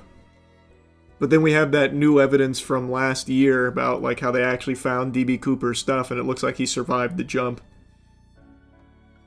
You just said you don't believe he committed suicide? No, I think he's dead though. Like he didn't fake his death. I think they killed him. I just don't think he killed himself. I think most sane people don't believe in the official narrative around Jeffrey Epstein's demise. How do you think this ends? No arrest, just a whole lot of bullshit? That's exactly right. Just a whole lot of bullshit and nothing changes. Which is sad, but it's just how it is, unfortunately. I wanted to give you a brief little follow-up to the latest batch of Epstein files that dropped. Over 3 million files came out, and it's been quite a few days now of people coming through them and finding tons and tons of alarming things, new allegations, new names, a ton of new information. I highly recommend you check out CoffeeZilla's 2 latest videos covering this new Epstein file drop. I think he does a great job at cutting through the bullshit and delivering the clearest coverage and highlighting some of the most important takeaways from all of this new information. This is a huge deal, and don't let any of the NPCs on Twitter convince you otherwise or try and minimize the importance of this. And crazy enough, I know it's not just these faceless homunculi on Twitter that have this administration's cock buried deep into their throat that's trying to convince you to just let this all go. The administration itself is doing that as well, which is the main thing I want to talk about here. Since this release, the official narrative from the administration is they've finally complied with the law and release these files, and now we can all just move on. Which is crazy because there are still no arrests and seemingly no investigations either, despite all of this overwhelming evidence that now the public has access to and can see some really fucking terrible things in. Raping children, trafficking children, possible cannibalism, torture, murder, all of this now just openly in the public. Of course, with tons of redactions to protect the perpetrators, naturally, which, of course, violates the law that they're right now gloating about following, by the way. All of this is now out there in the public, and yet still, no investigations, and the administration is proudly just saying, time to move on. Before showing you some clips here, I want to do a little experiment here with you to try and activate a few neurons, God forbid. Let me dust off your brain here for a moment.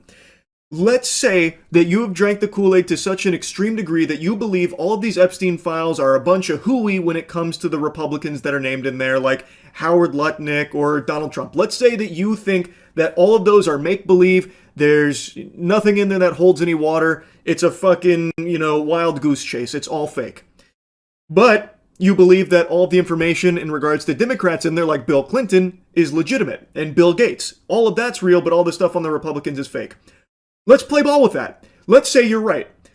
Why are the Republicans that are in charge right now in this administration not pursuing an investigation on the Democrats in these Epstein files? Let's go into a little bit of chess theory here. Everything about Donald Trump and the Epstein files is totally innocent. He's been absolved of all wrongdoing like he says he is, and like a lot of other people are trying to regurgitate. Despite the numerous times his name appears, let's say he's not compromised by Israel like the FBI was investigating. Let's say all of this is wrong, but all the Democrats that are named in there are actually guilty. Those are the actual evil perpetrators and the real culprits. Why the fuck aren't we arresting the Democrats, or at the very least, investigating all of this information in the Epstein files? Ask yourself that question. Let's use someone easy, Bill Clinton. I think most sane people on the planet, after combing through the Epstein files and seeing all of these allegations and the pictures and everything with Bill Clinton, can agree there's enough here to at least start poking around and see what's going on with Bill Clinton's relationship to Epstein and everything that happened on the Epstein Island, right? Well, why the fuck is Trump defending him so adamantly right now? He just put out a statement like, man, I hate that people are shooting spitballs at Bill Clinton. I like that guy. I love that guy, actually. For a second there, I thought he was going to request a group hug in the shower with Bill Clinton at the very end of that fucking segment. Like, all of a sudden, he's Bill Clinton's best friend suckling on his titties. Like, what? Where's this coming from? Like, only a couple days ago, he was like, yeah, Bill Clinton's name's all over that. That backfired, didn't it? And now he's like, oh, man, Bill Clinton's, he's like the best of us. That guy's awesome. Oh, this is craziness. Actual craziness. Now, I know that there's, like, some probes into some things in regards to the Epstein files and people like Bill Clinton, like, related to it. But nothing's going to come from it. Nothing has come from this shit ever. Across multiple administrations, nothing has come from it, so I have no expectation that there's going to be any justice, especially when the fucking President Trump is still talking about, like, let's move on and it's not important. Or Perjury Patel, like, hey, we comply with the law, Epstein files are out there, we're done here, time to wash our hands of it. Or Todd Blanche going and saying, it's not a crime to party with Epstein. It's very hard to have any level of faith that there's going to be any repercussions to all of these evil monsters. Now, I know I've been sitting here shitting and spitting, got a little off track. To bring it back to the initial thought experiment I wanted to plant into your noodle. If you believe all Republicans in these Epstein files are innocent, but all Democrats are not, Ask yourself, why are the Republicans that are in charge right now not actually investigating or holding any of these Democrats accountable and punishing them, pursuing charges, or anything of the sort? Why does it seem like the actual narrative is the Epstein files are out there, we're done here? Even though, by the way, the official stance only a few months ago is that the Epstein files aren't real, it's a Democrat hoax, they don't exist, that kind of thing. After, of course, Pam Bondi said they were on her desk. After, of course, they had actually given the Epstein files phase 1 to some fucking right-wing influencers who have been hush-hush crickets ever since. Anyway, if the Democrats in the Epstein files are guilty, why are they not being investigated? Let me offer you a little game theory here. It's because the Republicans in the Epstein files aren't actually innocent. No one in the Epstein files is innocent when it comes to a lot of the evidence we now have at our fingertips. There's a lot of real actionable stuff in there, at least I think so. Now, of course, a lot of it is unsubstantiated. I get that. Not everyone in there is probably guilty of shit. Like, I know Russell Wilson was in there about like a plane, like trying to buy a plane. I get that. But there's a lot of substantial evidence on a lot of very powerful people, like a Howard Lutnick. And so, if this administration did actually pursue charges against the Democrats that are named in the Epstein files, then that puts them at risk of being implicated as well if that person starts squealing, if they start letting the fat lady sing. That's why I believe they are not pursuing any kind of real investigation or anything at all for anyone associated with the Epstein files. That's why, apparently, all of these extremely powerful people that are named in there are completely fucking untouchable. They're basically ghosts at this point. If your name is in the Epstein files, you've basically activated God mode in America, where you cannot be touched or punished, it seems. And I think that's also why the previous administration wasn't touching anything in the Epstein files, because again, if they went after the Republicans that were named in the Epstein files, that opens them up to also being implicated there as well. Because clearly, this was more than just one party. Both Republicans and Democrats are named a lot in these Epstein files. So it'd be a fucking disaster for both parties, which is why it's been such like a fucking hot potato that hasn't been touched. That's what I believe. Now anyway, I think any sane person would agree that this is a huge fucking problem, that no one is getting arrested for this. But unfortunately, the powerful politicians that govern us are not sane. So they are to our face spitting on us, telling us to just move on and that it's not important. Here's those words from Donald Trump. And you tell me something else. No, I think it's really time for the country to get onto something else. Really. You know, now that nothing came out about me, other than it was a conspiracy against me, literally, by Epstein and other people. But I think it's time now for the country to maybe get onto something else. What would you say to people who feel like they haven't gotten justice, Mr. President? Something that people care about. Yeah. Oh, move on to something that people care about. So you don't care about child sex trafficking, the raping of children, the potential cannibalism, the torture, the murder, all of that? That's not something you think American people should care about? That's not the important stuff? Well, what the fuck is? The Trump phone? Which is probably coming out any day now. Supposed to come out in like August of 2025, by the way. Still no expected delivery time on my Trump phone device. Crazy. They're saying maybe March now. Fingers crossed. Any day, no doubt. How can anyone sit there and not be revolted by that statement? Again, if these Epstein files absolved Trump, which I don't see how anyone could mental gymnastic that explanation into reality and truly believe it. But again, even if he is completely squeaky clean here in the Epstein case, everyone else isn't. There's plenty of people that aren't. Why does he want so badly to just move on from this? Why does he want to bury it? He should be like really gung-ho about getting all of them arrested. And in fact, actually, one of his big promises when he was campaigning is that's exactly what he's going to do. But promises made, promises broken. That's the new motto. That is exactly what's been going on. He campaigned about how important the Epstein files were to release and like actually get justice for the victims and punish these heinous, evil people. And then the second he gets into office, he's done everything in his power to not only deny the existence of the Epstein files, calling them a Democrat hoax, but also doing everything he can to prevent them from coming out. And it has just been a complete circus with these. And now that they're here, and people have all of this evidence with so many names and so many bad people on there with a lot of things that I do think would warrant an investigation, he is saying it's not important and that we need to move on. That is actual craziness. Do you have regrets about how it's been handled? Look, like any other hot topic issue. The American public and the world had a great interest in this. And what we did under President Trump's leadership is produce the most transparent DOJ and FBI in history. 3 other administrations had the opportunity to do this, and we produced everything we legally and lawfully could. We worked with our partners in Congress, we followed the statutes and the court orders, and we produced, 3 million some pages? So I think we got to the result in the right way. Could we have gotten there faster? I'm not really sure because of numerous court cases, multiple protective orders, multiple court sealings. And so now we've produced everything we can while protecting victims' rights and following. This fucking dweeb, this insufferable dork. So here's Perjury Patel taking a victory lap here about how they did everything right when it came to the Epstein files, which, by the way, under oath, Cash Patel said that there's no evidence that there were any, clients, no list. He said plenty of things that have been completely disproven with these Epstein files being released, but he's not facing any perjury charges, and to my understanding, no one's even pursuing it. Super weird how Perjury Patel just gets away with it. But here he's talking about how they did everything right in the right way, which is not true. They did everything they could to not release these files every step of the way. They're already 2 months late, basically, close to it. And also, the redactions were supposed to be reserved exclusively for the names of victims. They have not been used for just victims' names. That has been proven beyond a shadow of a doubt. That is a violation of the law that had been signed into place when it came to the handling of the Epstein files. And pretty much everything he says there is just a lie. That is what Perjury Patel does, just lie. But the sentiment he's trying to express is now that they have the 3 million some files out there, they've done what they were required to do, and now we need to move on. There is nothing in regards to an investigation or punishment to the people that are named in these files with tons of evidence and tons of really very, very disturbing things, pictures, videos, emails, all of this stuff, and all of the people in them don't seem to be looking at any possible punishment or anything at all. It doesn't seem like there's any level of justice coming to the victims here of the Jeffrey Epstein operation and all of the clients. Is there any chance that any of these individuals who partied with Epstein and engaged in, relations with minors will be prosecuted? Any chance?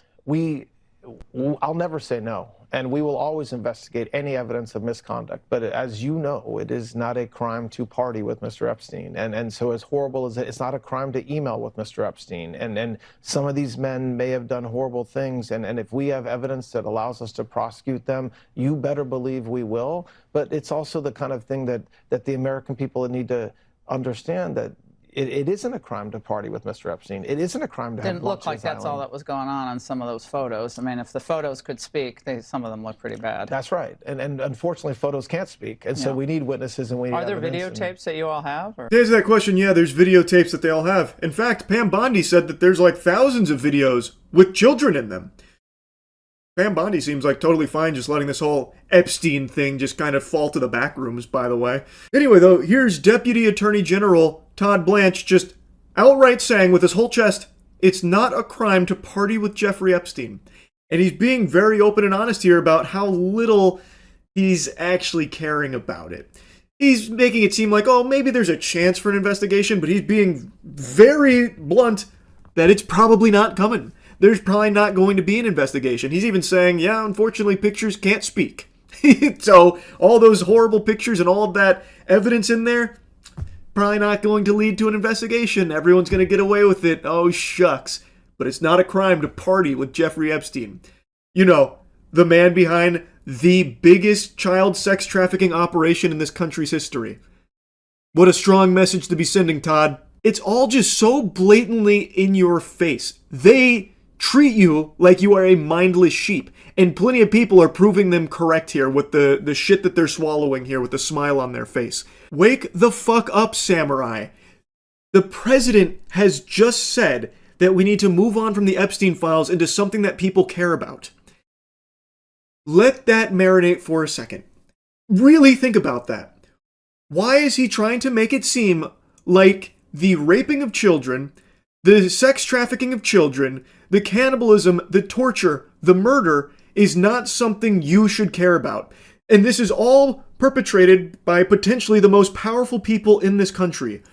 Why is the president and his administration trying so hard to bury this and get people to move on without even trying to investigate or hold anyone accountable that's named in these files? It's just crazy. Anyway, I just had to yap about this a bit after seeing the response here from government officials about it's not important, just move on. I actually couldn't believe my fucking ears. Anyway, that's really about it. So yeah. You see the news about Epstein that the FBI made claiming that nothing happened? Yeah, I saw.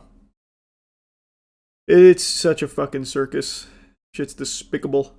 We have Les Wexner confirmed now. I did see that as well. Nah, man, heard that if you're not on the files, you're a loser. Oh my god, yeah. I don't think I even talked about that one. I don't think I streamed that day. Jesus, that was crazy. Actually, an unbelievable take.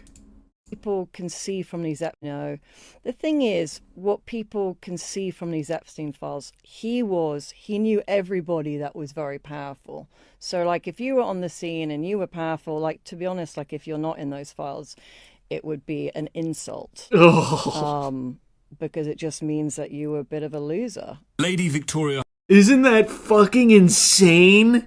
Oh, whoops. Of Andrew Mountbatten Windsor's. That's an astonishing attitude, isn't it? If you're not in the Epstein files, it's an insult, you're a loser. Crazy. No problem saying it out loud, too. She was just totally upfront and honest about that shit.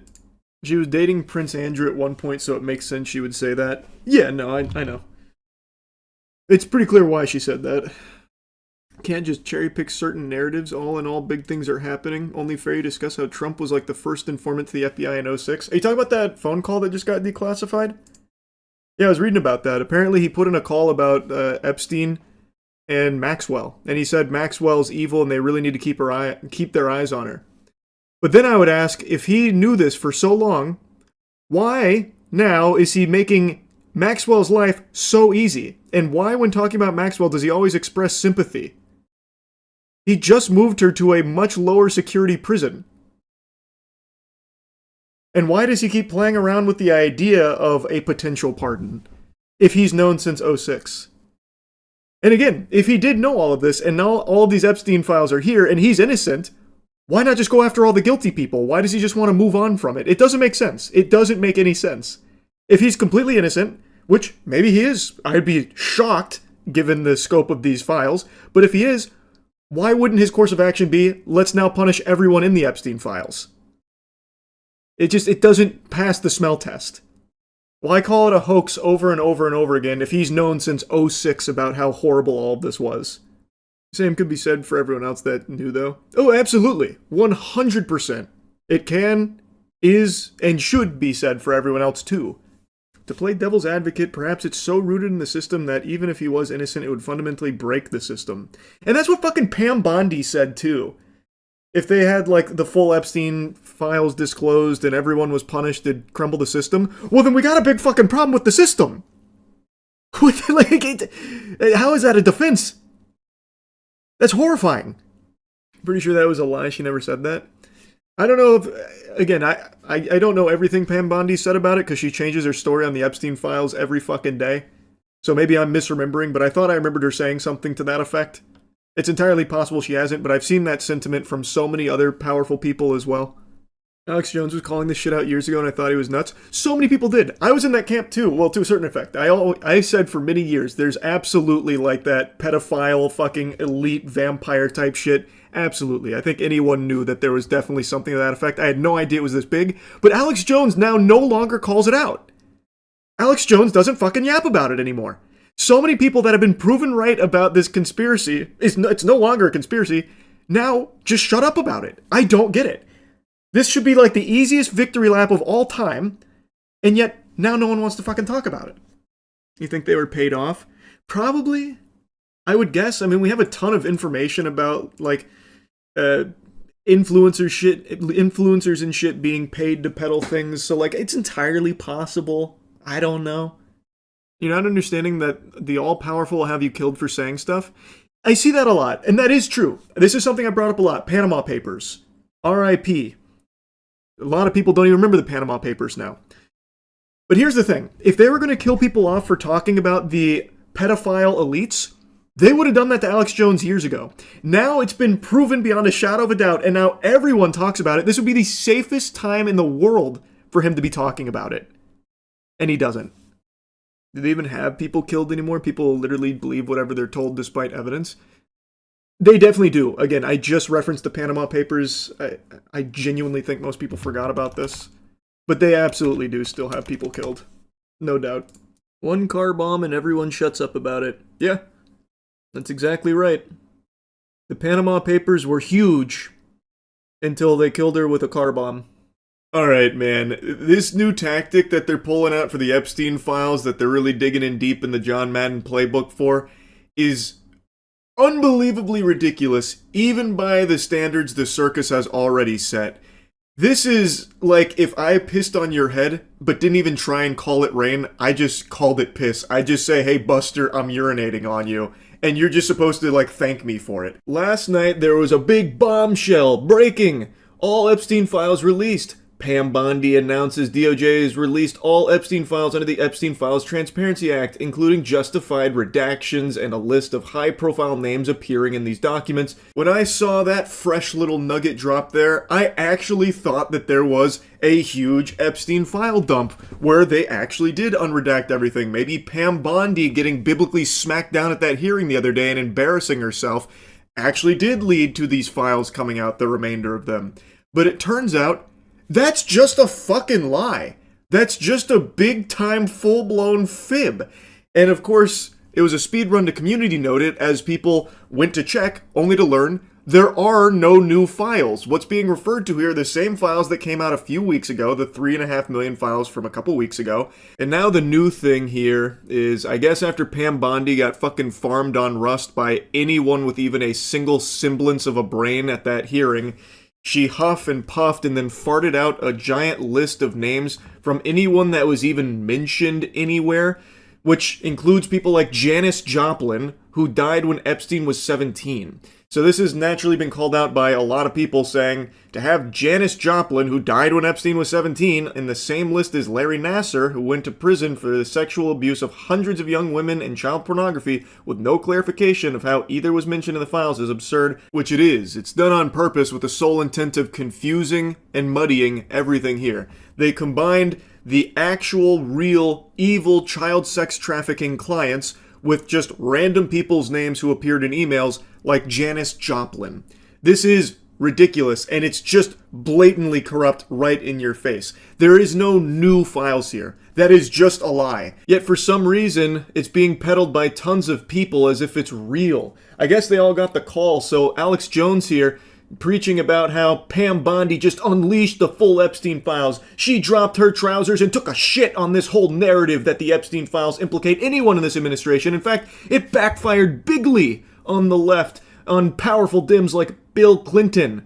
And others busted while fake smears against Trump are bullshit. Vindication for Trump. It's crazy how Alex Jones, for years, was talking about this elite pedophile ring that was raping and torturing and killing children, and now he is finally proven beyond a shadow of a doubt to be right. He was completely correct on that, and now he has to pussyfoot around the subject, just tiptoeing, walking on eggshells because some of his friends are in there. Dude went from secretly filming Bohemian Grove to being best buddies with its members. So now, we all know that this is correct. Alex Jones could have taken a victory lap on this shit, but instead he's been preoccupied with 6'7" Labubu and whatever other dog shit that is, and anytime he mentions the Epstein files, he has to do so with Trump's cock in his throat about it. He only focuses on those easy, low-hanging fruit of the Epstein files like Bill Clinton. Alex Jones explores the Epstein files like this, with his hands over his eyes, really scared, making sure to put on the blinders so he could block out all of his friends' names, so he can laser focus on easy shit like Bill Clinton, who everybody knows is guilty in all of this. Real groundbreaking stuff, goober. It's incredible what a paid shill this guy is. And I just saw he's doing like a press tour about how all of this is the result of Trump, by the way. He went in there and said, you gotta release this now. It's time we fucking release everything unredacted. No more, softball in it. As if Trump was the reason this happened, even after, for a whole year, Trump has been saying it's a hoax, it's not real, move on, move on, move on, we gotta stop caring about this Epstein stuff. Does anyone still care about this? No one in America cares about this. Yeah, Alex, I'm sure Trump is the one that went in there and really strong-armed the release of anything.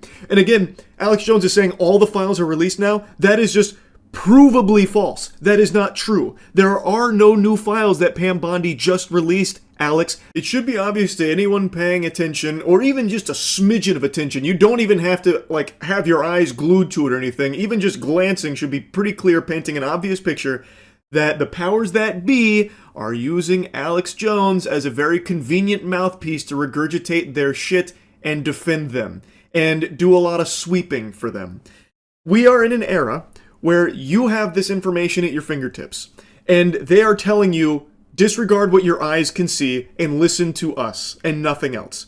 It's so fucking scary because people are willingly doing it. You can check yourself to see if there are new files that dropped, and it only takes a couple of seconds to get the real answer.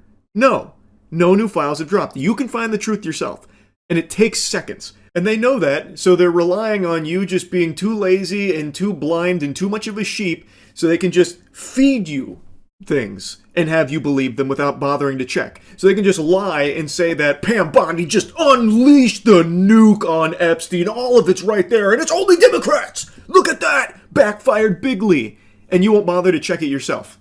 It's craziness, and it sucks that it works so well. If you do bother to do any amount of actual research on the Epstein files, you'll find it's more than just Democrats. It's Democrats and it's Republicans. It's a ton of the world's most powerful people that have engaged in some of the most unthinkable evil actions imaginable.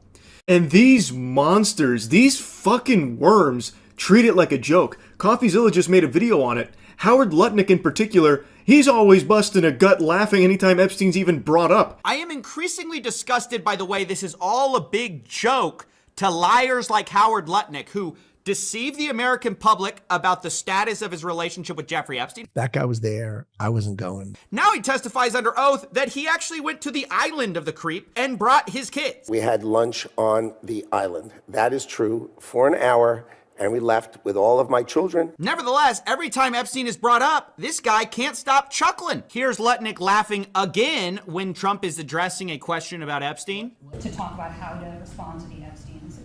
I don't know. I could ask you that question. He thinks it's the funniest thing he's ever heard. And maybe it's because they really think we are buying it. Maybe it's because they think, hey, we're just going to get away with this. We can just keep, the lies are so brazen. They are literally laughing in your face about it. They know they're getting away with it. They're not even trying to hide it anymore. It's just so brazen, like CoffeeZilla said. And then you have people like Alex Jones that are just parroting that same shit like, oh, everyone's absolved except for the people we don't like. And also, by the way, even if it was only the people you don't like that are implicated here and guilty, why aren't they being arrested?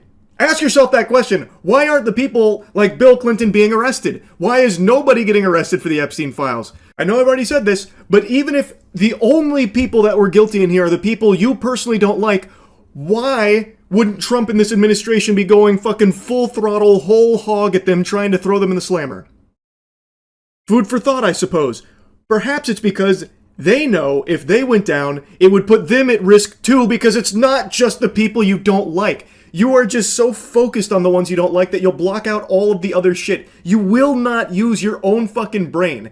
Now, another big thing that's come out that it seems like a lot of mainstream media and a lot of Twitter personalities refuse to speak on is Epstein's potential ties to Israel. It's very weird. Yet no one really seems to want to talk about that connection. Why is that? I just find it odd how you have so many Twitter patriots and mainstream outlets that just outright ignore this potential connection of Epstein and Israel. And Israel is a very important subject in American politics, it seems. Politicians can't stop praising them, glazing them, and Trump in particular, his mouth has become a glory hole for Netanyahu. So don't you think it would be something worth talking about and investigating if there is potentially a tie between Epstein and Israel? I mean, I feel like that would be something that a lot of people would want to know more information about to find out if it's true or not or what's going on there. Because again, every politician in this country, this administration and even previous administrations love to bend over for Israel. I came into Congress 13 years ago with the stated intention of being the leading defender of Israel in the United States Senate. And I've worked every day to do that. We need America to wake up and prioritize Israel and bring home Israelis and make sure we stand by our #1 ally in Israel. That's right. What cause is dear to your heart? Cause is dear to my Israel. defense of Israel. What is number one? I have said to people when they ask me if this Capitol crumbled to the ground, the one thing that would remain is our commitment to our aid, and I don't even call it aid, our cooperation with Israel. Because that's fundamental to fundamental. Miriam Adelson is amazing. What she has done for Israel, for our country, and for this world is second to none. Thank you, my friend. The sad truth is, for way too long, anti-Semitism has been allowed to grow unchecked in this country. Too many institutions have abdicated their moral responsibility to speak up. There's an additional 100 clips I probably could have pulled, but these were the ones that were top of mind, and I think it's pretty clear that Israel is an extremely important subject to the powerful politicians in this country. Fucking Ted Cruz goes as far as to say it's the sole reason he got into politics is to defend them. I've said it before, I'll say it again, I don't know how that's not treasonous. He is a representative in our country who is openly stating that his priorities are a foreign entity. Whatever, I guess. I suppose that's fine by today's standards. I don't really get how. And boy howdy, isn't that Nancy Pelosi statement quite the eye-opener. Even if everything crumbles over here, we will still find a way to honor our aid to Israel. We'll start botting in RuneScape if that's what it takes to make enough money to send it to Israel. Damn everything else here, that's the most important part. Pretty crazy shit, I would think. I feel like maybe I'm on the crack pipe here, but that should be a little concerning that the politicians that are supposed to be representing this country seem much more focused on the interests of another. But anyway, my point is, with the release of all of these Epstein files, even though hundreds of the files are just completely worthless garbage that are fully fucking redacted, just nothings, there is still a lot that remains that showcases a potential connection of Epstein and Israel.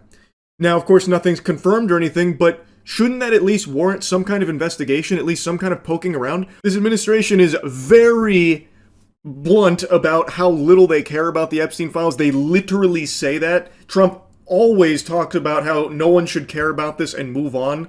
And also, they're very open about, we're probably not going to look to investigate anything. There's nothing actionable in there. Whoops-a-daisy. Can't do anything about it. Sorry. And, of course, Perjury Patel just continues to lie about it. But anyone that actually takes a peek at it should at least find it odd that a lot of these outlets, like journalist outlets, a lot of politicians, and a lot of the paid shills online are not talking about the Epstein-Israel connection in any capacity whatsoever. And when they do talk about Epstein as a potential spy, they always make a mention of CIA, or, maybe not being a CIA spy, but never going as far as to talk about a potential connection to Israel. That should be very weird. Why is that something no one would talk about when Israel is such a huge piece of this country, apparently? Why wouldn't that be something that would be more discussed by the mainstream? It's all so blatantly corrupt. Anyway, just wanted to yap about this latest lie. That's really about it. See ya. I cannot believe it. I thought this was impossible, like a growth spurt in my 30s. I didn't think this was something that would ever happen here. I feel like I'm 9 years old and I just watched a birthday party magician pull a quarter out from behind my ear. My mind is blown. Earlier today, former Prince Andrew was arrested following Epstein Files revelations. For those that don't know, Prince Andrew was in a lot of the files. There were even pictures as well, very disturbing stuff. He was a stronger presence in the Epstein Files than Obi-Wan Kenobi was in the original Star Wars trilogy. He was in there a lot. And there's been tons of allegations and a lot of evidence and a lot of ties with Epstein. But I think most people, myself included, just didn't expect anything to happen because that's been kind of the protocol recently, where the Trump administration in particular is constantly just telling the American public to move on from it and it's not a big deal, stop caring. Pam Bondi struggles through her lobotomy to try and get a story straight about where she stands with Epstein files on if they exist or if they don't, if they're on her desk or what's going on there. It seems like everyone kind of plugs their ears when Pam Bondi's around and they don't fill her in on the talking points, so her story's never cohesive. The only thing she sticks to is that Epstein files are all out there and we're done. And there's nothing more to be done about it. Justice has been served with 0 arrests outside of Maxwell. And of course, Perjury Patel loves to lie about it. Todd Blanche also takes a special kind of joy in letting people know that, yeah, most likely nothing's ever coming from this. It's not a crime to party with Epstein. Is there any chance that any of these individuals who partied with Epstein and engaged in, relations with minors will be prosecuted? Any chance? I'll never say no, and we will always investigate any evidence of misconduct. But as you know, it is not a crime to party with Mr. Epstein, and so as horrible as it's not a crime to email with Mr. Epstein. And some of these men may have done horrible things, and if we have evidence that allows us to prosecute them, you better believe we will. But it's also the kind of thing that the American people need to understand, that it isn't a crime to party with Mr. Epstein. It isn't a crime to have Didn't look like that's all that was going on some of those photos. I mean, if the photos could speak, some of them look pretty bad. That's right. And unfortunately, photos can't speak. And so we need witnesses and we need Are there videotapes that you all have? Yeah, there's a lot of videotapes, actually. But according to Todd Blanche and this administration, that's not like actionable evidence. Yeah, there's nothing here. Everyone's making a mountain out of a molehill. But interestingly enough, it seems like other places in the world are taking it more seriously than America is here, this administration. Internationally, there have been a lot of powerful figures that have come under intense scrutiny and have stepped down or been relieved of their position. And now we're seeing Prince Andrew be arrested in the UK for his involvement here in the Epstein files. And they're investigating that, seeing what's going on there. That's more than this administration has done. The Trump administration, still 0 fucking arrests outside of Maxwell, whom they're doing everything in their power to ensure has the most luxurious time in prison possible. Now, normal, sensible people with a functioning frontal lobe are all celebrating that it's an arrest in regards to the Epstein files. Finally, hallelujah! That's a pump your fist moment. That's a certified finger-wiggling situation here. But weirdly enough, there's one person who's real tore up about it here. I'm telling you, this guy looks like he's got the suds right now, like fucking SpongeBob. Trump's extremely sad that Prince Andrew got arrested. I got a question about something big overseas today. The former Prince Andrew arrested by the police there, related to something with Jeffrey Epstein. Do you think people in this country at some point, associates of Jeffrey Epstein, will wind up in handcuffs too? Well, I'm the expert in a way because I've been totally exonerated. That's very nice. I can actually speak about it very nicely. I think it's a shame. I think it's very sad. I think it's so bad for the royal family. It's a very, very sad. To me, it's a very sad thing. When I see that, it's a very sad thing to see it and to see what's going on with his brother, who's obviously coming to our country very soon, and he's a fantastic man, the king. So I think it's a very sad thing. What a fucking odd response. It's sad that someone has been arrested in relation to the Epstein files. Why? Why shouldn't they be investigated? Why is this sad? Why is this cause for tears? Like, he looks like he just watched the ending to Marley and Me. He's looking emotional as shit right now over Prince Andrew's arrest. Why is this something sad? Like, not a single mention of, like, the victims ever from Trump, really. He never really seems to care about the victims in the Epstein case. It's only ever, oh man, there's a lot of innocent men here that are getting roped into this, and that's the real victims. That's the real sad story. Guys that, just wanted to talk baseball with Epstein and all of that kind of shit, getting labeled nasty stuff. Man, that's the real bitch of it. It's so wild to me that when it comes to Epstein, Trump's MO is move on, it's not a big deal. Yeah, the most infamous child sex trafficker in this nation's history, had a bunch of clients and all of them are getting away with it. Big whoop. Go cry about it. Kick dirt, pussy. Let's move on. It's nothing that anyone should ever care about. All of the rape, the torture, the murder, all of that stuff, it's not a big deal. That's small potatoes. Get over it. And then when someone like Prince Andrew gets arrested in regards to it, he's like, oh, no, that's sad. That's really sad. We need to take a moment of silence here. That's sad stuff. Please, won't everyone play a sad song on the world's smallest violin for Prince Andrew? This is a really heartbreaking scenario here. It's like watching an ASPCA commercial. I couldn't believe it. I shan't believe it when I saw Prince Andrew was arrested. Oh, my lord. An entire tissue box was expended, wiping the tears from my eyes. What a weird response. It's very clear this administration is desperately trying to do everything in its power to distract and deflect from the Epstein files and try and minimize just how important this is, how big of a deal this is. And now he's trying to sell you on this pile of dog shit here that it's like a bad thing that Prince Andrew's been arrested. And I guess maybe for Trump and his friends it is a bad thing because there's a chance Prince Andrew might start squealing. He might let the cat out of the bag and could implicate some other very powerful people in relation to Epstein. So maybe that's why he's so tore up about it. It's just so fucking crazy that he doesn't even try and hide it.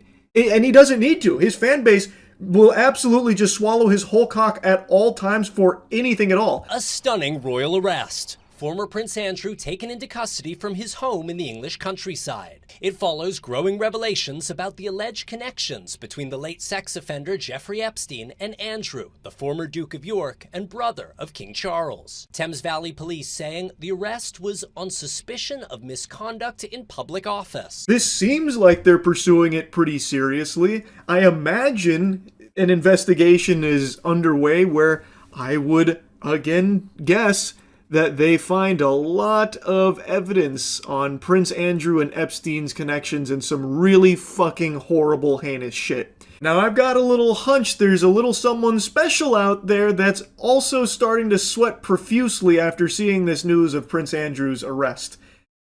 Victoria Hervey. Victoria Hervey had a relationship with Prince Andrew quite a while ago, and she's got a very interesting take on Epstein. That was very powerful. So like if you were on the scene and you were powerful, like to be honest, like if you're not in those files, it would be an insult because it just means that you were a bit of a loser. Right. So the people who aren't in the files are losers. Yes. Okay. Are you in the files? Well, of course I am, because it's any journalist that wrote about it. That's an astonishing attitude, isn't it? You're the loser because you're not in this. I find that jaw-dropping. They're just so brazen now. With her whole chest, she says it would be an insult if you weren't invited to party with Epstein. You're a loser if you didn't party with Epstein. Police have been looking into emails in which Andrew apparently shared confidential government information with Epstein. The latest batch of released files showing Andrew forwarded reports about foreign countries and trade opportunities to Epstein in 2010, when he was serving as a UK trade envoy. Charles, how long have you known about Andrew and Epstein? But the scandal has been growing for years. That clip they show in the segment right there where someone said, "How long have you known about Andrew and Epstein?" and the crowd like erupts in shock and awe and disgust, like they're upset that someone said something about it. That blew my mind. Like, is everyone there just okay with it? They all rolled their eyes collectively like, "Oh, here we go, Epstein again. Can you just let it go? We're trying to ignore it." Like, what the fuck? I'm hoping I'm having like a bad read on what happened there, but I think it came across pretty clear that the people there were not too pleased to hear Epstein's name brought up there. They'd rather just pretend that it's not real, I guess. Which is crazy. And that's exactly what so many of these powerful politicians that have engaged in these unthinkable evil acts want. And people, just sheep, are okay with it. They're like, "Oh my God, look at this guy who went out of line and said something about Epstein and Andrew. This is crazy. Can someone shun that guy? Can we get him out of here?" His defense was, this couldn't have happened. This is a big bold lie. This is a fib because well, I don't sweat. Even though there is so much proof of him sweating, this guy sweats. He's a fucking sweater. He sweats a lot, actually. It was the wackiest fucking defense. But again, he got away with it until very recently, it seems. And I guess it's not even clear if he hasn't got away with it. He's been arrested, but he's not, in jail or anything yet. They're still investigating. So, like, it's possible he still gets away with it. But for all of this time, he hadn't even been arrested or anything. So even, like, the worst fucking lie ever to protect himself about not sweating was enough. It's just so blatantly corrupt across the globe. Like, they don't even bother trying to hide any of this or even cover it up at all, really. And people just excuse it. They just let it go. Like in that clip a moment ago, where someone brings up Andrew and Epstein and everyone's like, "Fuck you, buddy. I'm busy being a blind worshiper of this political figure. Come on, man. I'm busy trying to not think for myself." It's so sad. and scary. Now, anyway, in America, obviously there haven't been any Epstein-related arrests since Maxwell, of course, and if Todd Blanche and the rest of the administration is anything to go by, it doesn't seem like they're interested at all in pursuing anything Epstein-related with clients or co-conspirators, anything like that. It doesn't seem like they're actually pursuing justice in any way, shape, or form. They're trying to hammer home the point that you shouldn't care about it, get over it. They are literally saying that. So it doesn't seem like there's any arrests coming to anyone there. And there have been a couple of very powerful people that have lost some of their positions at the corporations that they were a part of as a result of the Epstein files due to public pressure and scrutiny. So there have been some people that stepped down here, but again, no investigations, no arrests or anything like that. So it looks like they're still getting away with it. Even though they might not be at those mega corporations anymore, they still have unfathomable wealth and are not punished for their involvement in these Epstein files and all of their fucking crimes or anything. The administration is not interested in pursuing it, it seems. But who knows? Maybe Prince Andrew's arrest is the first domino to fall, and we'll see tons more arrests of these evil, vile people that are pulling the strings behind the curtain that have gotten away with this evil for so long. Now, I want to put a little bonus clip in here because something else has just recently happened. A new name, well, I guess not a new name, but more information has come out with about Leslie Wexner and his involvement in the Epstein case, and a very interesting moment has just unfolded as he was being asked questions. It was just regularly done.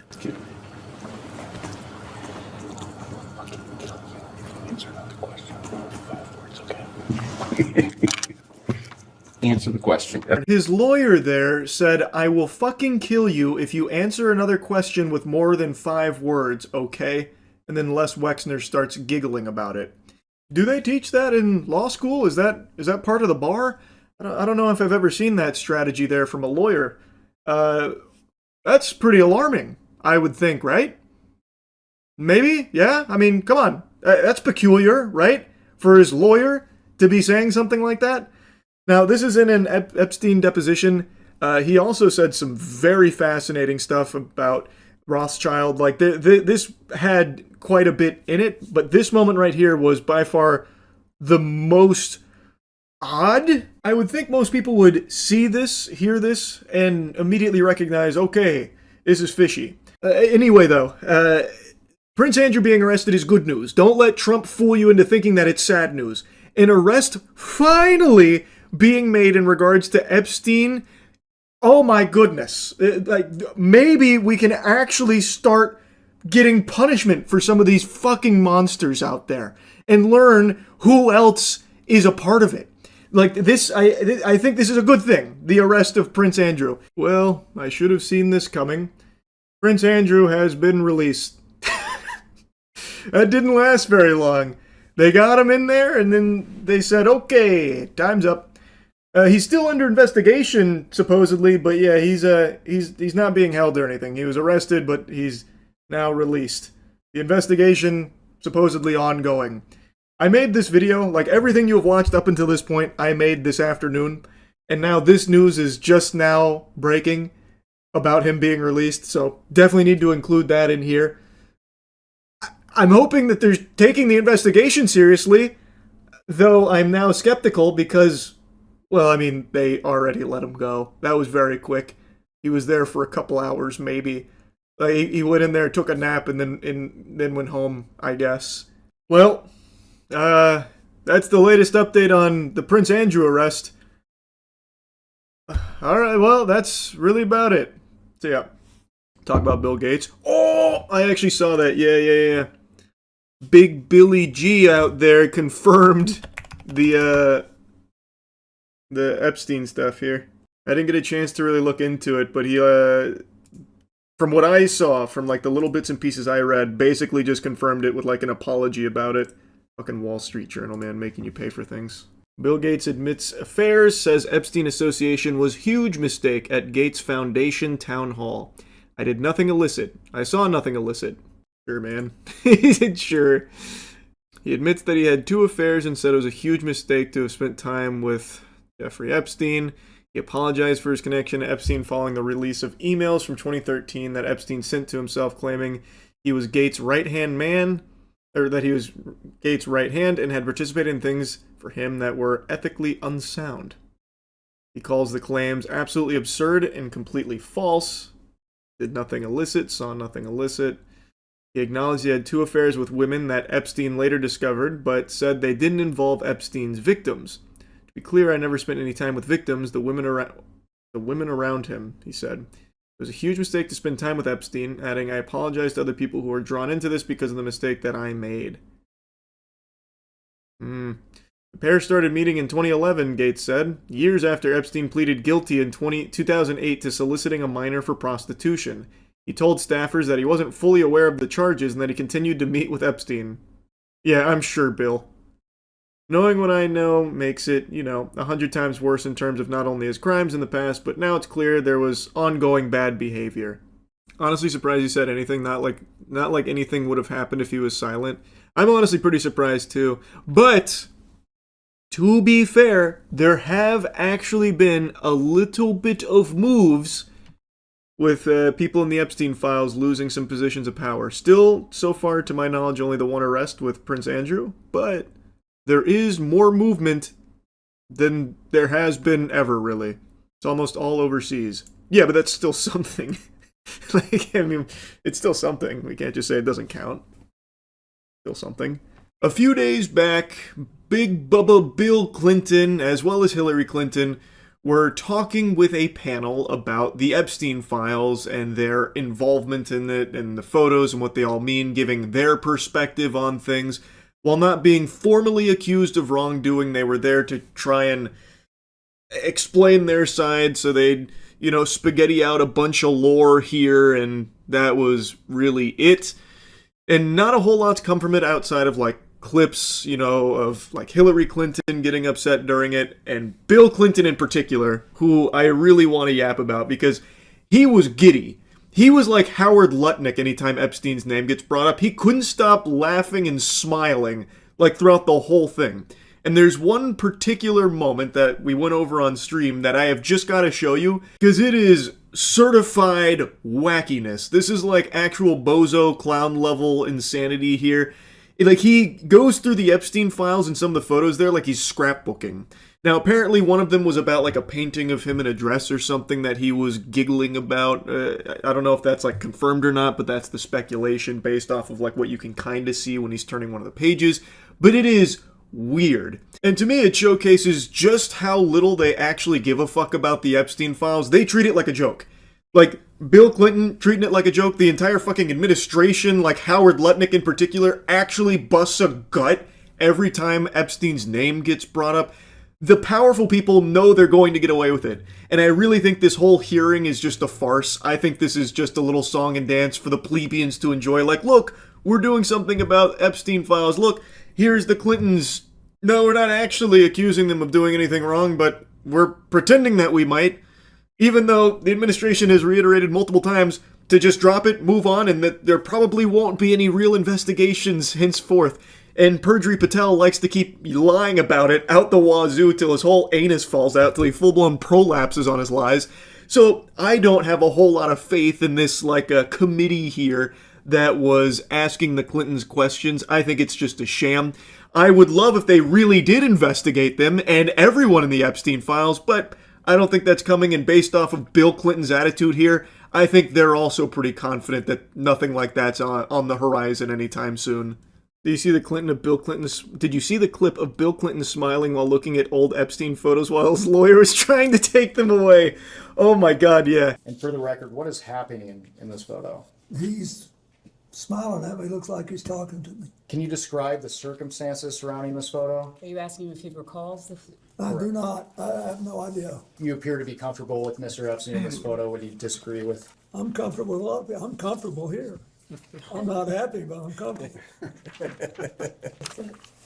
me see it. Damn, they don't have the whole thing. So in the whole thing going up to this, he looked at it, he started smiling, his lawyer took it away, and he goes over with a big smile on his face. He's like, give me it, give me it, give me it. And then he reminisces. They're cutting out all the bits. It's so shameless. Just look at the way he follows it. It's like a dog when you take their toy and they're ready to play fetch. It's unbelievable.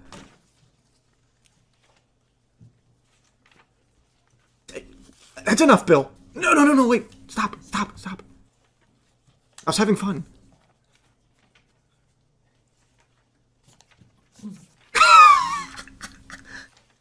You wouldn't believe the story behind this one. Mr. President, we have about 5 minutes remaining in the majority's first hour, so I just want to ask you some questions related to crazy. The crimes. It's crazy. Epstein and Miss Maxwell. Unreal. Bill being nostalgic is crazy. I know, man. And his lawyer is like, okay, this. Come on, that's enough. Those were the days. Off face. Yeah. Can I get a copy of that? Like, the way he starts pointing at it actually makes me feel like he's asking for, can I check out some more of these? Okay. He's having so much fun. I think this is the happiest Bill Clinton has looked since he got the fucking Blowjoptimus Prime from Monica Lewinsky. This guy is glistening. He is like radiant with glee going through these Epstein files. And I've seen some weird defense of this where people are claiming that the reason he's acting that way is because he's taken aback by the comical attempt to pin bad stuff on him with the Epstein files here. So he's not taking it seriously because they've done such a poor job. It's actually a galaxy brain chess maneuver from Bill Clinton here to show that he's not guilty. It's like, what the fuck are you talking about? This makes him look significantly more guilty, at least to me it does. And I imagine this probably is pretty poorly put together. I imagine they haphazardly threw this committee together without any real teeth or any real drive for justice. Probably just as a way of trying to, appease the public, showing that there is movement on this front, since most sane, sensible people aren't dropping this. But what Bill Clinton's doing here doesn't show like he's not guilty. It shows that he doesn't take this seriously as if it's a big deal, when it is. The administration keeps trying to hammer home the point that you shouldn't care about this and that it's not a big deal and we need to move on, which I think is the most unhinged shit imaginable, because this deals with the largest sex trafficking operation in this country's history. Like, the abuse, the trafficking, the potential murder, of children at the hands of Epstein and Epstein's clients, and nobody has been arrested outside of Maxwell, who again gets to just go to a fucking summer camp instead of a prison because of this administration. It's absurd. You should care about this. And then you have people like Bill Clinton here, who in front of this committee is now just giggling about it and looks like he can't wait to keep reminiscing going through these files. He's probably excited to get back in that chair to look at more photos. And even in the slightest, literal tiniest iota of a chance that Bill Clinton isn't guilty of any wrongdoing, the behavior that he's showcasing here, I think, is still completely unacceptable because of the severity of this case. This is a child sex trafficking operation that went on for so many years, implicating some of the most powerful people on the fucking planet, and nobody's taking it seriously in the government here. It's unbelievable. And Bill Clinton can't stop laughing about it. And people in the administration can't stop laughing about it. It's just crazy to me. And I don't know how anyone could watch this and defend it. Now, throughout the deposition, both Bill and Hillary maintain that they didn't do anything wrong. There was nothing sexual or anything like that ever happened. When Bill was pressed about some of the photos in the files, like him and Maxwell in a pool with an unidentified woman, he said, that was actually at a hotel, nothing sexual, nothing freaky, nothing weird. And I imagine that's where the investigation stops. I have no confidence, no faith in anyone actually pursuing real justice against the evil co-conspirators, the fucking heinous, vile monsters, the clients of Jeffrey Epstein. I don't believe anyone's actually going to seriously try and get anyone thrown in the slammer for it. I really do think this committee, this little hearing here, is just a performance. We asked Bill Clinton the hard-hitting questions, and then he said, that's a bunch of fiddlesticks. And we said, well, if Bill says so, we did all we could. Hands are tied. Because that's kind of been the whole attitude about it. That and making a mockery of it. A joke out of the Epstein files. Bill Clinton laughing about it. administration constantly giggling about it. You know, they're slapping their knee every time Epstein's name is brought up. It's fucking scary. It's so out of control, man. But anyway, I had to yap about this Bill Clinton clip in particular. There's actually a few moments like this throughout the whole thing, but that one's the most egregious, so that was the one that I wanted to show. That's the one I think most people have probably seen by now, too, because it's so ridiculous. But there are quite a few moments like that throughout there. They just don't last as long as this one did. He really got lost in his happy thoughts, reminiscing in his Epstein days, his glory days. Anyway, though, that's really about it. It's fucking sick stuff, man. Absolutely twisted. Alright, see ya. Wow. I don't even know how to appropriately express my shock for what just unfolded here. Best I can do is one of these. Like a Mr. Beast thumbnail. Melania Trump, from out of nowhere, just delivered a speech going over Epstein. The whole thing was more surprising than when people learned Darth Vader is Luke Skywalker's father. And even more surprising for me, because I only recently learned that Melania can speak. I hadn't heard a peep from her in many years. I just assumed she had taken like a vow of silence or something, and that Trump just speaks for her. I only learned that she talks after the trailers for the Melania documentary, which, by the way, is directed by Brett Ratner, who was also present in the Epstein Files with some not good photos out there of him. Interesting choice to direct her movie. A big part of this press conference was about how it's a bunch of lies that she was like a close associate of Epstein or like a victim of Epstein, and that it was only ever casual correspondence with Maxwell/Epstein, and that the email that recently came out, you know, it's misleading. It's not actually indicative of like a personal connection there. So she tries to defend that and shoot all of that down, and then she also says some things that are directly contradictory to Donald Trump and the entire administration's stance on the Epstein files. Now is the time for Congress to act. Epstein was not alone. Those words alone just had Kash Patel shoot up out of his bed in cold sweats, awaken abruptly from his slumber, tinkling his britches, and he's going to need to calm down by butt-chugging some brewskis, because Perjury Patel has maintained that Epstein, there's no credible evidence that Epstein trafficked minors to anyone. The only person is Epstein and Maxwell. That's it. There's no other clients or anything. But here, the First Lady is saying Congress needs to act and that Epstein wasn't alone. This flies in the face of the official stance of the administration and Donald Trump himself, where they talk about how justice has been served, so get over it. Even Todd Blanche is not even shy about it. Not a crime to party with Epstein. Probably won't be doing any further investigations. Their official stance is that everything that would ever happen with the Epstein files has happened, and that the American people shouldn't care about it, and anyone that does care about it is a bad person. Also, the Epstein files aren't real. They're a Democrat hoax. Meanwhile, from out of nowhere, Melania Trump delivers this speech where she's talking about her relationship to Epstein and how, like, there's a bunch of lies about it and it's all not true, but also how important the Epstein files are and that action needs to be taken, which is very much flying in the face of her husband's perspective on it and the administration that has desperately tried to make people forget about it. This came out of nowhere. Melania Trump delivered this at a time where no one was talking about the Epstein files. The media had forgotten about it. The administration got hit by the Men in Black neuralizer, so they didn't even know who Epstein was. They forgot that name entirely. And then Melania Trump comes and does this. I call on Congress to provide the women who have been victimized by Epstein with a public hearing specifically centered around the survivors. Give these victims their opportunity to testify under oath in front of Congress with the power of sworn testimony. Each and every woman should have her day to tell her story in public if she wishes, and then her testimony should be permanently entered into the congressional record. Then, and only then, we will have the truth. Thank you.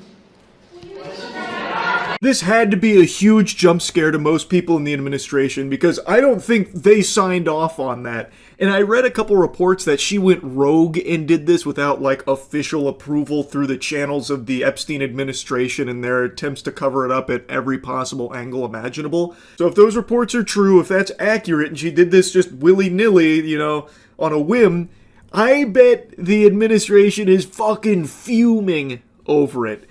And now she calls for Congress to act, but Melania, get ready for the cold water. That call's coming from inside the house. You need look only in your bedside. Donald Trump is one of the main perpetrators of covering this shit up. His whole administration does everything in their power to bury it. So she is now mentioning the Epstein survivors directly, that's like Voldemort's name to this administration. They do not address the survivors, the victims of Epstein. So that was extremely surprising to hear her directly talk about it and how important it is to hear their testimony. I agree. We should be able to hear more from them and get more information about their experiences here and at least hear from them, which has been something this administration has been desperately trying to avoid, plugging their ears to it. I think she's right when it comes to that. Now, this wasn't the only thing she was addressing during this. The main thing is she was trying to set the record straight on her connection to Epstein and how they weren't close at all and all of these lies that have been spread about her being an Epstein victim or a close associate and pal are just a bunch of hooey, it's all hogwash. Which, again, comes out of nowhere because I hadn't heard those claims come up in months. This has been something the mainstream media has been radio silent on, crickets. So this just came out of nowhere and once again puts it right in people's noodle, brings it, right up front and center, which is great. I mean, actually, it's really wonderful that she decided to start talking about Epstein again in this way, because now, once again, it will remind people of the blatant corruption and the evil, the heinous acts that are being covered up here from this administration. It really is so wild because this was not being discussed all that openly. I do know now, as a result of this, that some email has been shared about her emailing with Epstein and Maxwell or something to that effect, which is something she also talks about in this, so I'm guessing that was probably the catalyst that made her want to do this. But it was something that people weren't really talking about until she brought it up. It's like if I go into a crowded theater and I say, all right, everyone, listen up. I just want to make it clear I did not shit my pants. And I don't want anyone here to think that I did. All right, now that that's out of the way, carry on. It's one of those things where it's like, hey, we weren't even really, thinking about that, but now that you've mentioned it, it makes us think that you might have doo-dooed. Did you poop your pants? I what's bringing this up here? The lies linking me with the disgraceful Jeffrey Epstein need to end today. The individuals lying about me are devoid of ethical standards, humility, and respect.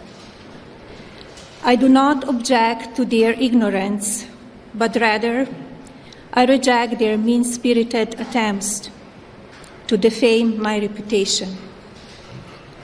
I never been friends with Epstein. Donald and I were invited to the same parties as Epstein from time to time, since overlapping in social circles is common in New York City and Palm Beach. Just ignore the numerous photos of Melania with Trump and with Jeffrey Epstein and Maxwell. I mean, they're right there at your fingertips, but don't look them up. Clearly, she didn't have a relationship, a friendly relationship with Epstein and Maxwell. She just photographed with them multiple times, that's all, I find it a little hard to believe that they weren't friends or close in some capacity.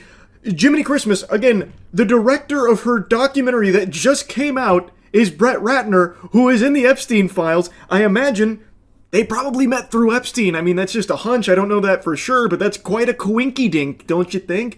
I feel like she doesn't do a good job of, actually convincing people that there's no, connection between her and Epstein and Maxwell, that they weren't really friends, because it flies in the face of what your eyes can see.